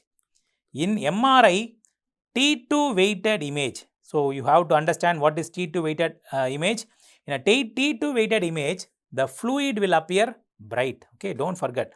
The T2 weighted image, the fluid appears bright. So, this is a picture of multiple cysts in the kidney. See the kidney, this is a kidney. So in the kidney, both sides, there are multiple cysts. So this is MRI of polycystic kidney disease. Please don't forget, that's a MRI of polycystic kidney disease showing multiple cysts. See, in only kidney, so many questions. 62 years old female has a kidney stone and treated with the PCNL. After 2 days, she comes to OPD with fever and chills. PCNL is a surgery, minimally invasive surgery. We put a needle. See, please remember, this is a kidney here. By a small guide wire and small opening, we enter the kidney and remove the stones like this via a small method known as minimally invasive method. This procedure is PCNL. So 2 days later, the patient is coming to you with the fever and chills, is most probably due to urosepsis. Urosepsis is because the bacteria enters the urine, and from the urine it has entered the blood circulation. That is known as urosepsis. So it's a bacterial sepsis, nothing to worry. You have to manage them by medical treatment. But at this point of time, I would like to tell you, there are two approaches in PCNL. This is a kidney means. I can go to the kidney by subcostal approach. I can go into the kidney through transcostal approach. So two approaches are there, transcostal, subcostal. In a transcostal approach, I can injure the pleura and lungs. In a subcostal approach, I can injure the liver, spleen, colon, duodenum. Multiple structures can be injured. Abdominal organs are injured in a subcostal approach. So a patient coming to you after PCNL with a fever and chills may be a colon injury also. But luckily, there is no colon injury mentioned. So I will go for bacterial sepsis for this question. So bacterial sepsis will be a better answer for this question. So these are the essential points in kidney. So in kidney, please see all images. All images I want you to see from kidney, like IVP images and all, you should be thorough. And in kidney, stones are very important topic for FMGE exam, and RCC is important topic for your exams. IVP images, stones and RCC, you should be thorough in renal chapter. Okay. A young male comes to you with a rupture of bulbar urethra. Where is the accumulation of urine? So this is again another question. The urethral rupture. I already told you, if the urethra is ruptured in the first discussion, I told you this is the urethra, this is prostate, this is bladder. So if the urethra is ruptured, if this is a membranous urethra, this is bulbar urethra. Bulbar urethra ruptured due to straddle injuries. Membranous urethra ruptured due to perineal injuries. Whatever the urethra which is injured, the urine cannot come down because of the discontinuity of the tract. So the urine gets retention. Okay, the retention of urine is a major problem in these cases. So retention of urine happens. If there is retention of urine, what should I do immediately? The next important step I should do in a retention of urine is to put a suprapubic catheter and drain the urine. So in these cases, the question is asking a male patient with a rupture of bulbar urethra, where is the accumulation of urine? Urine is accumulated in the bladder only. Okay, it is a bladder retention. So our aim is to drain the urine from the bladder as a first step. So the clinical features of urethral injury are very important. Blood at urethral meatus. So following a trauma, blood at urethral meatus and full bladder are the two important features of bladder retention. Okay, full important features, blood at urethral meatus and full bladder are the clinical features of urethral injury. And especially if it is a membranous urethral injury, in a membranous urethral injury, there is an interesting finding seen, that is nothing but the membranous disconnection causes the prostate to lie higher up. It is known as high-lying prostate or floating prostate. High-lying prostate or floating prostate is seen in membranous urethral injury. Please don't forget this point. Mr. Gupta, working in a dye industry, presents with a bladder cancer. And what is the most common type of cancer seen? The commonest type of bladder cancer is, answer is transitional cell cancer is the most common cancer among the people working in dye industries.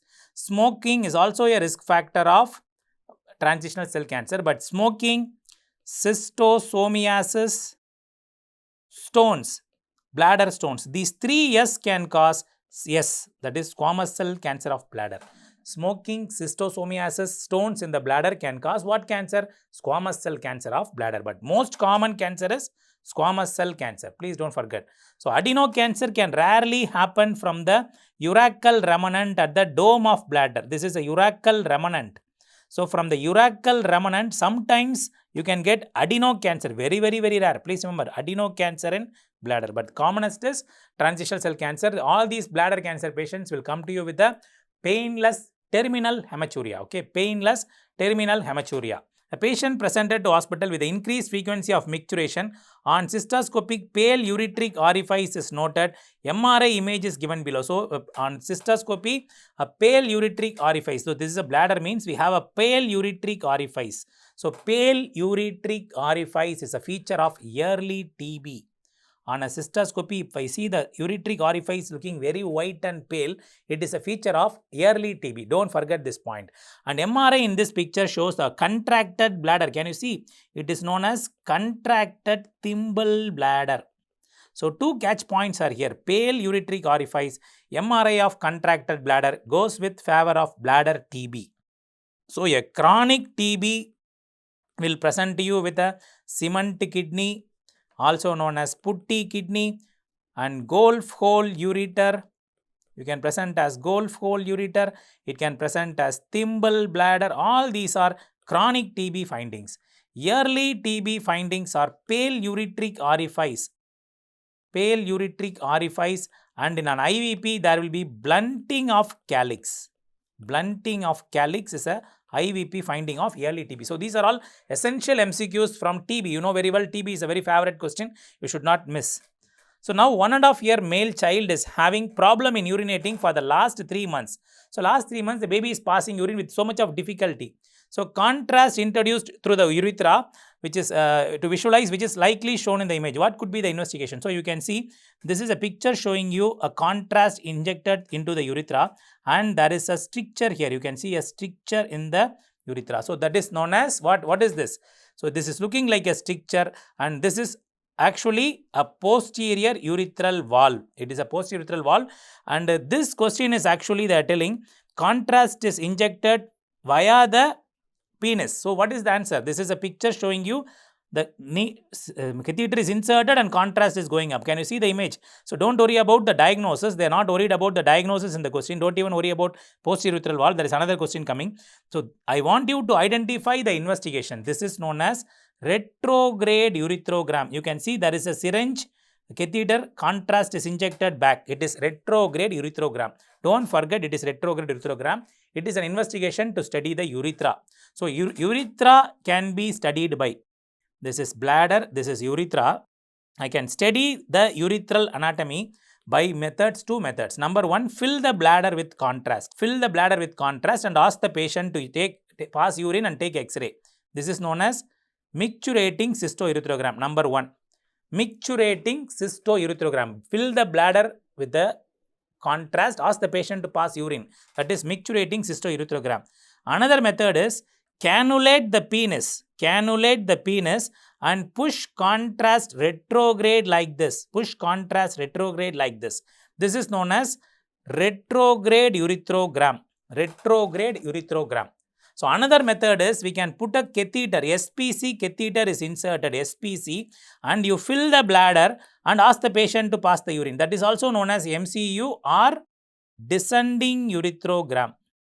Descending cystourethrogram. But for your exams, I want you to remember only two investigations. One is micturating cystourethrogram.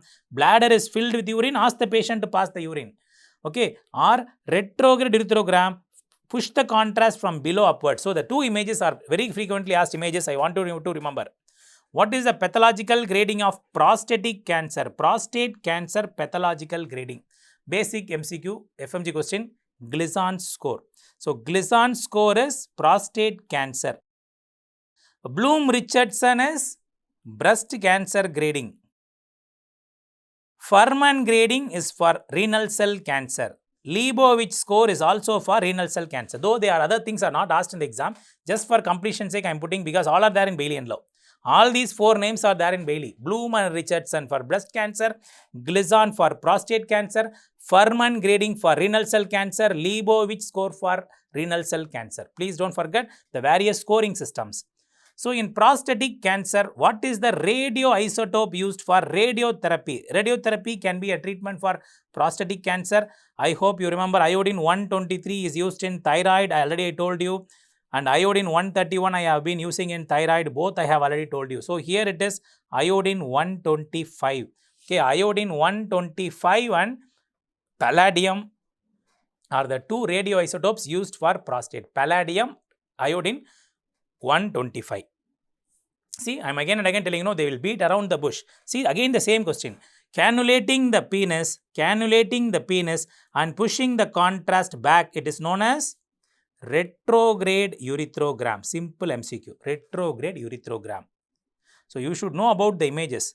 A patient's mother, while bathing her baby, noticed there is no testis in the scrotum, and on examination, she is noting there is no testis in the scrotum. Scrotum is empty. On examination, right testis is in the inguinal region. Left testis is in the perineum. Okay, it is in the perineum. So, left is in the perineum, right is along the tract. It is known as right side undescended testis. Left is ectopic testis. So, I want you to remember about the ectopic testis and undescended testis now. So, you all know very well testis is descending from the lumbar region. Kidney is actually seen in the lumbar region. It comes to the testis scrotum by means of a scrotal tail. That is known as scrotal tail. Actually, we have 5 tails of gubernaculum. So, gubernaculum tails are 5 in number. So, the commonly dominant tail is scrotal tail, which brings the testis to the scrotum. The other tails are, please see the other tails. Pubic tail. This is pubic tail going to pubic symphysis. Pubic tail. What are the tails? Inguinal tail going to superficial inguinal pouch. Inguinal tail. Okay. Perineal tail. Perineal tail. Femoral tail. So, these are the 5 tails we have. So, if the testis is going in any of the other tails like this, we call it as ectopic testis. If it is stopped along the way of normal scrotal tail, we call it as undescended testis. So, no confusion. Undescended testis is arrest along the scrotal tail, which is commonest. This is the most common tail, and it is commonly we get undescended testis. To be frank, I have not seen a single ectopic testis in my practice. Ectopic testis will go along the abnormal routes like this. Abnormal route like this they go. So, femoral tail, perineal tail, inguinal tail, pubic tail like that, they go in abnormal routes is known as ectopic tails. Okay, don't forget the baby is having a left side ectopic testis and right side undescended testis. Don't forget this. Which of the following viruses causes architis? Architis is caused by mumps. Mumps, it's a microbiology question. Mumps causes architis. 20 years old young male presents with sudden onset of pain in the inguinoscrotal region following a sports activity.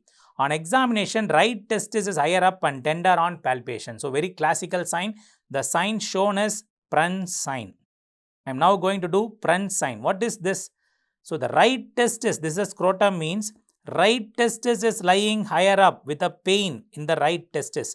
Left testis is lying normally in the scrotum. So, right testis going up. When I am lifting the scrotum, like this with my hand, the pain increases. What is it?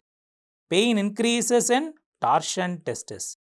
When I lift my testis with my fingers, patient tells pain is decreasing, sir. Please lift the testis. Like that, pain decreases on lifting is undescended testis.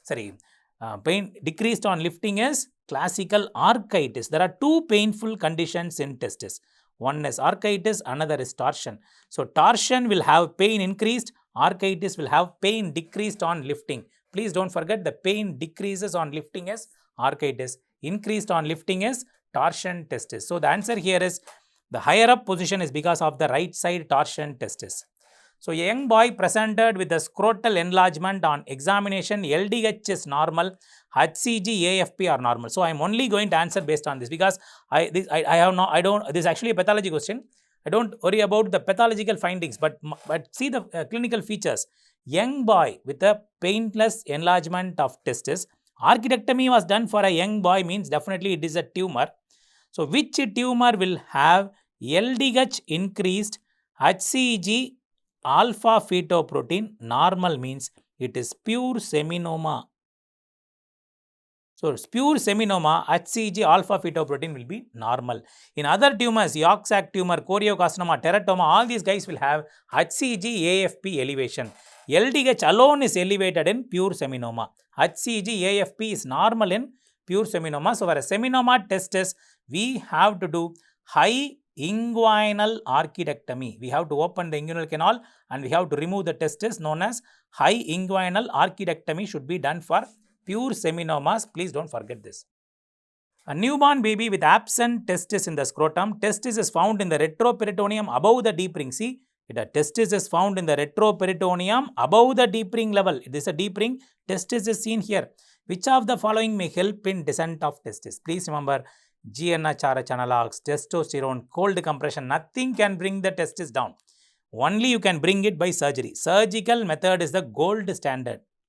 For an undescended testis, the gold standard method to bring the testis to the scrotum is by surgical method known as orchidopexy. Okay, orchidopexy.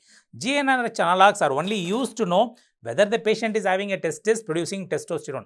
When there is no testis found anywhere on examination, GnRH analogs, when you give, patient should have elevation of testosterone. If testosterone is not at all getting elevated on GnRH analogs, you should think of whether the patient is having both testes or first of all, he is a male. Sometimes he may be a female. So, GnRH analogs will not help in descent of testis. Okay, it is not helpful. Mother, while giving baby to a bath to a 7-day-old baby, notice the scrotum of the baby is empty. You are the doctor. What treatment will you offer in this baby? So, I am a doctor. I am doing a bathing for the baby. At that time, I am seeing there is undescended testis in a 7-day baby. See, please remember, you wait and watch. So, 7-day baby, nothing to get scared, because many times the baby's testis will slowly descend. For example, preterm babies, testis will come to the scrotum only in 1 month. So, we may need to wait 3 to 6 months. You have to wait. Wait and watch for 3 to 6 months. Then you should do an ultrasound. If it is an undescended testis, operate at 6 months to 1 year. That's all. Operate between 6 months to 1 year. Nothing else. No, this is a simple protocol. If a patient coming to you with an undescended testis at birth, 3 to 6 months wait. Do ultrasound. If there is an undescended testis present, operate at 6 months to 1 year. That's all. That is the answer for this. So, wait and watch is the answer. GnRH analogs, I already told you, we are not using for undescended testis. These are all not used. Okay. 3 testicle appearance. This is a direct line from Bailey and Love. It's actually a one-liner question. See how nice the question is made. 1 testis. This is a right side testis. On the left side, testis is normal. The patient is developing a swelling from the epididymal area known as spermatocele. Spermatocele will be a hard swelling in the scrotum. It arises from one side of the testis. Spermatocele contains sperms are present. It is firm in consistency. So, when I palpate, it appears like 3 testis appearance. So, 3 testis appearance is seen in spermatocele. Okay, spermatocele. So, spermatocele, when you palpate, you feel as if there is 3 testes. That much big it becomes. So, you need to do surgery for this spermatocele. But the point is, after surgery, sperm cannot come through this tract. It may get, the patient may go, that testis, the sperm produced may not be able to come after a removal of this spermatocele. So, spermatocele is very important thing. Don't forget this. An old age patient felt heaviness in the left scrotum. He was suspecting some kidney cancer, came to emergency room. There was no pain or tenderness and transillumination was negative. Please remember, there is no pain or tenderness. Transillumination is negative. Transillumination negative. What all things I can rule out? Hydrocele I am going to rule out. Okay. No pain. I am going to rule out torsion. No pain. Torsion ruled out. No transillumination. Hydrocele ruled out. No pain. Architis is also ruled out. So, therefore, the only thing remaining is varicocele. So, without even reading the choices, without reading the question, I can tell no pain. So, architis and torsion ruled out. Transillumination negative. So, hydrocele ruled out. So, the only remaining fellow is varicocele. But I will tell you what is this varicocele. This is a patient having a left side renal cancer. This is left renal vein. So, left side renal cancer having a cancer like this will produce tumor thrombus like this. So, that can cause dilatation of the scrotum like this and testis is like this. This phenomenon is known as varicocele. So, on palpation, you have bag of warm sensations in the scrotum. Bag of warm sensations in scrotum seen. Very important point. Bag of form sensation in the scrotum is seen in varicocele testis. So please remember varicocele testis. So many questions. You can see so many questions from testis. So please focus and read the testicular conditions. I am going to tell you at the end. A young male presented with the enlargement of scrotum along with a lump in the paraumbilical region. So patient is having scrotal enlargement and a lump in the umbilical region. It is a testicular tumor with a para-aortic node. Don't forget, it is a testicular tumor with a para-aortic node. So therefore, it is a seminoma with, see, even supraclavicular nodes are seen. So the seminomas, the seminoma patients, testicular tumor patients, the tumor will spread to the para-aortic nodes and from there it will spread to the left supraclavicular node. So it is seminoma or it can be a non-seminoma. Whatever it is a tumor, testicular tumor which is given in the picture because of the clinical findings of lump. Young male is found to have testicular swelling. After evaluation, high inguinal architectomy was done. I just now told you high inguinal architectomy means we should not open the scrotum at all for testis removal. For a tumor in the testis, I should open the inguinal canal and I will clip at the level of deep ring or even more deeper in the deep ring and I will remove completely these structures. That is known as high inguinal architectomy done for testicular tumors because if I open the scrotum, I can disseminate the tumor into the skin. Scrotal violation can cause tumor dissemination. So I should do a high inguinal architectomy and remove the testis. That is known as seminoma testis. 14-year-old boy presented to OP and has a left scrotal sac empty. Please see again the same question. Left scrotal sac is empty. On clinical examination, left testis was found in the superficial inguinal pouch. It is not in the canal. It is found in the superficial inguinal tail. That is a tail, inguinal tail which has predominated. Inguinal tail is a ectopic testis. Please don't forget, it is ectopic testis. I want you to remember. Young male presented with a slight dragging sensation in the scrotum. On examination, bag of worm sensation noted. Can you see? Bag of worm sensation, varicocele. See, this is, I am again and again telling you, you can see in the urology part 2, hydrocele. I request you, please go through what are these, at least a few lines from our workbook materials. Some of the materials which we have, my surgery materials are already available in Telegram channel. You just go through hydrocele, varicocele, architis, torsion testis, okay, undescended testis, ectopic testis, testicular tumor. See, 7 swellings in the testis. All the 7 questions have come. I will tell you one catch point for each for you to remember last minute. Hydrocele, transillumination is positive. Hydrocele is collection of fluid in the scrotum. Transillumination is positive.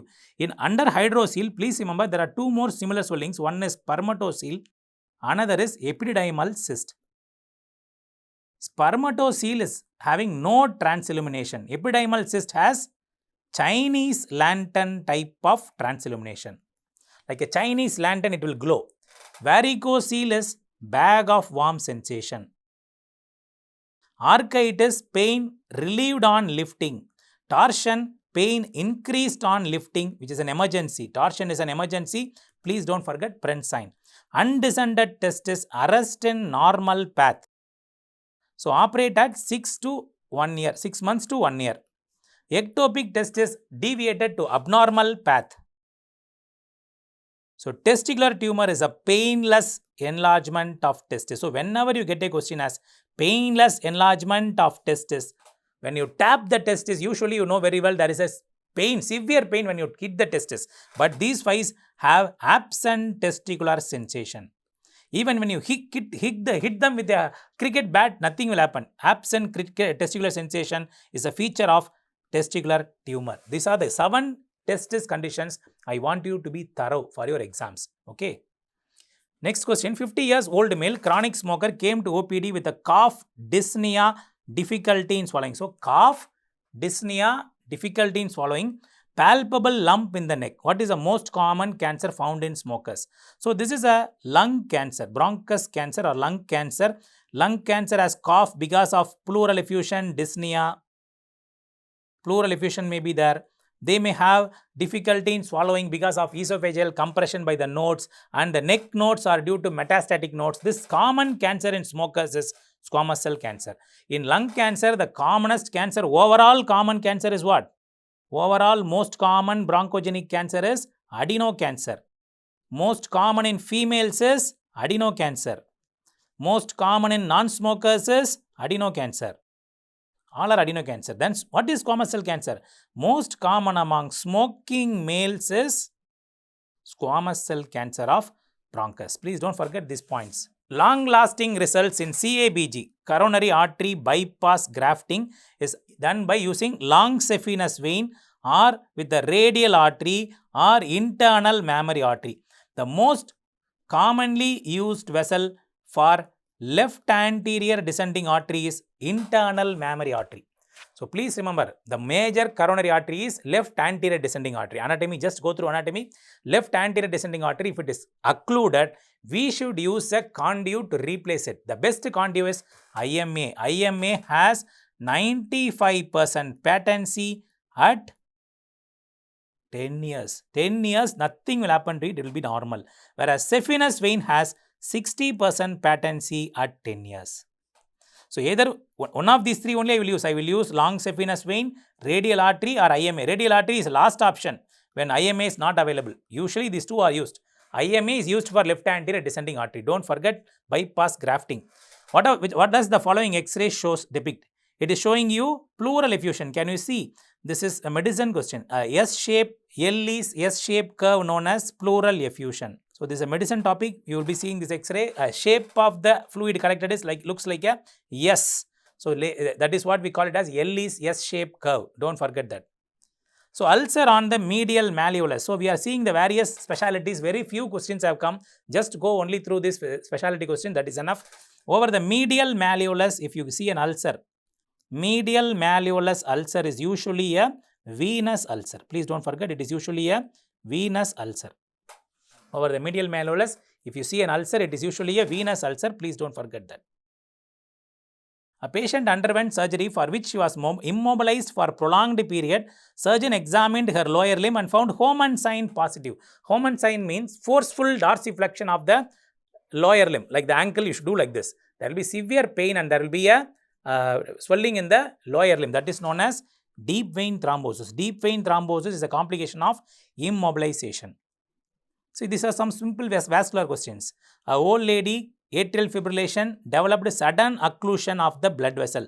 So you know very well, atrial fibrillation, thrombus may form and it can travel distally and it can occlude any of the important arteries going to the lower limb and can cause pulselessness, pain, pallor, paralysis. Everything can be caused, which is more poor prognosis, means paralysis. So there will be pain, paresthesia, pallor, pulselessness and paralysis. Paralysis carries the worst prognosis. Please don't forget that.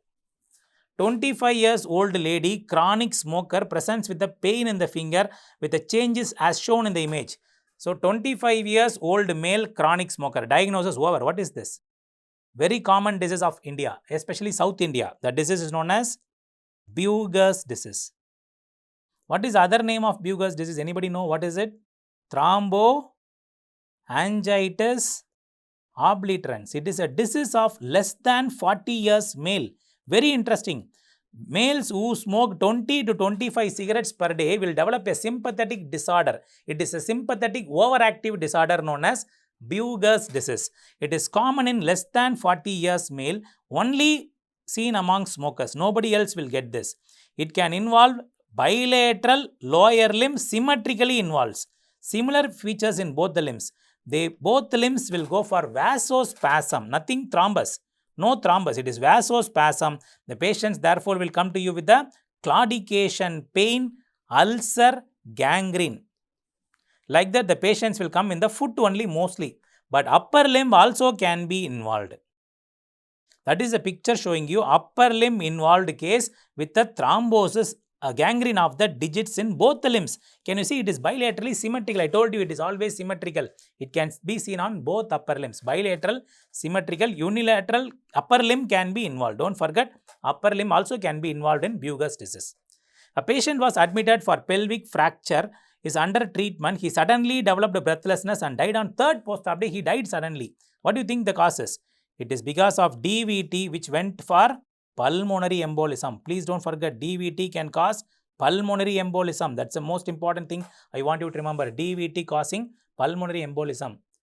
A young male for whom both L1 ganglion removed during lumbar sympathectomy. Young male for whom both lumbar, that is a treatment for Buerger's disease. Please remember, for Buerger's disease, what we do? Since I told you it is due to sympathetic overactivity. So L1, L2, L3, these are the sympathetic trunks. I will cut L2, L2, L3. L1 only one side. One side L1 is preserved because it is nerve urgentis. This nerve urgentis is very important for antegrade travel of sperm. If you cut both side nerve urgentis, this young fellow will go for retrograde ejaculation every time he has sexual intercourse. His sperm will travel back to the bladder and he will become infertile. Okay, or else he may not give chances for the baby. So please remember, retrograde ejaculation can happen in lumbar sympathectomy if I cut both L1 ganglion. In which surgery? In which case? In Buerger's disease. It is done for Buerger's disease. It is done. Okay. A chronic male smoker having pain in the cough on walking distance of 400 meters initially. Gradually, he starts developing pain on 200 meters only. Now he is having pain during sleeping, so he decides to sleep in sitting position, which makes him feel better. What is the likely diagnosis? Please remember, this is first of all a claudication pain. Initially, he is having a claudication pain of vascular claudication pain due to atherosclerosis disease or Buerger's disease. No blood is flowing to the lower limb.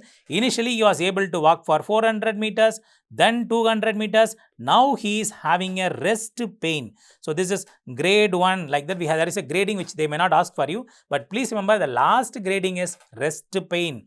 Rest pain is a feature of arterial occlusion disease. Okay, arterial occlusion disease, we call it as intermittent claudication is the beginning, and last symptom is rest pain, ulcer, gangrene. Okay, don't forget this. Female washing cloths and her hands in cold water exhibits, when she is washing cloths, her hands develops color changes from white to red. Which of the following drug is best suited for this patient? So, she is a case of color changing. Initially the fingers are white, then becomes blue, then becomes crimson red. What is this disease? White because of vasospasm, blue because of the veins alone opens, artery because artery also opens, becomes crimson red. This three color is known as Raynaud's disease. So, Raynaud's disease is a condition in which there is white, blue, crimson red color change of the fingers. The drug of choice will be calcium channel blockers, can be used for these patients. What is the use of this instrument shown here? 100 times asked FMG question, known as Hamby knife. You can see I am just covering urology, then I covered cardiothoracic surgery, then I covered vascular surgery, and I am coming now to the plastic surgery, Hamby's knife, to take partial thickness graft known as Thiersch graft. So, questions are very few. In these specialty topics, you see just only 2 or 3 questions. Split skin graft is composed of epidermis and part of dermis, which is nothing but Thiersch graft. Epidermis, dermis, full up to dermis is known as full thickness graft. Partial thickness graft is epidermis and part of dermis. So, a patient suffering from injury 3 days ago, following which he was brought to the hospital, what would be the likely treatment in this patient? Can you see this guy? This guy is having complete destruction of the skin and subcutaneous tissues are completely torn out. It is also known as a degloving injury. This is a picture showing you degloving injury. What I should do is, now I should do debridement and I should do a rotational advancement flaps. So, I have to do debridement and I have to do advancement flaps of muscles to be done for this guy. 38-year-old divorced male. See, every word is important. Interesting question. Is suffering from PPP, palpitation. He becomes palpitated. Pain in the head. Pain in the head. Perspiration means sweating. 3P is a feature of what? 3P is a feature of pheochromocytoma triad. Please don't forget, pheochromocytoma triad is made up of palpitation, pain, perspiration. He becomes palpitated, headache, severe headache, they have severe sweating. This is a triad of symptoms, is not always seen, it is paroxysmal, suddenly seen following some stress, sometimes due to some IV contrast, some drugs. Some drugs can cause this paroxysmal spells. All these are very important. Pheochromocytoma triad, don't forget. He has visited the psychiatrist multiple times. What would be the next step for the management? See, please remember it is pheochromocytoma. This case of pheochromocytoma from the history is stimulated by something. Something is stimulated. What is that stimulating means? Is because of the psychiatrist giving tricyclic antidepressants. So, tricyclic antidepressants can cause this paroxysmal spells. Therefore, check for catecholamine levels to rule out pheochromocytoma. So, pheochromocytoma patient coming to you, the investigation for screening is what? Investigation for screening. What is the problem in pheochromocytoma? They produce noradrenaline in enormous amount. So, screening is to measure for plasma metanephrines. These are the breakdown products of noradrenaline. Plasma metanephrines increased is a screening, but it is not gold standard. The gold standard investigation of choice is what? To measure 24 hours urinary what? Urinary metanephrines, and very rarely you can also use urinary vinyl mandelic acid. So, these are the gold standard to diagnose pheochromocytoma. 24 hours urinary metanephrines and VMA. Screening is with plasma metanephrines. Diagnosis is with the method of urinary metanephrines. So, please don't forget, check the catecholamine levels. A patient complains of palpitations, on examination heart rate 110, BP 180/100. She tells you that her mother died due to some renal cancer. What investigation you should perform? So, this again having a 3 features, PPP, palpitation, pressure are all seen. Mother died of cancer, maybe a MEN 2A syndrome having a renal cell cancer, which is nothing but not a renal cell cancer actually. It is a pheochromocytoma. Probably her mother died of pheochromocytoma. She is now having a pheochromocytoma. So, I should test it for 24 hours urinary metanephrine levels. 50 years old patient presented with palpitation, headache, sweating episodes. Workup shows left side mass, nothing but pheochromocytoma. What is the investigation done? So, I should measure urinary VMA in this. So, blood HIAA, this and all, don't get confused. Before reading the choices, make a diagnosis from your mindset, then you go and read the choices. Many times you can make the answer correctly. Okay, urinary VMA levels. A baby born with a scaphoid abdomen and breathlessness. Abdomen is empty, scaphoid. X-ray chest is showing bowel in the chest. Can you see? All the bowel is there in the chest of the left side. What is it? It is congenital diaphragmatic hernia. What should not be done? What should be done? Please remember, congenital diaphragmatic hernia, bag and mask ventilation should not be done. You must do intubation and ventilation. Intubation and ventilation must be done. So, bag and mask ventilation avoided. You must intubate and ventilate for these type of congenital diaphragmatic hernia babies. A newborn child presented with a bilious vomiting. Already we have discussed what are the causes of bilious vomiting. Duodenal atresia, jejunal atresia, ileus atresia, midgut volvulus, Mallory. Something is causing occlusion. So, the best investigation to diagnose those conditions is upper GI contrast swallows. Sorry, not upper GI, GI contrast. GI contrast study is done. Best contrast is actually to use gastrographin. We should not use barium. So, gastrographin follow through is best. But in the choice, it is not there. Probably the examiner has mentioned wrongly as barium meal follow through. So, GI contrast study is actually gastrographin follow through. So, coming to the neurosurgery, that is pediatric surgery. Now, coming to the last chapter on neurosurgery, grade of glioblastoma multiforme. Please remember, astrocytoma is the most common tumor. It is of 4 grades, 1, 2, 3, 4. 4 is high grade known as GBM, glioblastoma multiforme. This is the most common primary tumor in adults. Most common primary tumor of brain in adults. Type 1 is low grade, seen in most common pediatric brain tumors. So, grade 1 is most common pediatric brain tumors known as pilocytic astrocytoma.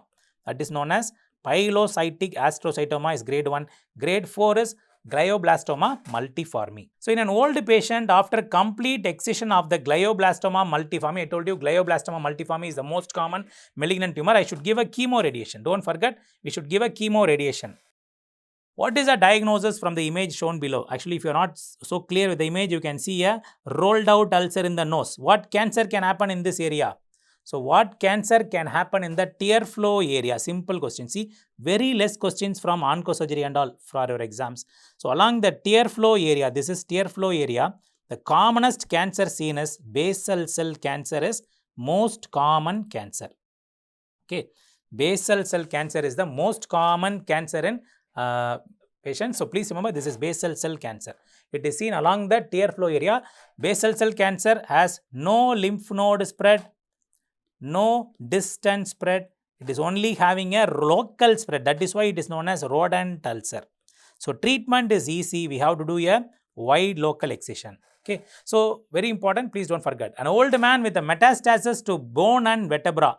So old man with a metastasis to bone and vertebra. What is the most likely diagnosis? Prostate cancer. The metastasis, bony metastasis in females is breast cancer commonly. In males, it is prostatic cancer commonly. It's ortho question. Cannonball mets like this is seen in what? Lung mets. These are nothing but lung mets from seminoma testis. So renal cell cancer, all these guys will produce cannonball-like mets in the lungs. So in an X-ray, you can see cannonball mets. Okay. So in a specialty surgeries, if you see, I'll tell you in specialty surgeries, what are the specialty surgeries important is, I want you to read urology thoroughly. Only one specialty I want you to read. In fact, other specialties are not much asked. Urology is very important. In others, you can know about skin grafting in plastic surgery, Buerger's disease in vascular surgery, DVT is again asked in vascular surgery. In pediatric surgery, please focus all the images. I request you, pediatric surgery, see all the images. Congenital diaphragmatic hernia, exam follows, gastroschisis, all the images. Just to go through the images of pediatric surgery from Surgery 6 textbook or from any PDF file you have. Pediatric surgery, images alone enough. Brain tumors. Just have an outline of brain tumors. The only tumor they ask from adrenal is pheochromocytoma is being asked every year. One question has come from pheochromocytoma. So, and just read urology fully. I don't want you to skip any topic, and in urology, read everything about testis is very important. So, these are the topics I want you to focus in the last minute in specialty surgery. So, I have completed the entire surgery in this few hours which I have took the class. So, please, if you have time, go through the same. And I will share this PDF what I have now written. I will be sharing in my Telegram channel in Surgery 6er group. So T-bar-me Surgery 6er. You can go there and you can download this PDF. Please be sincere, serious. Just 20 more days. If you are going to give the maximum push, I am telling you, you are definitely going to pass the exam. All the best.